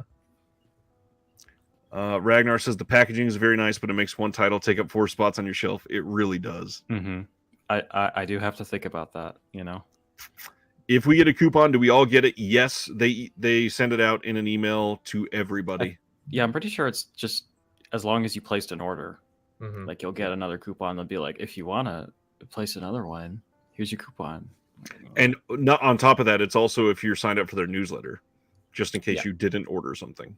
They're like, please order from us. For the 3 people that are on the newsletter, and they're like, oh, I can sit it out this time. Treasure of a Ninja is down to 30. I'm surprised I think I've decided I can wait on that one. That's solely if it sells out, I can be okay with that. It's solely in my cart for fear of missing out on the slip, which is a pathetic reason to have something in your cart, really. Hey, look, you're in good company for that. Hey, I forgot about this. Someone earlier said that they need to talk to their therapist about their slipcover addiction. I don't know if that is directly a reference to what I said yesterday, but you're not the only one who has had that literal conversation with their therapist. Let's see some good comments. Chris says I would get that Rainbow Skull shirt. I live in California, so going to San Francisco, I'm a king if I'm wearing that. I wish that was out on a shirt. I would get that shirt. I also agree. I don't have any room on my walls for the poster, but if it was a shirt, I'd snatch that up in a heartbeat. John says I wish Vinegar Syndrome would get more fun with merch like Severin. No, they do classy merch. like high cool gloss, like hi sweetie. Bushy t-shirts. Print. Yeah, classy stuff. Pluto wants to say hi. Hi, sweetheart. Look. How are you? Oh, so small. Look at the face. Dead Sea Life says the archive in Connecticut posted that they will not have Showgirls, Blade in the Dark, or Boogeyman until Tuesday. All of the other ones should be in. Interesting. Hey, sweetie. So for the Boogeyman, actually, while we're here, new commentary track on this one with the editor, Terrell Tannen. New commentary track with Kat Ellinger. Hey-o. New interview with Susanna Love, the actress. New interview with the cinematographer, David Sperling. New interview with the actress, Catherine Tambini. New interview with editor, Terrell Tannen again. New interview with the camera operator, Jörg V. Walther. And then an archival interview with the director. It's a lot of interviews. And a couple commentaries. Gosh, I'm so back and forth on this card. Oh, that is a boob. All right. Oh, demonetized. Hey, if you were paying attention, can't blame around here. But I'm allowed to flash my society approved boob. I'm blocking it with the comment, so it was perfect. So go ahead. I'm at the point where I'm not sure if I'm allowed to do that anymore. I'll just say that. Chris Silvestri says we need a sex toy line from Vinegar Syndrome. I can't be the only one. I am shocked they have not sold Vinegar Syndrome condoms yet. Yeah. I feel like we talk about this every stream, but I would absolutely buy Vinegar Syndrome themed or branded like dildos or butt plugs. Like I would get one or multiple of those. Sign up for that subscription. Not use them. They might just be display pieces. I don't know. Depends on the quality of the product, I guess. So much Cat Stevens here. Bless you. That tastes like vinegar. That could be fun. Vinegar flavored condoms. For like a fun surprise. Yeah. Don't do that. What about like? Don't do that. They need to come up with some more. That's cool not flavors. ethical that was behavior. Awful. They need to come up with some more cool flavored condoms because most of them are just like lollipop flavors, like strawberry or grape or whatever. Like, what about like my mom's key lime pie flavor? Okay, you saved it at the end. I was like, please, no. Well, I bet you they tried peanut butter flavored condoms, but it kept getting stuck to the roof of their mouth. Look, these are the type of comments that I had to like suppress yesterday because I was like Troy is here. He's like an actual like published academic. He's like a serious person, and I'm just like a fucking gutter slut, like freak person. I'm just like, I can't be making jokes about rim jobs. I gotta like keep it under lock for a little bit. Oh man, you probably would have just loosened him up a little bit. Thank you. Didn't care for that comment. Barney's got a good question. I've never been a sub. Don't you get 50% all year round, or do you get deeper discounts during these sales? So this is something that a lot of people seem to not understand when they are not a sub. A little confusing at first. You don't get a sub. You don't get a sub discount on regular titles ever. So if it's a part of the subscription, you're already getting it for free, so you can't get another copy discounted. You also don't get a discount on things that came out in the past, obviously. But the 50% off, that applies to everything else that's not a part of the sub. So VSAs, VSUs, VSPs, VSLs, VS, the next 14 lines they make in the next 5 years, whatever. And then plus all the partner labels. So the important thing there, though, is you only get 50% off for the titles that come out during your sub period. So like right now, all three of us on the panel, we're subs for this year. We could get something on discount that came out in January that was a partner label, but not something that came out in December of last year, which a lot of people hate in December, because if you don't buy everything right then, it's not discounted for you ever. Yeah. Which is why this sale is so important, because we can get those ones for half off now. D. Sivner is asking if anyone has seen Loose. I have seen that one, and I personally didn't like it at all, but I also thought it was like really, I feel like it was me rather than the film. Like I feel like it just wasn't for me, but it could be for someone else. Like there was something about it that just didn't work for me. It's very much like, it actually is literally a student film, and I think that's kind of where my troubles with it lied. But you know, in terms of a student film, it's very, very like competently made and pretty interesting. I have it, but I haven't watched it yet. It's on Shudder, I think, if you want to try it there first. But yeah. What I just realized is that if we do get that coupon on Sunday, I could just get one of the Doris Wishmans. Exactly. That's literally what I was saying. Like, come on, you know there's something else you can just find immediately. There's no shortage of things I want to buy. I don't ever have to worry about that. All right, I'm pulling the trigger now, then. I added Boggy back in just because I'm one away from having all VSAs, so I'm not about to not get a VSA because some people said it's boring. Which one are you missing? I'm missing Vice Academy Trilogy, of course, the most expensive one. Ryan knows that I just got an amazing deal on Evil Town earlier in the week. Pretty good deal. Oh, pretty good deal. I mean, I paid retail, so I think it's a good deal for how out of print it is and how much it's normally going for. It's normally going for like $150, and I got it for $75. Yeah, in 2023, it's a good deal. Yeah. So that was the second to last one I needed. Now I just need Vice Academy, which is going for like $250. Chris is asking how much roughly is the sub. The annual sub for this year, I believe, was $960, $980, I think. And then there was a discount if you were sub the prior year that brought it down by like $60. The hard tax part was also like $50, $60. It was pretty brutal. And then if you paid for the premium shipping, which I believe is FedEx instead of USPS, that was another $100 on top of it. I did not. And then the crazy thing is we're about to have the subscriber week for halfway sale time. I don't know what they're calling it this time, but that used to be like $550 to $600. and then you would get everything for the rest of the year. That's a part of the VS line. I think it might be a little more expensive because we don't have that box set yet. And Jeremy, I'm sorry. I feel like I've been interrupting you all night. So please, not at all. Whatever you were gonna say. No, I think we're all talking over each other, which is expected.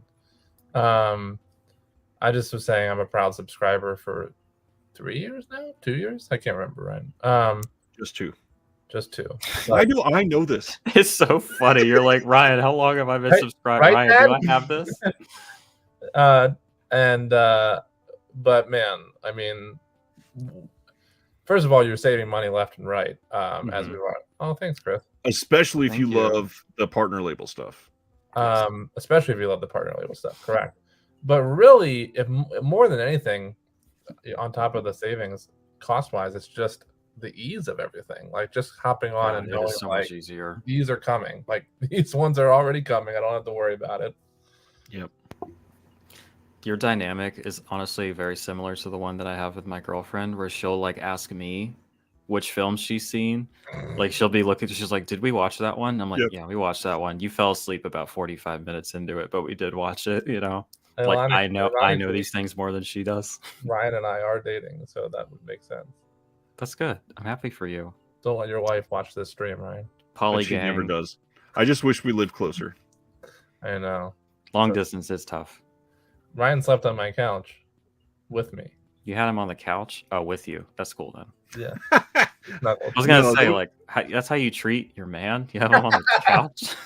That would have been much more comfortable, probably.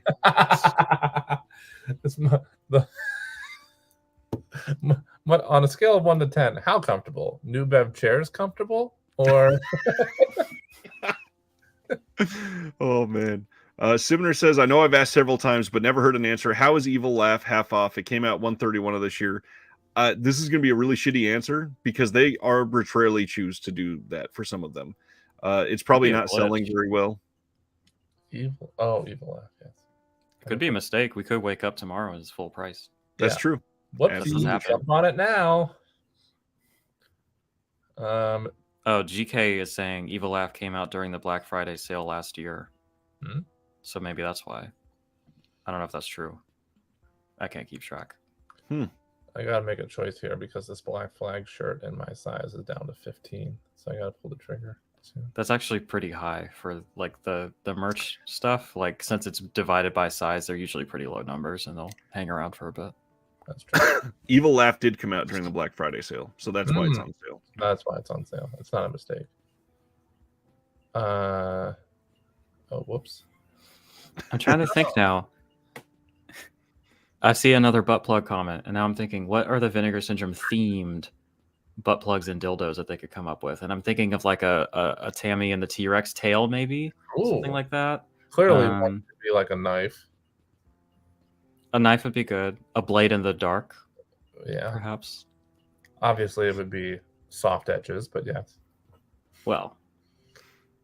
For some people. You could choose. Did you see that comment, Jeremy? Chris says, I'm taking your last name. Ryan Long has a great ring to it. I think Jeremy Verrill looks pretty nice. Jeremy Verrill. That has a nice like flow. We could both just change our last name. We could just pick whatever we want. And connected. Jeremy and Ryan connected. Hi, welcome to Disconnected with your hosts, Jeremy and Ryan Connected. A severed arm dildo stands on it. He knows. That's good. Oh, yeah. And then Sibner saying the silhouette logo lady leg. Oh, perfect. Last name is Syndrome. Jeremy Syndrome. Yikes. What would that consist of? We haven't talked much about them, but these foil prints are really nice too. Like if I had a lot of extra wall space and a lot of extra money. Yeah. Mm-hmm. No, like wall space is at a premium these days. Yeah, I have almost zero. Like literally. I see some right behind you, I think. Excuse me. Oh, no. That's the back of your door. Back of my door. Oh, I put shit on my doors. Do you? I tack shit up on the door. Yeah, I don't have any more room. Like, Me too. Maybe you can see it. I have my Elephant Man reprint on my door right now.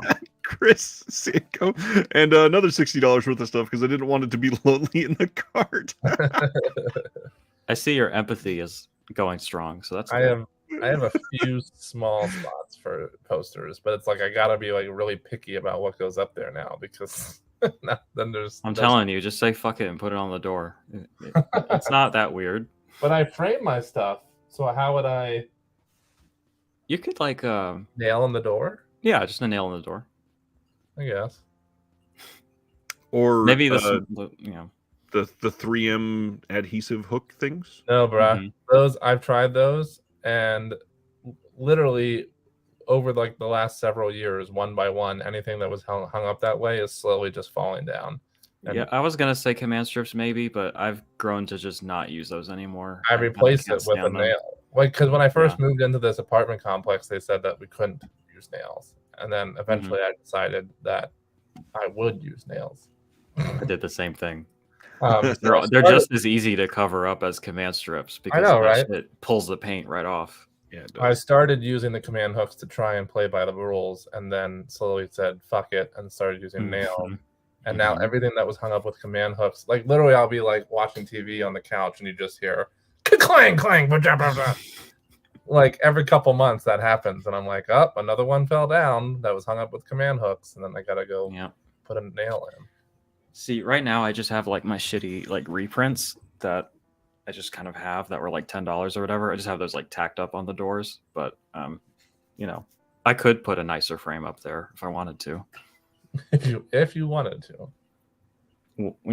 Those cheap prints are the ones that are going to get the axe when I get nicer stuff in first. So, I'll have to make something happen. Media Membrane says, don't even get me started on the command hooks from the past couple of weeks. Sounds like we struck a chord. Some trauma. Nothing else matters. I finally get to see Elizabeth Berkley nude in 4K. Coomer behavior in the chat right now. Has anyone seen Detention? Is it any good? I have not. I know Ryan likes it. Oh, I was like, I recognize that title. Yeah, it's very good. It's not like a 10 out of 10 movie, but it's very entertaining. And some of the CGI, the budget shows, but it's still like one of the top 5 video game adaptations ever, for sure. I ordered it. I haven't seen it yet though. Sitting on the old shelf. Ragnar, I was just thinking about this week. Those little mini slips were great. Mini slips? I've never heard of this. What is a mini slip? Yeah, I'll pull one down. Hold on. Okay. Wow. Wait. Before you go, pull down your mini slip. Ryan, wait before you go. The Ninja Star is down to 29. How many did you buy? Well, it was. Well, if I'm keeping track, it'd be 3, right? 2. Shit. 2. One for me, and then one for Cat Stevens. She needs to start a Disconnected After Dark. I think that's literally any stream that I'm on. Yep. And the Discord too. Yeah. I was gonna buy the Ninja Star for Jeremy, but then I saw it was $50. Nope. Once again, it's the thought that counts, Dan, which is exactly what I told Celeste earlier. Look, we have thoughts in abundance. Maybe not $50 worth. No, so the mini slips. Let me pull this down so it's a little better for everybody. Literally the exact same slipcover. Cute. And then you open it up, and there's matches. No, there is. Oh, it's backwards. I just put it back together. There is a little enamel pin for the title. That's in it. So cute. I want some. But what's crazy, the detail. This is Orgy of the Dead. It's still embossed like the real slipcover. Wow. Now, did they just have that in the merch section? Yes, it was like under the catalog slips. Mm-hmm. How much were they? Do you remember? Like $8, literally. Wow. Or, actually, I think it was less than that, like $6. How long for the pin too? Shit. Yeah. Look at the eyes. They've got the gloss on there, and I'm like so jealous right now. Wait, what is the pin for the uninvited? Because they only did these 3. Let me see. Those are the only 3 that they released. Celeste, you're gonna be mad. Oh no! Is it a cat? Well, it's really cool, and I took it out of the bag so we could see it. Not only is it a cat,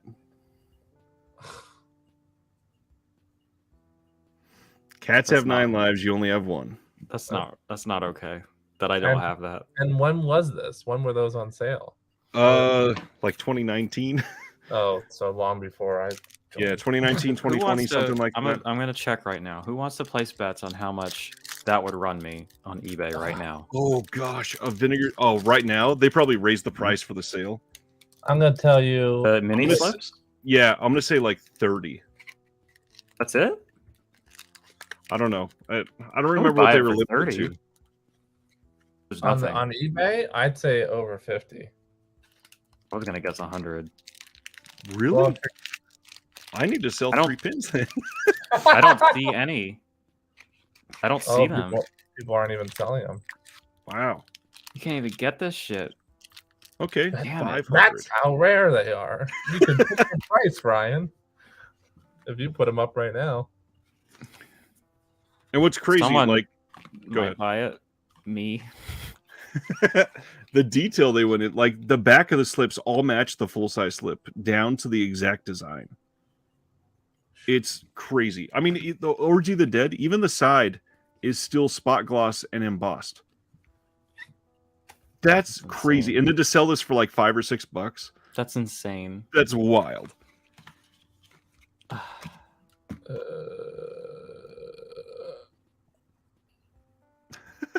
Damn. Chris Silvestri says a disconnected Blu-ray needs to happen all of the episodes. That's a lot. I will buy it, but only if Celeste and Jeremy Long are on the cover. You can put Will the Thrill Dodson on the back. Yeah, he deserves to be on the back. He's been relegated to the back. And we all do a commentary on the episode. The episodes are all talk, and then there's a commentary on top of that. I don't know if this is real. Media, if this is real, send a DM on Discord to Celeste, because if so... Yeah, hit me with that. I might buy that right now, actually. I couldn't find it. What did you search? I looked up Vinegar Syndrome mini slips and nothing came up. I recall those mini slips selling out fast. Celeste, someone has all 3. Shit. That's a bargain. Yep, I found. Really, I'm sending you the link right now. In the private chat? Yeah. I'm sending it to Celeste directly in Discord. But I want to see the... That's why I sent it directly to Celeste before you could buy it. I'm not gonna buy it. If he bought it before me, I would be okay with it, honestly. I'm not taking it out of your... No, I'm not doing it. Jeremy, Media Membrane DM me too. I found another one that's 45. I'll send you that one. Gee, thanks. Now we know who the favorite is. Mini. They asked nicely. Yeah, I tend to. Ronnie wants a Sam Deegan commentary for the disconnected Blu-ray. If Sam Deegan did a commentary on me talking, I would have a very big fangirl moment about that. Also, I would love to hear what she had to say about that. Yeah.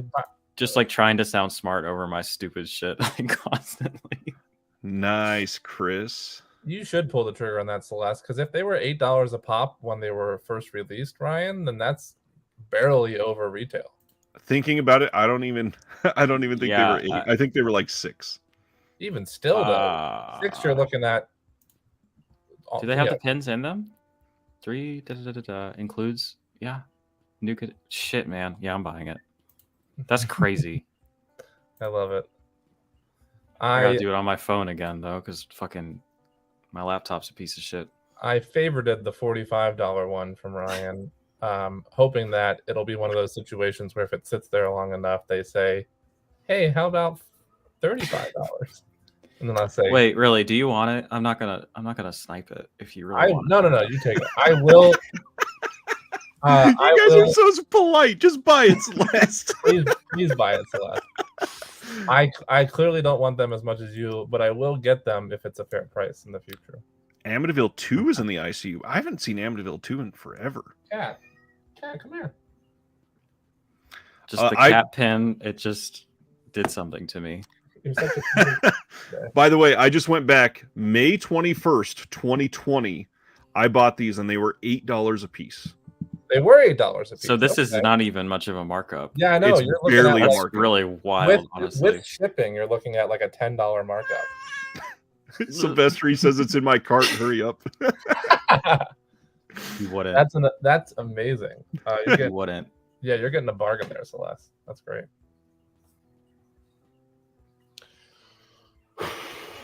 doing it right, like live on stream. I got my fucking phone out. It would be so fucked up if somebody in the chat got it right out from under you. And they would never admit it. Honestly, transphobic if someone did that. I'm just gonna say it.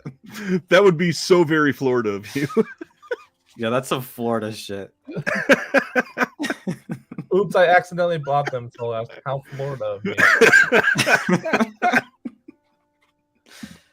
That's okay. I favorited the other one, so we're good. You are so DeSantis. Yeah, that's a real DeSantis move. Should I say my other joke, Ryan, that involves him? Did I test it out on you? Oh my god. I don't remember the punch. So I'm opening up now that summer is fastly approaching. I'm starting a website. We only sell. We don't sell any air conditioners on this website. It's OnlyFans, but for some reason, OnlyFans.com was already taken. So I had to go with That's OnlyFans. weird. I had to go with OnlyFans.gov, and now I just keep getting all this angry hate mail from horny Ron DeSantis fans. OnlyFans.biz. Perfect. Okay, I wasn't expecting to buy little tchotchkes tonight, but I did, and that is gonna take a hit in my sale budget, but it's worth it. That's totally worth it. Like JB's going to bed. Sleep well, JB. Nice. All of y'all dodged the transphobia allegations for tonight. You got it. Chris, has anyone seen Blood Feast? Like a $10 markup is astonishing. That's great. Yeah. Media Membrane, shout the fuck out, y'all. Hell yeah, Media Membrane. Stan says, is Jeremy doing his act again? Did I do it earlier? Chris, are you saying Blood Feast, the Herschel Gordon Lewis Blood Feast? Because I've definitely seen that. Have you heard John Stamos is starting a Beach Boys tribute band? And this is such an awful joke. He's taking the act on tour. He plays all the instruments himself. He calls it Love and Have Mercy. That might be the one. You know what's sad? The reason it fell flat, Celeste might be a little too young for that joke. Oh. I didn't get it. I'm gonna be honest. It's a Full House reference. So. Okay. So I'm a big Beach Boys fan, but I've never watched Full House. So. Okay, there you go. So that was the disconnect. They have the Love and Mercy song. The disconnect. John Stamos is Uncle Jesse on Full House, and he says his tagline is his catchphrase: "Have mercy." Paul, keep the mini slips away from the cats. They'll be okay. They won't fuck it up. Cut him out. Christopher is kind of fixated on this hypothetical. I voluntarily leave. Goodbye. I'll see myself out. Oh, I love it.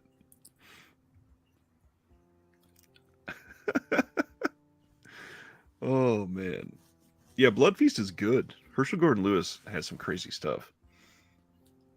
That's one way to phrase it. Yo, 2000 Maniacs is my favorite of his, but the thing is, like, the songs in that are so catchy, but the lyrics are like so fucked up. I can't be out here like singing that to myself. Like, if you've seen it, you know what I mean. But like, yep, the songs are too good. There's been a lot of comments of "You're still on." That's like the third one that said that. 2 a.m. again. We're still amateur. That's funny. Is Jeremy really a comedian? Most of my jokes are better than. Sometimes I just come up with like really corny ones that I just want to share with everybody. I would probably never actually do that in my act, just because not only is it not good, but I think it's too much of a association that some people in the audience wouldn't get, like Celeste. Mm-hmm. You gotta know your audience. But Ryan's seen my show, and so he can attest that I'm a real comedian. I've seen your show. Fucking stone faced right now. I thought you watched not live. I thought you watched it. I haven't seen a show. I've seen like a small clip. Oh, okay. And it was funnier than that joke, right? No, I'm just kidding. Yes. 2 a.m. I still got at least an hour in the tank. Jeremy wants another 95 minutes. 95 minutes? You said That's 2 easy. hours, Celeste? I said at least another hour. I could do. Just minimum. Stretch it at least an extra half hour after that, and we break the record. Look, I'm gonna be like, all right, maybe I shouldn't even say that.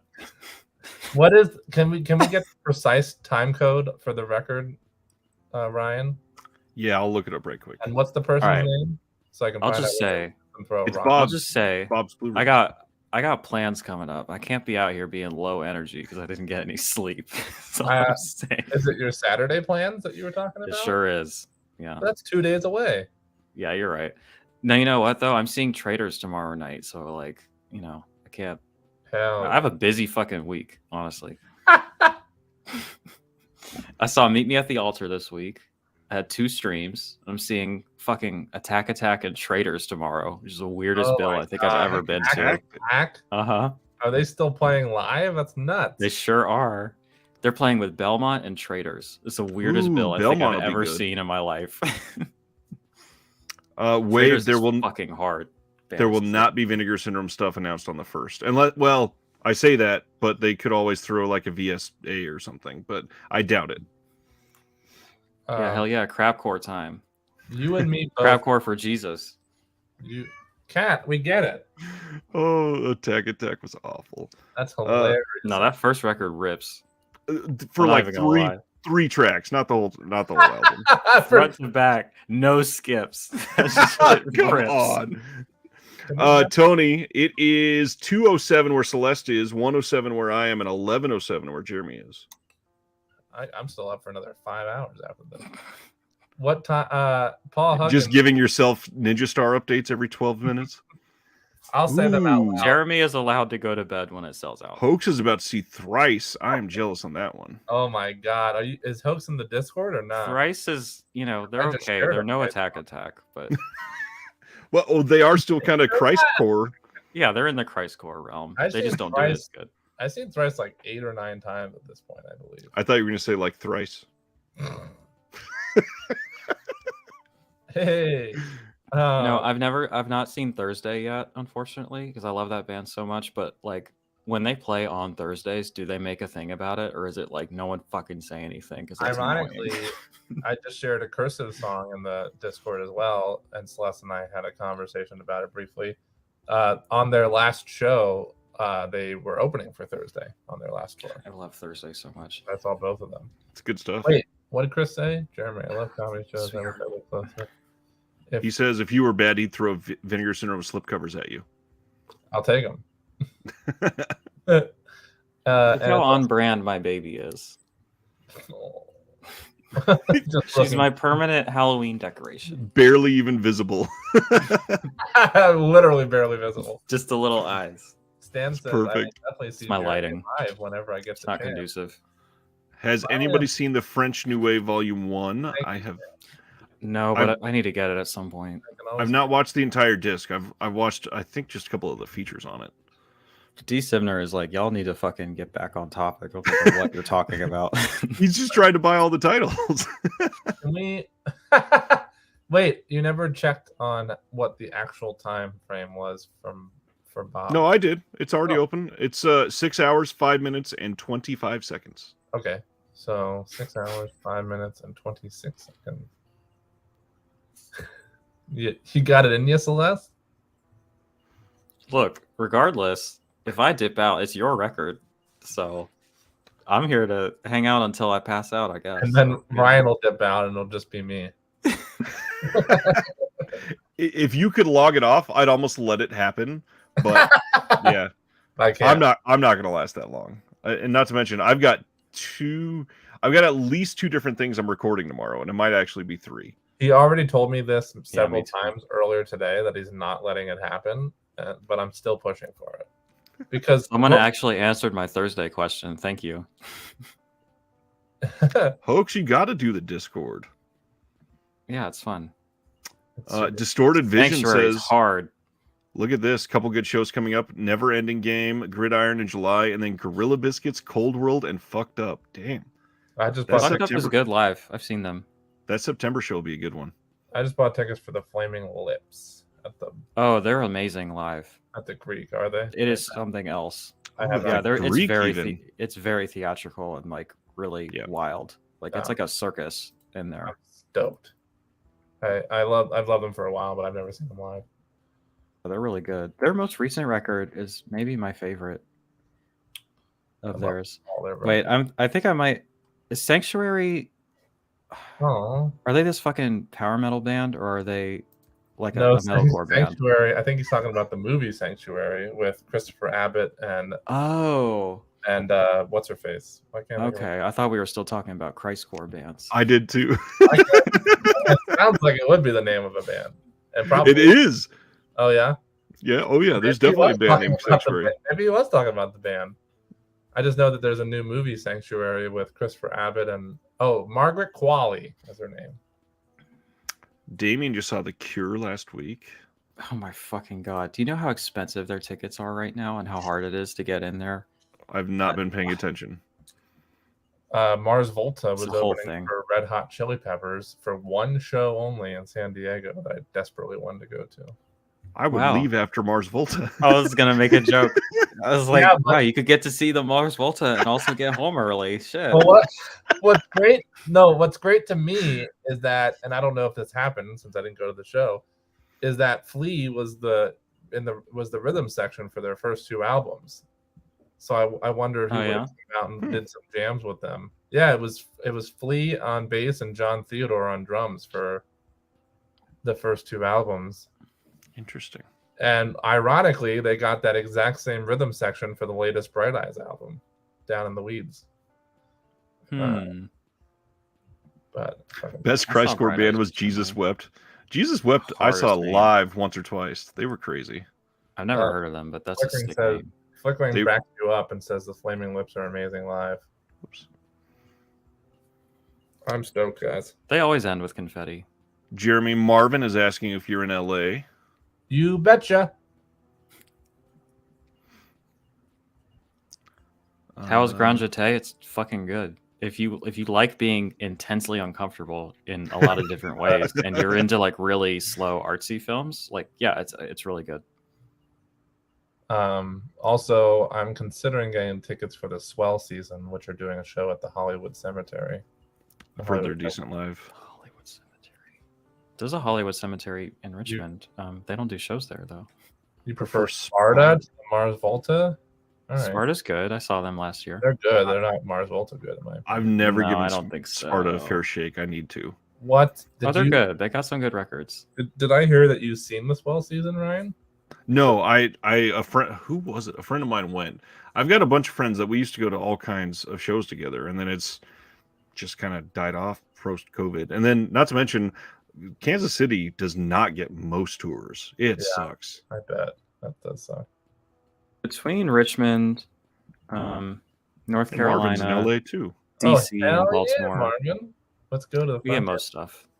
Well, and all of that stuff is fairly close, right? Like within a couple hours. Yeah. In that general area, if it's something worth driving for, you can generally pull it off. Every once in a while, you'll get a tour that decides to go from like Philly to Georgia, and I'm just like, what the fuck? But good lord.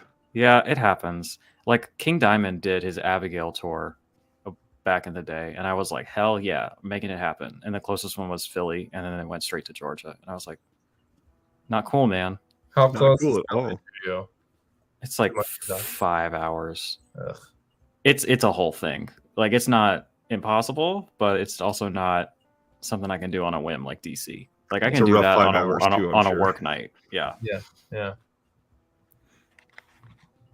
I was in Philly nonstop when I lived in. Where's your store, Christopher? I would hit that up. It's in Granby, Massachusetts. Bit of a trek. He just opened his store called Legends about, was it two months ago now? 2.5 months, Chris? Something like that. Nice. My time is blended together. It might be like 4 months now. For all the King Diamond heads that are come out of the woodwork, I have seen him in the interim. And I did also see Merciful Fate on their reunion tour, which is one of the best shows I've ever seen. So it's okay. I got it redeemed. It's all good. Sibner's out there too. Yeah, Sibner's in New York. One of my favorite shows was in Philly at the Electric Factory. It was Say Anything Saves the Day and Motion City soundtrack. And because Say Anything and Saves the Day have that one super group that they only released one album on, Two Tongues, they did some Two Tongues songs, which I loved. Because I don't think it's like you'll never get to see Two Tongues live ever again. So the fact that they did a couple songs from Right. Yeah. Marvin's asking if you go to screenings. Jeremy texts me almost every single day about screenings he's going to. I like to keep Brian up to date. Do you go to screenings, Mark? Are you in a guild, Marvin? Jeremy keeps me up to date and depressed. I often have too many that I RSVP to, and I need Ryan's help deciding which one to go to. Hoax is in Buffalo, and low key, I might have to have you email me because we're considering upstate New York as a possible move. Oh, hell yeah, Media Membrane. Ooh. Yeah, I saw Motion City twice on their farewell tour, and then, farewell. I mean, I'm not mad about it. I'm glad other people get a chance to see them, but it felt very special in the moment, and it's just like, whatever. Justin Pierre is great. I love that band, though. I mean, look at his hair. It's nuts. Yeah. Yeah.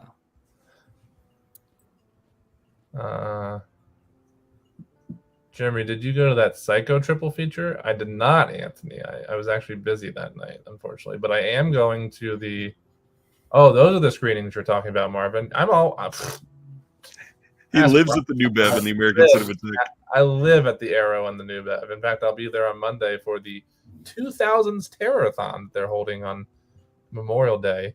I think it's either 4 or 5. 2000. Is that another one of the mystery titles? Yeah, their horror-thons are always, you find out what the movies are when the title pops up on screen together as a group. Nice. Marvin went to that Psycho triple bill. I would love to see the first 3 Psychos on the big screen. That would be incredible. Hell yeah, Marvin. Are you going to be at the... I saw... Oh, Marvin's going to be there Monday. Let's hook up. We can get vegan dogs. I saw Stalker at my local art house theater recently, and I had a terrible experience. But that's what happened. Not related to the movie. Okay, yes, I love the film for sure. Honestly, I don't like talking about this in public too much because it's a cool place and I'm glad it exists. But our local art house, I'm not a fan of. The sound system's not good, the layout is not great. It's just not ideal. Mm-hmm. And so I went and we decided to sit kind of up close because I wanted to be closer to really soak in the visuals and everything. But towards the front, the incline is not quite severe enough, and the people's heads in front of me were blocking the subtitles. So I had to kind of be doing this, and then also Ryan, you can relate because I'm also fucking tall as shit. The seats just aren't. There's not enough leg room. Yeah. And so my legs are actually sore by the end of it because I usually sit in an aisle to avoid that. And I didn't do that this time to my own detriment. And also someone behind me, straight up, started a fight for no reason. And it made me really anxious. I was just oh, okay. That just set the vibe right before it started. This dude is yelling at this other dude. It's just I don't know. And then I just kind of got into anxious mode, and then I was kind of stuck in a very uncomfortable position for 2.5 hours, So. Well, and if you're anything like me, not only are we tall and uncomfortable, but very empathetic. So the people that are stuck behind us, you force yourself to be more uncomfortable, and you're well, can you see? And by hour 2, your neck is shot, your back hurts, your body's already in a weird position. It sucks. I'm so glad that it's not just me because I'm always constantly trying not to take up too much space because I'm so tall, and I'm just it's and if I can't even see above the people in front of me, the people behind me are fucked, And so I just I'm feeling bad about it the whole time, and I'm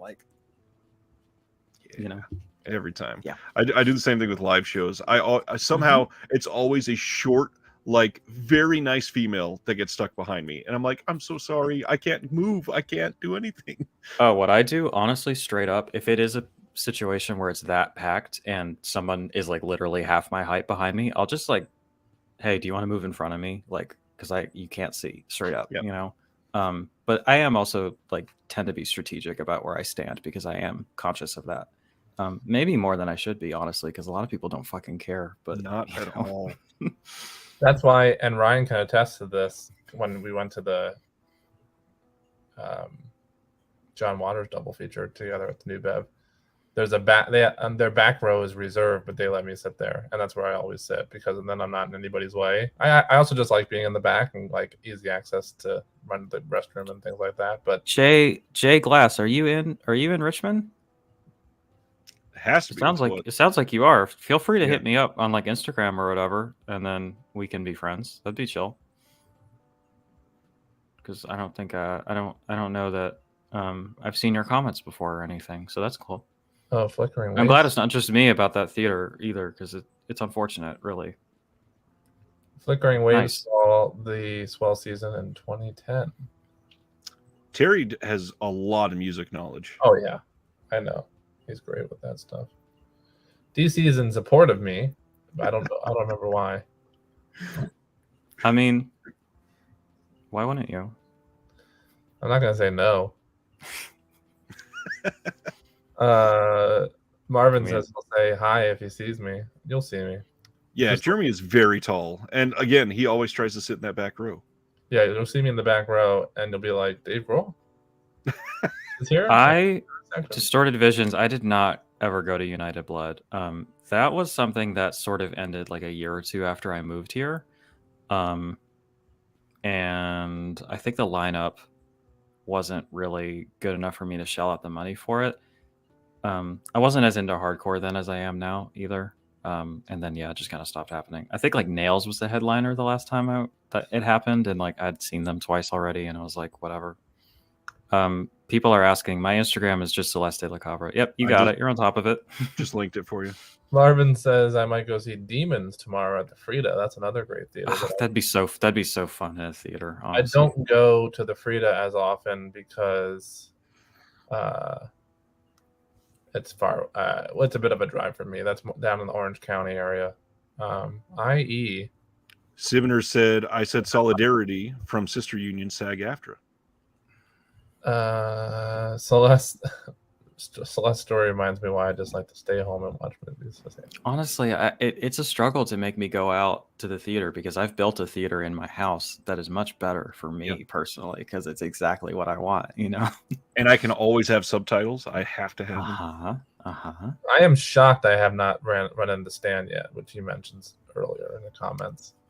Especially Marvin, since he goes to the AMC Burbank a lot, which I'm always there. Where do you live at in the Inland Empire? I'm from down there too. I'm not there anymore, but I mean, I lived in Ontario for a long time actually. I got to run into Marvin and Stan at some point here. I'm gonna laugh when you all run into each other at the same place. Stan, you want to come to the Terrathon on Monday? The long sold out from the very first day. You can wait in the standby line. Needs to do a music show. I did a record store day reconnected with Terry. That was April. Yeah. Did you see look at that. I lived in Rancho for a while too. My aunt and uncle lived there for years. I was born in Pomona actually. We have been off topic for a solid 30 minutes, and we still have like 86 people watching. Y'all just must really like us. So shout out to y'all. I appreciate that. You're cool. By the way, I just checked. I'm at 983 subscribers on my YouTube channel. So hell yeah, we're getting real close. If any of y'all have been slacking, aren't over there, I'm pretty sure that'd be pretty chill.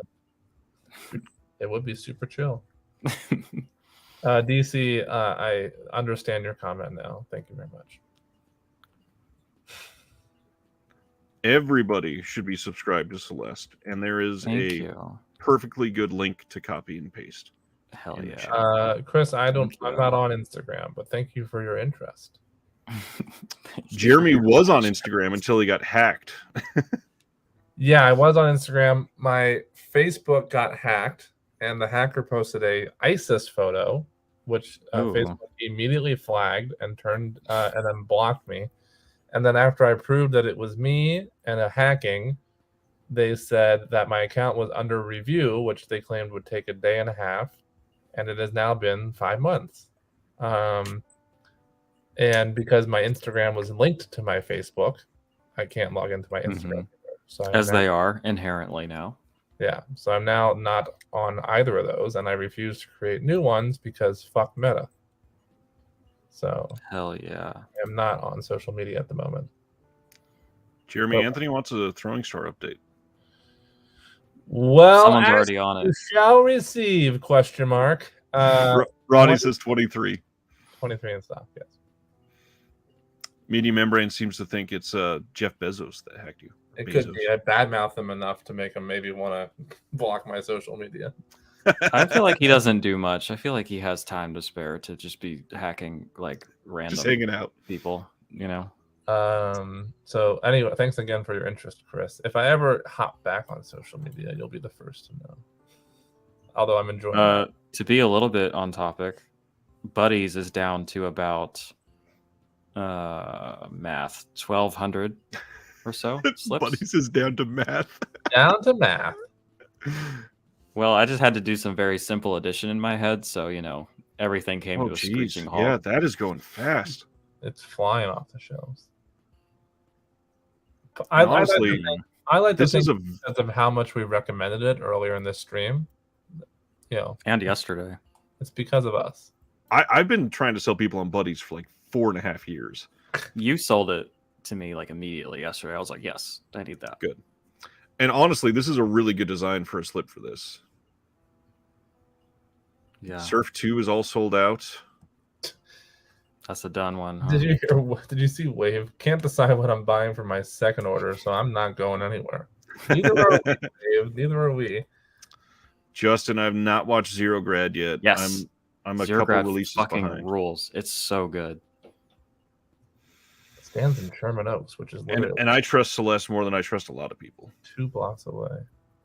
Thank you. Sold it to Media Membrane a year or two ago, and you loved it. Great. That's good to hear.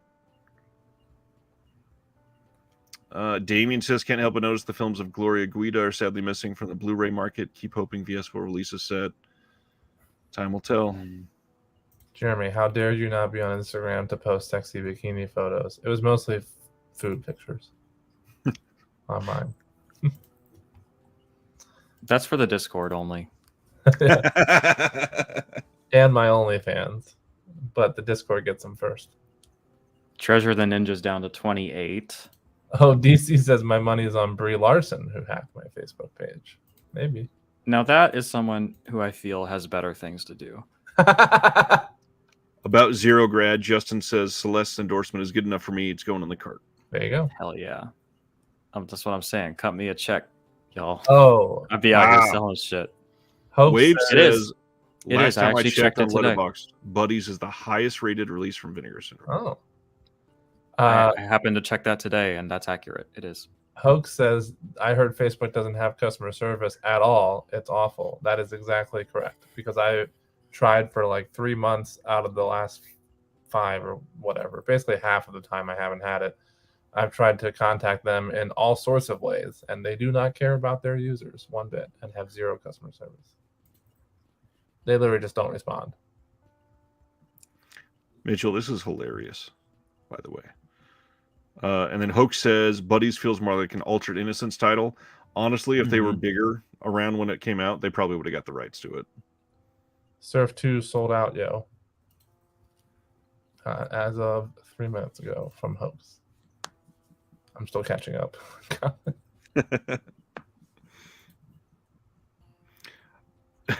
Zombie says the only social media any of us really needs is Letterboxd, as we're on social media. Yeah, I love my Letterboxd account. I've been really getting into the lists lately. Media says, can't help but feel that Heartbreakers might, pending a subscriber week sale like last time and due to the number available, be a good candidate for a purge. How many are left of Heartbreakers? Like over 1,000.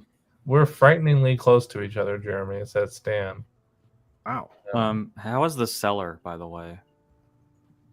It seems like my kind of jam, and it's pretty low, but I don't necessarily feel like I need it. Oh yeah, but I'm a fan of these sort of creature feature deals. It's very cheesy. I wouldn't say it's amazing, but honestly, if you really like the creature features, you might enjoy it. It's a pretty tepid recommendation. I'll probably have to rent that one first. Great use of the word tepid. Thank you. Throwing Star is now at 23. Speaking of buddies, have to recommend Altered Innocence release of Arthur J. Bresson's 70s adult movies, Passing Strangers and Forbidden Letters. Yeah, I'll have to get that eventually. Yeah. Plus, it's like I gotta put off a lot more things than I previously suspected with the purchase of those minis. Look, to put it in perspective, the spreadsheet of stuff that I'm keeping track of that I want to get eventually, or I'm just interested enough that I would care to type it in a spreadsheet, is at 89 titles. So, you know, we got to kind of literally prioritize down to the unit in terms of stock count. I agree.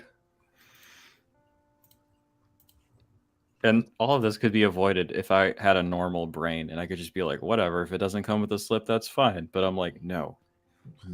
My entire collection is all slips. I can't break it now. It won't look right. I have a couple non-slips, but honestly, maybe I should just do it and then I can get over it. And then it won't be the end of the world. You know? If you just do one, it'll break open the dam. Yeah. Ivory is seconding that recommendation. Nice. Mitchell says, I've been snapping those 70s up, get all the Wakefield pools. Some of those Wakefield pool titles are wild. Good morning. Well, to me, at Nick is here. What's going on? Nick is about to go to work, I think. What time is it for you, Nick? I believe Nick is somebody who drives trucks. AKA what my dad did when I was first born. And has to leave early. I work in the transportation industry. I have the laziest job in that entire industry, the least amount of effort, but, you know, there's some amount of solidarity there, I guess. You do all the real work. I just kind of sit and chat on Discord. Solidarity. I used to work in transportation. Well, I wanted to get out of it, but it's apparently the only industry that'll hire me anymore, so that's chill. Because it's what's on your resume. Uh-huh. Yep. Job market fucking sucks too, so there's that. Oh, Elisa is down to 300 even thereabouts. What is it? Kind of lower. Elisa, the Altered Innocence title with this gorgeous artwork that I recommend as a very good coming-of-age French film. It is, I still say, the best artwork from last year. Yeah, gorgeous. It's like a fine kind of pencil work there or something. I'm not sure. Yeah. I'm not an artist. I'm a fraud. I talk about art. Nick drives a tractor trailer and delivers food to restaurants. Lovely. You're keeping society going. My dad was a disc jockey, and then I was born, and that was not sustainable for a child, so he became a truck driver for a while as well. Rip to your dreams, Pop.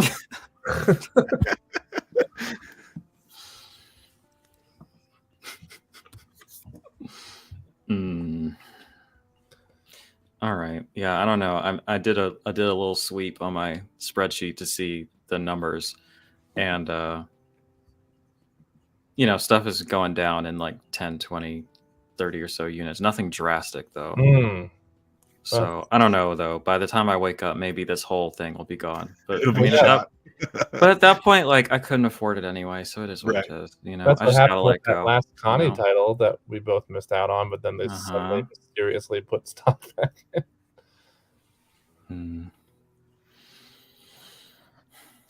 Well, Jeremy, anything to keep this going for another hour? Or are we ready to call this a night, you think? Oh my god, it is only about another hour. It is. Like, it's so close that it's just like painful to stop now. It's painful for me to stop now. But the answer is no. I don't really. I guess so, Chris. Maybe I was like, I need something with discs in my life. Oh, great. Disconnect.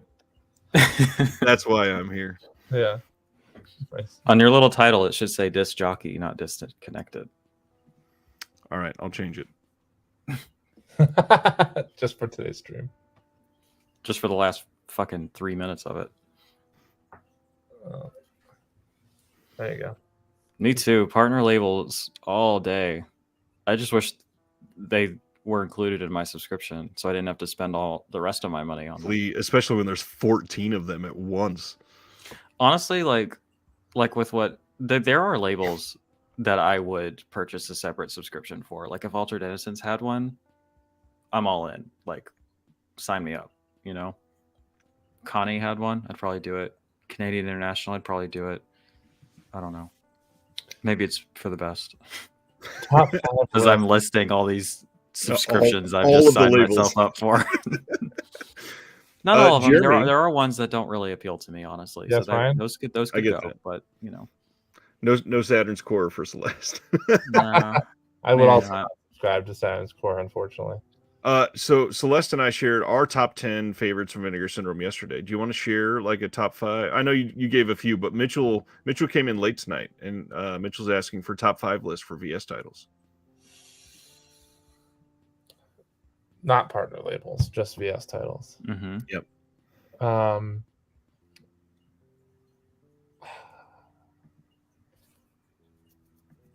Oh, that's a cool idea. Marvin says it would be cool if you could pick one partner label title a month if you were a sub. Wouldn't that be fun? Something for my brain to like agonize over once a month. You get one. There's 14 new ones. Yeah. Here's a knife. Cut the rest. Yeah, really. Good question, Mitchell. I will say the same one I said earlier to start things off, which is Freeway. I was pretty stoked when that. I can't believe nobody mentioned that yesterday, and I forgot to mention it too. But both of them, hell yeah, great stuff. Freeway is very good. Yeah, both of them, but especially the first one. I'm also gonna say, Walking the Edge is only $10, and it only has 150 left. Snatch that bad boy up. Any fun city. For all you slip freaks, that one's not going to have a slip on it, but Orbit has the import version with slips for like $20 right now. So yeah. The two I said earlier, I'm sticking with Freeway and Taming the T-Rex. I will also add.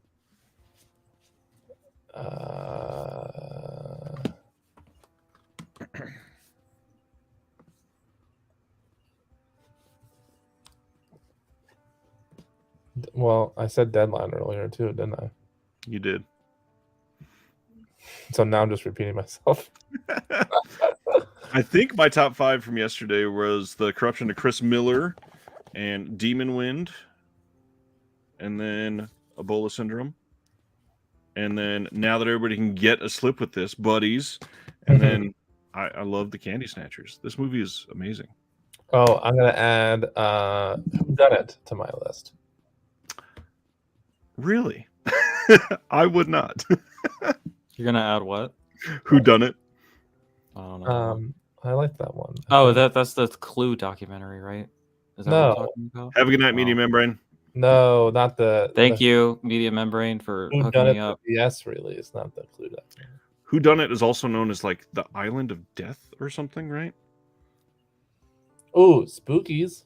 Spookies is great. I totally forgot about Spookies last night. Spookies is one of my favorite. I'm just kind of looking through my list now. Malibu High. Yeah, if you're like me and you get you remember the title based on the cover, that is Whodunit. That's Whodunit. Malibu High, Drop Dead Fred. Those are a couple I really didn't like Drop Dead Fred, to be honest, but you know. Don't forget about Whatever It Takes. Oh, here's one that I actually really love a lot. Action USA. Oh, I also didn't want to just like drop a huge hot take yesterday, but I don't like Texas Chainsaw 2 either, unfortunately. Oh, I'll also. Does the comedy just not work for you? I don't like it at all. Yeah, here's the thing. I'm fully aware that it's like a comedy and that it's like a satire and that it's not going to be the first one. I went into it knowing that and like excited about that because I didn't want to rehash of the first one, you know? And I was watching it and I was like, this is just gross. Like it is like grossing me out. I find it like repulsive and I don't find it funny, you know? And like some of the set pieces are cool. Like especially towards the end, that whole crypt thing was pretty neat, but mostly I found it like grating. And like Chop Top's character I found like actively like horrifically repulsive and I like didn't want to look at him and just like not for me. But I don't think it's bad. I just think that what it's doing is not something that I like. Right. You know what I mean? Well, and you don't have the built-in nostalgia for it for a lot of people have. No, not at all. Sorry, Stan. I didn't mean to stab you in the heart. Ironically, I thought about Shot right as. Well, I'm glad it's not just me. So that's another recommendation from me. Bren says $226 later, and I still got to order the second side announcements. Ouch. Yeah, I gotta do that too. Freeway, Shiva Baby, Commando Ninja, and Mexican Gothic. I haven't heard anybody mention Commando Ninja in a long time. That's a good choice, though. Mexican Gothic. Hell yeah. Me and Guillermo del Toro are going to sell that whole fucking stock inventory. I learned today listening to the Bloodhouse podcast that apparently he tweeted it and was like, everybody go buy this. Poison for the Fairies is one of the best films ever made. I didn't know that, but that's really cool. You know, while we're just kind of shooting the shit here, killing time for Jeremy, the more I think about it, like that set is still like my favorite. But honestly, I feel like there's a bit of a missed opportunity there. Like I do feel like it's pretty light on supplements. I don't know if Guillermo del Toro is tweeting about it. You could have interviewed him, maybe, you know, and like I would have loved somebody to have an audio commentary on at least Poison for the Fairies because that really is like such a sought after title, and all you get is a video essay. You know, it's just a little underwhelming. Is all. I was about to check. That's all it is a video essay. Mm-hmm. It's just 3 video essays, 1 for each film, and then a booklet. That's it. Jeez. Oh, and they're even worse. They're all by the same person. Mm-hmm. She does a great job. They're great video essays, but honestly, I was so enamored with the films, and I wanted to learn more. And the booklet is excellent. It actually does that very well. But come on, somebody could have done an audio commentary on at least the first one. You know. So. I'm a little bit bummed by that, but you know what? Now that it's out there, I feel like somebody might do at least Poison for the Fairies in a Region B and stack it up, and I like it enough that I'd probably buy it again. So, I don't know. If you ever want an interview with Guillermo del Toro, Ryan, I've been seeing him all around town. He's been at like the Arrow and the New Bev every time I've gone lately. Don't entice me like that.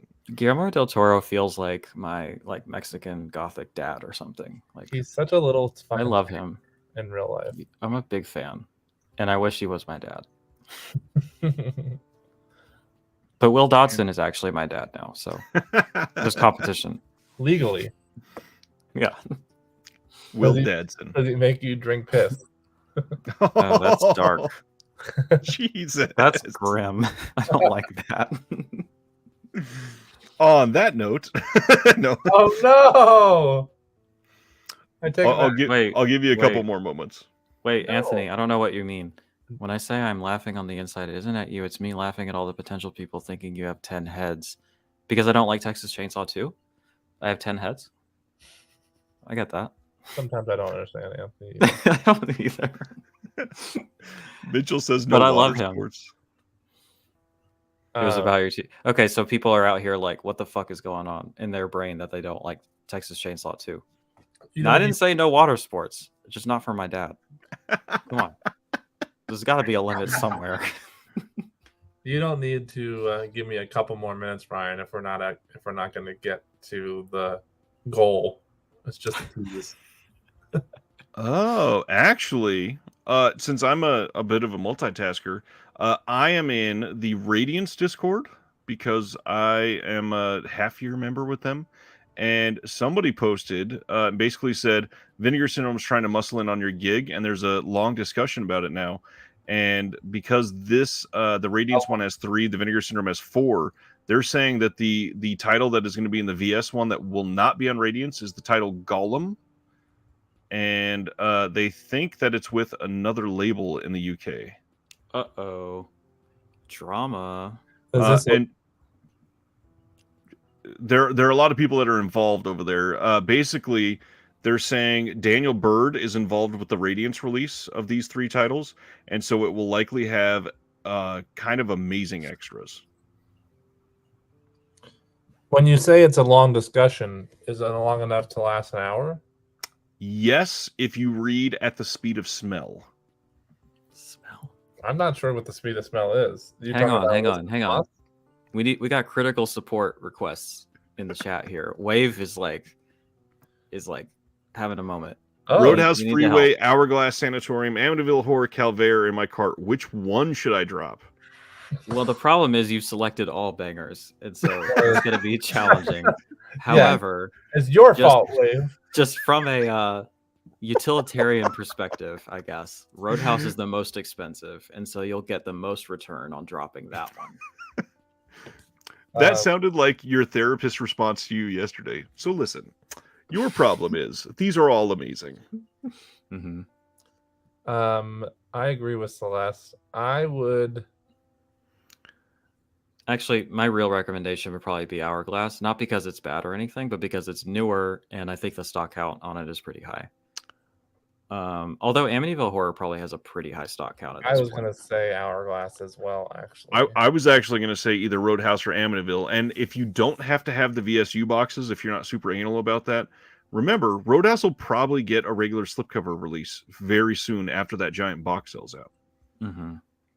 Yeah, I think my initial intuition was correct, and Roadhouse has got to get the axe on that one. Yeah. Well, there you have it. See, this is what we're here for. Asking the important questions, Ronnie says, but will Radiance have the gay skull artwork? Probably not. It's going to be missing a film and a gay skull. Yeah. Yeah. They lost me. They lost me. Down for the count, indeed. Although, you know what? Speaking of being OCD as fuck and having a broken brain, like, I was kind of thinking low key I wanted to be complete on Radiance, but if this box set is not going to be as good and I don't need it, then that's broken, and I don't have to adhere to that anymore, and maybe I can be free from the stranglehold I have imposed upon myself. It would be nice to remain free. The only 2 labels that I am complete on is Vestron and Fun City Editions. It was VHS Hitfest was the only one, I think, but I haven't got the new one yet, so not even that anymore. I don't know that there's a single one. I feel like I'm close-ish on Second Sight, but not close enough. Remember we talked about it, and you're actually missing like 9? Sit down. No, you're not. That's better than a lot of others where I'm missing like 50. Hey, I'm pretty close on Criterion. I think I'm only missing like 1,000 or something like that. So, I do have a lot of Criterions, but goddamn, I mean, I have like 200 something. But I mean, at this point, yeah. What are you looking at, Ryan? I've never counted my Criterions. I don't know exactly how many I have. Well, I used to be obsessed with Criterion, and I was very meticulous about it, and now I've kind of gotten over it. But I also used to be obsessed with Criterion. I'm at a point now with my Criterion collection where I feel like I've gotten pretty much everything in the back catalog that I actually really want, and I just kind of get the new ones I want during the sales, and that's it. Yeah. That makes it easy, at least. I probably have, it looks like about 160 Criterions. That's really shocking that I have more than you. Wow. If that's even true. I don't know if it is. I didn't count exactly. No, it's not a lack of titles that I want. It's just that as I've been really it's because of you, Ryan. You've gotten me so knowledgeable about things outside of Criterion that I'm kind of like, I feel like they're slacking lately. Like they've got kind of lazy. Yeah. And like, it's not that the titles aren't good. I still think the titles that they pick are the best. It's hard when labels are doing shit like this that Criterion is also releasing, and then somebody else comes and goes, "Oh, you're going to release that? I'm going to show you the right way to release it." I agree with that. I don't know. I just feel like there's something amiss when Vinegar Syndrome treats a film that I hate 10 times better than Criterion will treat like an all-timer. You know what I mean? Like, I don't know. Yeah, no, I agree. And to answer Chris's question, it's because a lot of people don't know about that.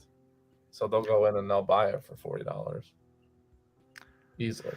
I don't know who has that kind of money to throw around, but I guess. Well, a lot of Criterion still has a lot of fanboys like that will pre-order everything the moment it goes up, literally. Which is dumb. Whoa. Thanks, Mary. That is amazing. You just got yourself a little shopping spree. A little order for you. That's incredible. Shout out, Mary. Damn. Ryan's like, now I can buy the Ninja Star. Stock count. How many are left? Let me check. I will say, Justin, that Pasolini set has the potential to be my favorite release of the year. I'm not going to say that they never put out the bangers. I just feel like generally a lot of their releases kind of are lacking. But that Pasolini box, holy shit, I'm excited. I'd have to get that Pasolini box. That's so nice of Mary. Mary, that was huge. Thank you so much. 16 on the Ninja Star, by the way, so act fast, Ryan. I'm never buying that Ninja Star. But can you even consider yourself complete if you don't have it? Don't do this to me. I still like. What if it's on the checklist? Oh, is it on the checklist? It's not, I bet. Don't say that. You can't beat Criterion's cases, though? I am a big fan of the cases. But I think Radiance does look nicer. Yeah. Radiance is challenging them on that, too. I mean, it's like the same thing, but they do a chunkier booklet, so it feels weightier. That's the other thing. Another big pet peeve of mine is the fold-out booklets fucking suck. Like, I don't want to read an essay like a goddamn accordion. Like, make it a fucking booklet. Jesus. As a Weird Al fan, I don't mind the accordion booklet. I don't remember which title it was, but I've complained about it like 17 times on the stream, so I won't say too much. There's one title that came out like 2.5 years ago. The booklet was maybe 1.5 millimeters taller than the section that you could fit the two things behind. So when you open it, it is like crammed in there and already came bent. That's the easiest level of quality control that you could do to not do that. Unbelievable. What? And Mary is absolutely the MVP of the chat. You're incredible. Shout out, Mary. For real. And I am going to take all of that and go give it to 2 of these trans organizations. Oh, wow. Bravo. Not even going to buy a fucking Ninja Star with it. You could fucking donate King over here. To the trans organization. Yes, Anthony, it is. Can you imagine if you put their mail to address as the address when you bought that Ninja Star, and they just get that and they're just so confused? And it says and then it includes like a handwritten note. Thanks for all. Like what? Thanks for being so sharp. Yeah. Use this to throw it at Ron DeSantis. I want to be clear. I'm not shitting on Criterion. They're probably very strongly my second favorite label right now still. But like, I just feel that they have gotten complacent in their reputation is There's all. no doubt that they've gotten complacent. And I still like a lot of the new stuff they're putting out. Like I'm going to I have a whole list of ones I'm anxious to pick up in July, but honestly, like with Radiance, I feel like I feel like they are doing the Criterion thing, but they're like really gunning for it, and so like their stuff is better right now. But I haven't actually watched any of the titles yet, so I don't know if their like actual title selection is going to have the same batting average as Criterion. So we'll have to see. At the moment, I would almost say it's higher actually, and then on top of that, I think that we are seeing the proof that when Arrow had Arrow Academy, that Fran was the person behind a lot of that. And some of those Arrow Academy titles were like all-timer titles, legitimately. Thank you, Mary. I appreciate that. I would love to get to 1,000. What are we at right now? Oh yeah, has it gone up since you mentioned it the first time? It better 989. It's like a handful. What was it? I do have the Criterion channel. That's my favorite streaming service. Like by just a mile. 11 more. Not close. I also have 11 people. 11 more people to subscribe. Marvin says I'm still waiting for Criterion to add an Abel Ferreira title to the collection. Marvin, are you going to any of the Abel Ferreira retrospective at the Arrow? There's no Abel Ferreira titles in the collection? I don't think there are now that I think about it. Wow. Ryan, they're doing a double feature of Miss 45 and the Driller Killer with a live orchestra doing the score. How do you spell Ferreira? Arrow. Ferrara. And I'm going to it for sure. There's a couple other ones I'm going to as well. They're literally showing like his whole fucking filmography over the course of a couple days out here. It's nuts. Nope, they are streaming The King of New York right now, but that's it. No titles. I'll see you at those, Marvin.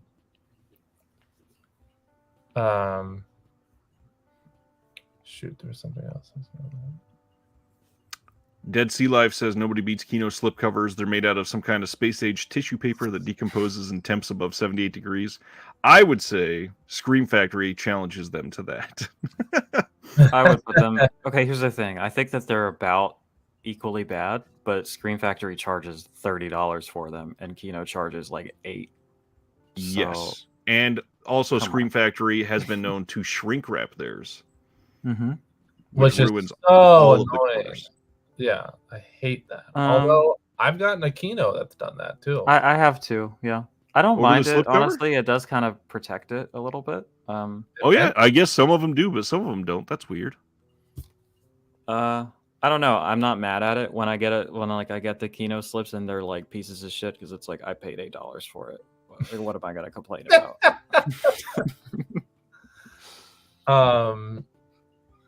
Let's see. Someone's asking about the shirts again. They're printed on canvas. The best shirts. Yeah, ever. Damien, like they're high quality, blanks. And they are like perfectly sized. Like this shirt right now, this Into It Over It shirt is printed on a fucking Gilded Heavy Cotton, so I had to lop the sleeves and the collar off of it to make it even a little bit comfortable, which is what I have to do. But the canvas shits, perfect. You gotta make sure for texture sensitivities. Sure do. I gotta make sure I'm subscribed to Celeste over here. For crying out loud. Thank you, Jeremy. I think I am, but I'm double checking. We got at least one more. Yes, they are screen printed and not shitty direct to garment. Ooh, fun, embarrassing. Sibner is half awake. Same. Because he was saying 9 Lives of a Wet Pussy is in the collection, and he was thinking we were asking if there was a Ferrera film in the VS collection. Oh, I see. There is not, right? I got you. Well, does Abel Ferrera meet the high artistic criterion standards like Michael Bay and John Hughes? So, embarrassing fact, but also kind of a plus because you're so close to hitting 1,000. I was not. Jeremy. That's okay. Honestly, John was telling me last night, he was like, I just subscribed to your channel. I don't know why I wasn't already. I think that YouTube doesn't push like the subscription page like they used to, but they still value subscriber counts the same way they used to. I've watched your videos at this point. So you can be watching like all my new videos on the homepage and not have ever actually subscribed and you won't know it. Stand easy. Also, you're beautiful. Have a wonderful night. I don't get paid if people don't subscribe. You know what I mean? Like exactly. Thank you, Stan. One from me. You said you loved me earlier. I love you too. I think you got one from me and one from Chris. I saw. So now you're probably what? I did. 8 away, 9 away. Hit the fucking refresh. You're at what? Come on. Ooh, 993. Some people came in clutch and didn't brag about it, which like you can. You know? Only need 7 more. We have to have this break live online. 7 more. Everybody, just click it over to a new tab. It's not that hard. There's got. How many people are in here? I find it hard. Still more than 70. Yeah. Oh, come on. I find it hard to believe. All I'm asking is for 10% of you. There's no way that all 80 of you are already subscribed. And yes, at the end of every Celeste video, you get a wonderful reminder that Satan loves you. Yes. It's true. They do. And there's no, weird conditions attached to it, like with the other guy. The other guy. The other guy. Didn't work out so well. Hell yeah. That's it. None of us are sleeping. I'm fucking in it, man. I want suddenly it's 9-hour stream. To sleep. suddenly it's Ryan when he's watching Crimes of the Future in theaters. No, right. We're gonna be at 6 hours or something, and Ryan's gonna be out here making new Google accounts. Like, please make it stop. 994 says Justin. Boom. We're getting there. Ryan, I didn't tell you this, but for anybody who's in the Discord, which Celeste is, so the three of us are, I posted I know you're not a huge fan of his politics, but I posted my First Reformed Blu-ray signed by Paul Schrader. I thought you were going to say your bikini pictures, and I was excited. I'll DM those to you later. Okay, cool. And it was to me, I think this is, oh, see you, Marvin. I'll see you Monday, Marvin. Fucking 5 See you, people. Marvin. Oh yeah, we only need 5 more. YouTube dude. I mean, both if you want. Hey, look, Dead Sea, I'm not saying that you shouldn't do that. To me, I feel there's the link again, by the way. Boom. I feel like I gotta be honest. I've been looking forward to this for over a year. I didn't think I'd be berating people live into it, but you know what? It's chill. And it's also 5.5 hours deep into a Vinegar Syndrome stream. We're all berating them. It's not just you. Mm-hmm. And really, we're half an hour away from there's no way we can cut it off at this point. When we're only 4 more. We're at 996. Oh shit! Well, if people are gonna drag their feet. Maybe we will be. Drag your feet. Listen, everybody, you have to subscribe, but do it in 25 minutes. It's the reward for breaking the record. And by the way, if anybody wants to see just hilarious drama, I'm ending this in about 20 minutes. Jeremy will flip his table. Look, Justin says you're at 997. Dead Sea Life just gave you 2 more. Are you at it, or you're at 999? Nah, I'm still showing. I still show 996. Oh, yeah. Okay. 996. Some people dipped. They were like, "This is uncouth." I don't like begging for it like this. Too much begging. Unsubscribe. Yeah. I see that. I see the dips, and I wonder what I did. Does the 1,000 sub get a free bikini photo from Jeremy? I mean, if that's what it takes, you might get one from me. That's all I'm saying. So, I'm showing 997 now. Hell yeah. Shit. Oh, DC just made it to 35mm status. Booyah. Mary says, I want Jeremy to hold the record. Maybe since Mary is the MVP of the chat, I have to. Thank you, Mary. Mm-hmm. That means a lot to me, actually. Yeah, that's her one request. Mary literally gave you $50 to hang in there for half an hour, you fuck. So, $49.99, Jeremy. And I sacrificed my ninja All right. star. Okay, here's the deal. I gotta have a hot girl moment and go pee. Okay, I need to come back to 1,000 subscribers. Okay, what are we at now? What are we at before you leave? 997. Still 997. Right. I will return. Anthony says people jumping ship must. 998. 2 more. Oh shit!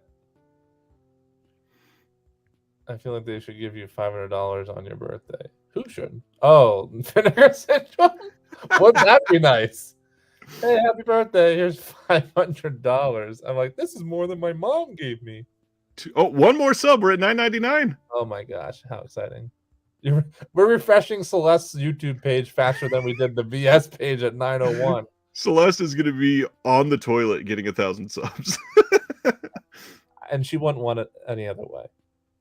There it is! Boom! 1K. Look at that. This is a big deal, everybody. There, Anthony said the exact same thing. She hit 1K while on the toilet. I hope. Ronnie says I kind of want to unsub when it reaches 1,000. Unsubscribe just so that she can be back here and see it hit 1K instead of on the toilet. Yay! All right, now everybody that's watching, we're gonna all unsub so it says like 970 and then sub at the same time. No, don't do that. I like that Celeste is assuming that absolutely nobody on her page is watching it at any time before 5 o'clock. Because good evening. It has to be evening. If you're on my page in the morning, get the hell out of here. That's just how dark Celeste is.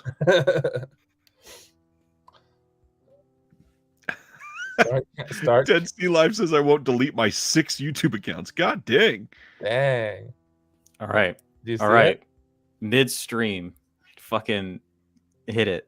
Boom. And would you want it any other way? Look who came to celebrate. Oh, yay! Wow. Congratulations. Thank you. As Brian says, you better start counting that moolah. Soon you're going to be able to buy all the mini slip covers you want. After only like 6 months. Yeah. Get those YouTube pennies. Shit. All right. Wow. I feel like I need to make a speech or something. I'm really happy about this. Thank you guys. I do appreciate it. Y'all were gunning for it too. Oh God, I'm full screen. Thank you. Come to the channel and watch my cats. Look at him. Look at him. He's very good. Yeah. He says thank you. Come to the channel and watch Avery make awkward jokes in response to holding up random titles. Mm-hmm. All right. So actually, Ryan, you're a YouTube partner, I assume, right? You have your shit monetized. Because I know that there are fluctuations in subscriber count, and so I was like, if it's like 1,000 even, and then some chump like unsubscribes tomorrow, and they like rescind their email or something, I don't know. Do they have to wait until it's like a certain amount above, or like, no? You'll get it. Can we do a live tutorial of how to monetize your account? I think I have to be invited into the grand hall of true. Whatever. Wow. Congratulations. DC says that's a big deal. That's awesome. It is. This is strange. I don't know. DC says you should buy me a throwing star. Sure. I guess with all that movie. Wait, it's sold out. It's sold out. Sold out for real? He said JK after that. Oh shit. It's sitting pretty at I thought I was off the hook. Mary says, how long does it take to get monetized? It sucks now. So it's actually a few things. It's 1,000 subscribers. I think it's 40,000 watch hour. 4,000 watch 4,000. 40,000 or 10 million short views. That's right. I forgot about the shorts. Insane number. That's dumb. Yeah, and shorts. I've done like 2 or 3 shorts, and they've done nothing for me. Yeah, I was like, I saw that, and I was like, okay, clearly they're really pushing them. If Chris that's the number they expect for me to 2K. So what you need is another 1,000 people that haven't watched your stream before to join and subscribe. Yeah, all we have to do is double a year plus's work in one stream. I think that's a reasonable expectation. But no, I've had all the other requirements for like a while. It was just like that last 100 subscribers that was, taking a little while. Yeah. So wow. What a wonderful way to cap off this record-breaking stream. Hell yeah. Midstream for you. Midstream even. Mm-hmm. Midstream during the record-breaking stream, you found out that DC actually has a good question here, I think. What since Ryan's so aptly against the throwing star, what little replica or souvenir type of thing would you want BS to release that you'd be like, oh, I gotta have that? That's like a little prop.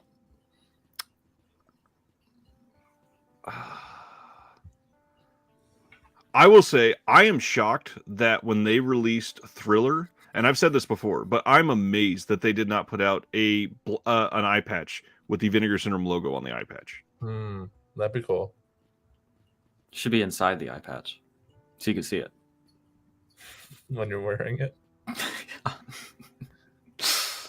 Okay, congrats on your YouTube plaque made of mashed potatoes. Well, they better be vegan.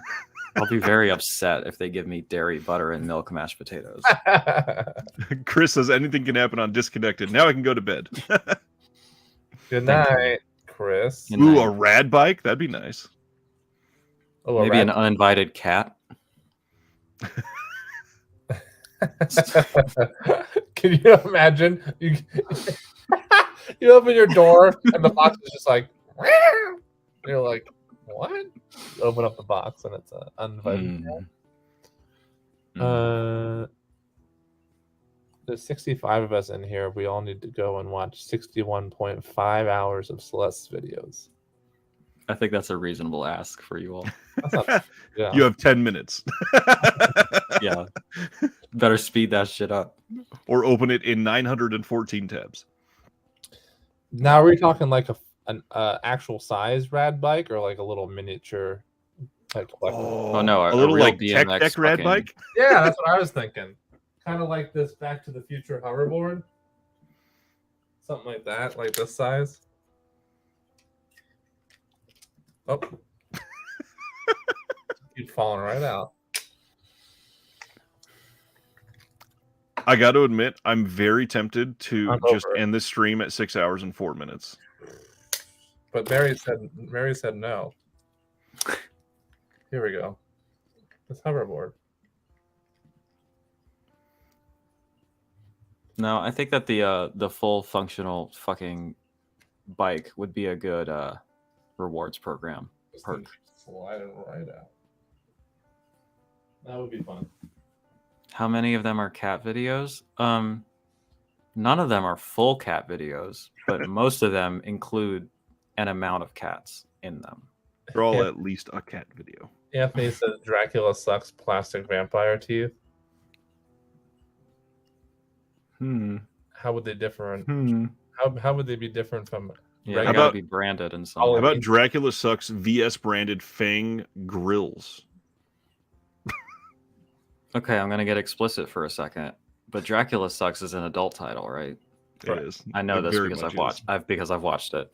But you could make the teeth like attachable silicone, such that they're more comfortable for biting a penis. Yes. Well, maybe not biting it. Jeez. Oh, hey, buddy. He's so excited. What about like a knife plus heart syringe? Knife plus heart dildo blade. A Ted Bundy van. No.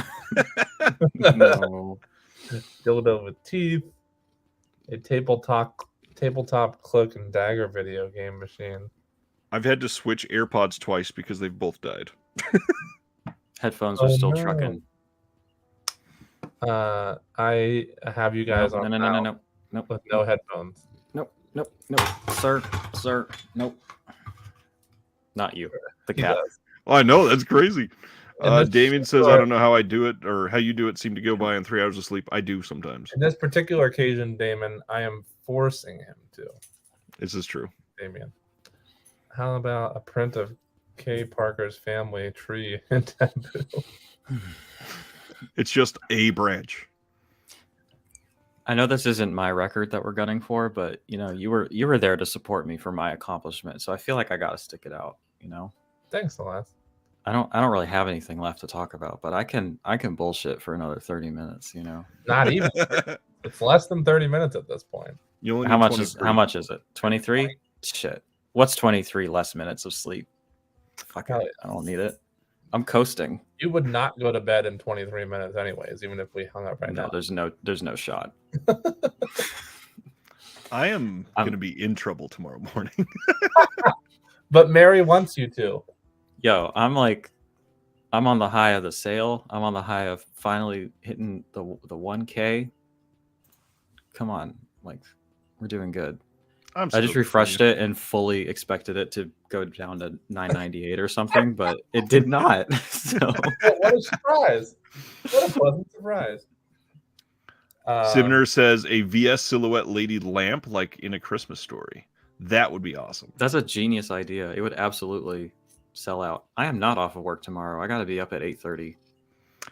I'm off of my job tomorrow, but I have lots of things to do tomorrow. I am also not off work tomorrow, but my hours are flexible and it's only 12:15 here. Oh, it's fucking 3:15 over here. You're an extra. And I'm also up the earliest. What's going on here? What time do you start work normally? 8:30. When I do work the next morning, I start work at 6. Oh well, it's not a competition or anything, but but it is. No. Did you see this comment? But you're off tomorrow, is all I was saying. I'm actually. This is my start of my vacation. I'm off for the next 10 days. Oh hell yeah, playa! That's great. Oof. Did you hear his noise? Yeah. Care.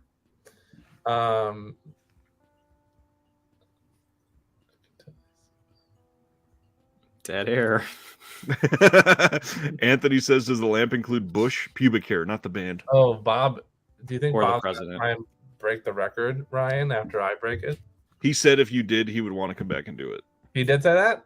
Yep. Good luck.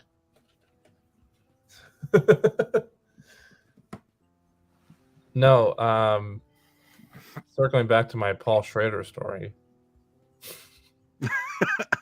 So he did 2 Q&As at the Arrow. The first one was a double feature of First Reformed and your favorite movie in the world, Card Counter. And then the second night was an advanced screening of Master Gardener, his new movie. And he did Q&A both nights. And so the first night, when it was the First Reformed Card Counter double feature, I wore my First Reformed hat from the A24 website. And thinking it would make me stand out. And then I tried to get him to sign my First Reformed Blu-ray, and he ignored everybody and just walked right out the door to his car that was waiting for him and drove away. Jesus. And I was like, oh, man. And then, so I was like, all right, I'll bring my First Reformed Blu-ray again tomorrow and give it another shot, although I suspect he'll do the same thing. Well, at one point when I went out during the double feature to the concession stand, and I was talking to this girl, Zoe, that works there, that loves me. And there's this other, so Zoe's like, I've never seen First Reformed. I was like, oh, you have to. It's a masterpiece. And this random older lady with blonde hair that was like standing off to the side was like, what'd you say? And I was like, and Zoe's like, oh, we were just talking about First Reformed because I'd never seen it. And Jeremy just said it's a masterpiece. And she's like, oh, look, you even have the hat on. And I was like, yeah, I love this movie. Well, anyways, turns out that's Paul Schrader's manager, that the older lady with blonde hair. So the second night at Master Gardener, when I was trying to get him to sign my First Reformed Blu-ray for the second time, he again ignored everybody, but somebody he knew was like in the audience and went up and was like, Paul. And he's like, oh, Jimmy. And then they're like talking, but he's still not like signing anything for anybody. And this lady comes over to me, remembers me from the day before, doesn't say a word, just takes my First Reformed Blu-ray and Sharpie out of my hand, walks over to Paul Schrader, who's talking with his friend that was in the audience. Paul Schrader doesn't even look at it, just goes like this. And then she brings it back over to me, and she's like, and I was like, thank you. And That's then awesome. What a bro. Yeah. Wait, without even looking at it, did he take the insert out and sign that, or did he just straight up sign right on the plastic? Oh, okay. You know what you're doing. Okay. Smart move. But she came in clutch, and I really appreciate her. But I think the reason I even bring it up, aside from just being stoked about it, because I love that movie so much, is to say that I think it just pays to be like a nice person. Like, you never know when something's gonna like pay forward like that. Yeah. I didn't know who this lady was, and I just had a little conversation with her, and then turns out someone who helped me out the next day. So I don't remember your opinion. What do you think of the Card Counter? I don't love it. I think I like it more than you because you hate it. But sadly, I think that Man at a Desk trilogy is what he's calling it, which concludes with his new one, Master Gardener. I think it gets worse and worse as it goes because, in my opinion, Master Gardener was the worst one yet. even worse than Card Counter.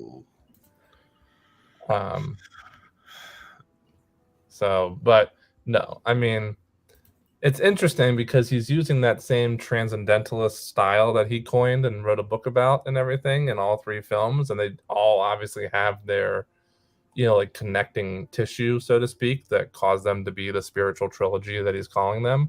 Right. But they're just so much weaker than it makes me wonder how on earth, when there are so many similarities thematically between the 3, how on earth the other 2 could be so bad when First Reformed is such a masterpiece, in my opinion. Well, and to tie it into the theme of the night, I guess, please. Patty Hearst is on sale during the Vinegar Syndrome sale, and that is directed by Paul Schrader, and I think that is a much better film than The Card Counter. The thing about Paul Schrader is he takes some leaps and bounds, but so he really is hit or miss, but his hits are hits. I mean, obviously you got Taxi Driver and Raging Bull, but then you got, and First Reform, since we were just talking about it, but you got Mishima and Rolling Thunder and Patty Hearst and Hardcore. You know what I mean? He has a lot of great films. But he has a lot of crappy ones too, like Card Counter and Dog Eat Dog and The Canyons or whatever that one was. He's written a lot more than he's directed. I was trying to remember what all he has directed, and I totally forgot he did Blue Collar and Hardcore. But that's crazy to do those in 78 and 79 and to still be putting out movies in 2023. Yeah, both those movies are great though. What's the one, Light Sleeper? That one's pretty good. Oh yeah, Light Sleeper. It's got like the fucking release. Way, like the soundtrack is like way too extra, but the film is pretty good. Anthony says, how much did A24 rip you off for the hat? It was a subscriber gift, actually, for joining the AAA 24, if I recall. What's that face, Ryan? I wasn't gonna. Well, most people are not gonna watch this 6 hours deep, so I'm gonna go into this.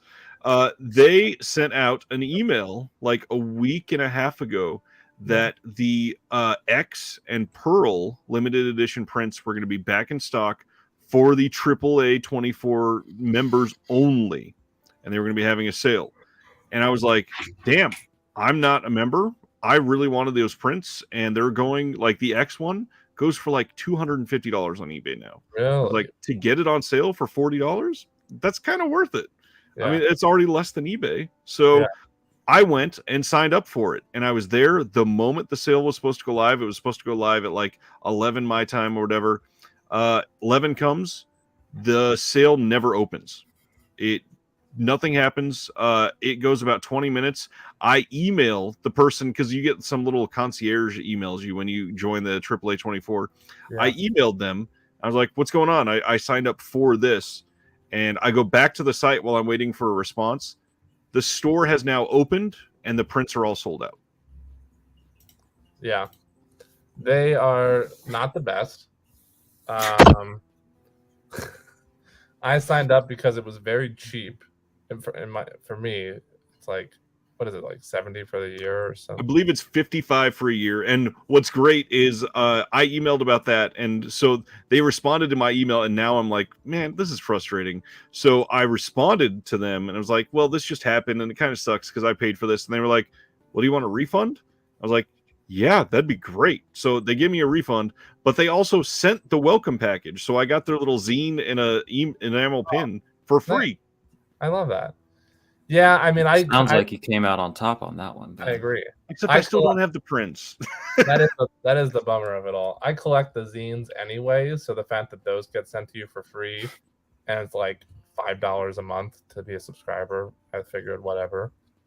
But they aren't the best at that kind of stuff, because something similar to what you're just describing happened to me too when they were doing like a in the vault sale for the members or whatever, like old stuff that was sold out, like some of the cool shirts and stuff for like X and Uncut Gems and things like that.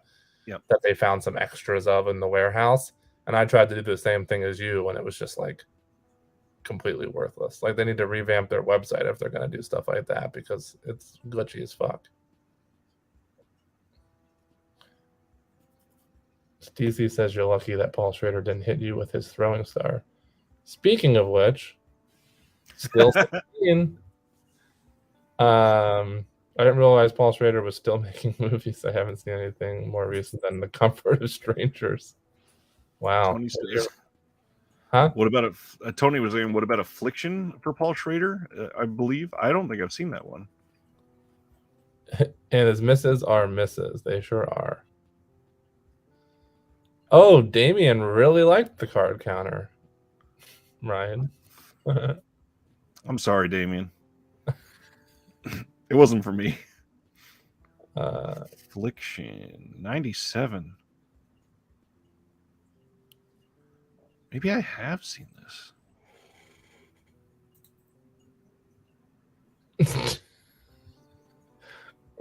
Anthony just says, wow, get a refund. I got taken for $70 and a hat. No, I paid whatever the same rate. We got 60 people sticking with us as I'm falling asleep. I do see the numbers slowly dropping. Yeah, sticking with us. Well, we are going down. It's expected to drop at this point because we're talking about nothing, and it's been 6 hours. Yeah, but we also talked about music like 2.5 hours ago. We did, and that was fun. As long as I break the record, I'm fine. If one person is left watching in the stream, so be it. And we really only have 10 minutes to go. Would that one person be me, as I'm not even contributing at this point? I'm just like, sleepy time. You don't have Ronnie says, I am asleep. Trooper. You're not even on camera and you're still like, sticking through it. I have to like do something here, I was going to wait till 6, but now I was going to wait till the 6th hour, but now I just kind of want to throw some drama at it. Jeremy, do you get the record? Because you got up to pee. I just want to point out, I haven't gotten up to pee. I mean, your face. If you really want to be that technical about it. I mean, you were not on the stream. You weren't even in the same room. But if you want to be that technical about it, all you would do is add on the time I was gone to pee. That like the 2 pee breaks I took for like 2 minutes. But that's not 6 straight hours. Yeah, the consecutive that's the nature problem. of it is lost. Did Bob get up at all? No. Bob and I stayed in our seats the entire time, I think. So what, you both wearing diapers? No, I just... Yeah, I don't know. I gotta be honest. Like, you say this as a point of pride, and I'm like, you don't have to do this. Like, you're allowed to pee once in 6 hours. It's actually okay. Only once? Like, Bob, let's get this straight. You can go pee. And just the fact that you didn't does not make you better. I feel like he did. Thanks, because I watched some of it at least. Bob may have gone. I'm having a vague memory in my sleep-deprived brain. May have gone. I don't remember. I got to be honest. Where one of you said something to the extent of like, "Wait, can you cover the stream while I'm gone? Because I might have to pee or something like that." But that might have been purely hypothetical. Oh, let me remind you via Ice Q that he, meaning me, did give you a nice soundbite. So all is forgiven. It was really funny. It was a good one. You turned off the camera and it was an immediate like "bong fuck" or whatever. I was like, hey, you know what? This was a point of criticism perhaps earlier, but now it might come in clutch for you. I don't think you muted either time, so I could still hear you. Ooh. So like you were still present. Touche. Like I muted my shit when I had to go, but like I don't think he did. So did you guys hear my stream when I was peeing? I don't think so. The bathroom was a mere 4 feet away. So. But you're right, I did not mute. Well, then that's shocking to me because honestly, I feel like I should have heard that then. Me too, especially because I've been in that room and I know how close that is. Yeah, Ryan's been there. I'm gonna say that on the fact that you did not mute, you merely disappeared into the shadows but we're still present. I think it counts. I agree. Because Celeste went over 1,000, that is the ruling. I will accept that. You've become the judge now. I'm always the judge. A real live stream, indeed. Avery made that same joke earlier, if you can believe it. Nice. I was like, I'm streaming later, and she was like, I'm always streaming with this pee stream constantly running down my leg. Anthony Charming humor you can always expect. I'll give him that. He had a couple good comments throughout the night, but now he's just trying to piss me off again. Ryan, I always say, how would this hold up in a court of law? The pee break counts as a break. That's a good thing for you. No, he says the pee. Like a work break. At least that's how I'm taking it. I'm taking it as the pee break counts as a break from the stream. Meaning That's just because you have a vendetta against Anthony. If the Riff Tracks guys find out that Schrader sounds like Nick Nolte, it would open up a whole new line of bits. All they have to do is watch any interview with him from the last. You're at the 6-hour mark. What is the goal here? What is it again, Ryan? 5 minutes and I think 25 seconds. Okay, I can do 5 minutes. I'm not gonna lie to you. 5 minutes ago, I was kind of like, I might have to tap out. Honestly, I'm like, and if you want, Celeste, you don't even have to. What? 5 minutes? No, come on. Weak shit. DC says, so what do you win for that? Hemorrhoids? For holding it for 6 exactly. It's like this weird like masculine point of pride or something. You're just like, I don't even need to pee. I don't know. 10 hours, 30 hours. Fuck it. I'm not getting up once. Genuinely, I don't know what it is. I like right now, I'm still sick. Like I've coughed a bunch tonight, but if I sit down, it is like a completely different zone. I just sink into the chair and I'm ready to go. Pee sinks with you? I don't know what happens. Sinks into the chair. Yeah. And then as soon as we get done, I'm going to probably jump up and run, but hey. Disconnected. Now sponsored by Depends. It's the fucking adrenaline coursing through you in this high octane. Honestly, it does help. I like on really, really exhausted days, I'll come and start one of these shows and I'll be awake for the next 7 hours just fine. I gotta say, this is significantly past my bedtime at this point, and it's only very recently that I've been like, "Ooh, maybe I should sleep." I was energized.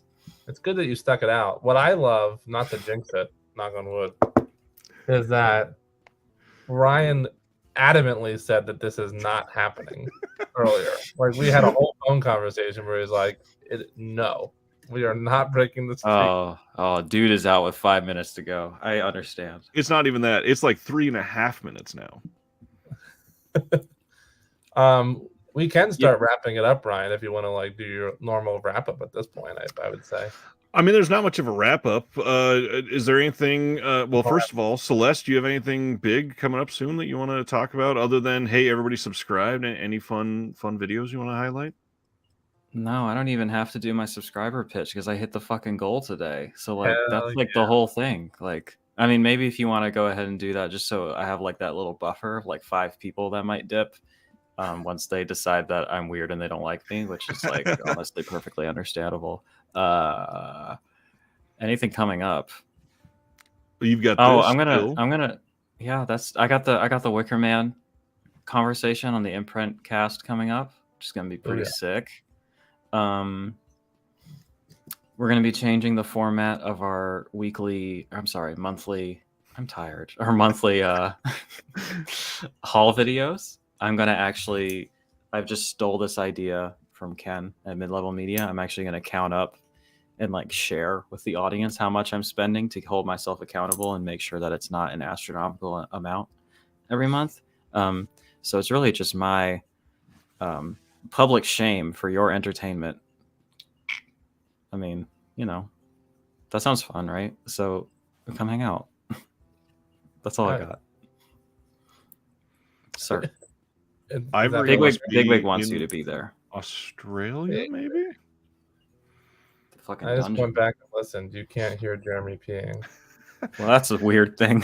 How did you find that timestamp so quickly? That was my question. Like, what the fuck? I mean, I can record myself peeing, and Ryan can cut it in. That's Patreon only content right there. There it is. The unlisted pee stream. 5:33. Yeah, it must be Australian time. Yeah. Military time. What about you, Jeremy? Anything coming up? Because I know you haven't been doing as many shows as you used to. Yeah, I mean, that's a complicated. That's a whole other thing. The long short of it is that everything changed during the pandemic, which we all know. But I still have to get readjusted. I know we've been out of the pandemic, whatever that means, since things are still kind of weird. You need to get reconnected. I need to get reconnected. I genuinely, what happened is that all my connections moved. Like bookers are not bookers anymore. Some fucking moved to Texas or wherever else, and it's like I now have to re-audition at some places and do this and that. So that's the explanation for not as many shows lately, unfortunately. Still writing, still making television, still making shitty reality television on a daily basis.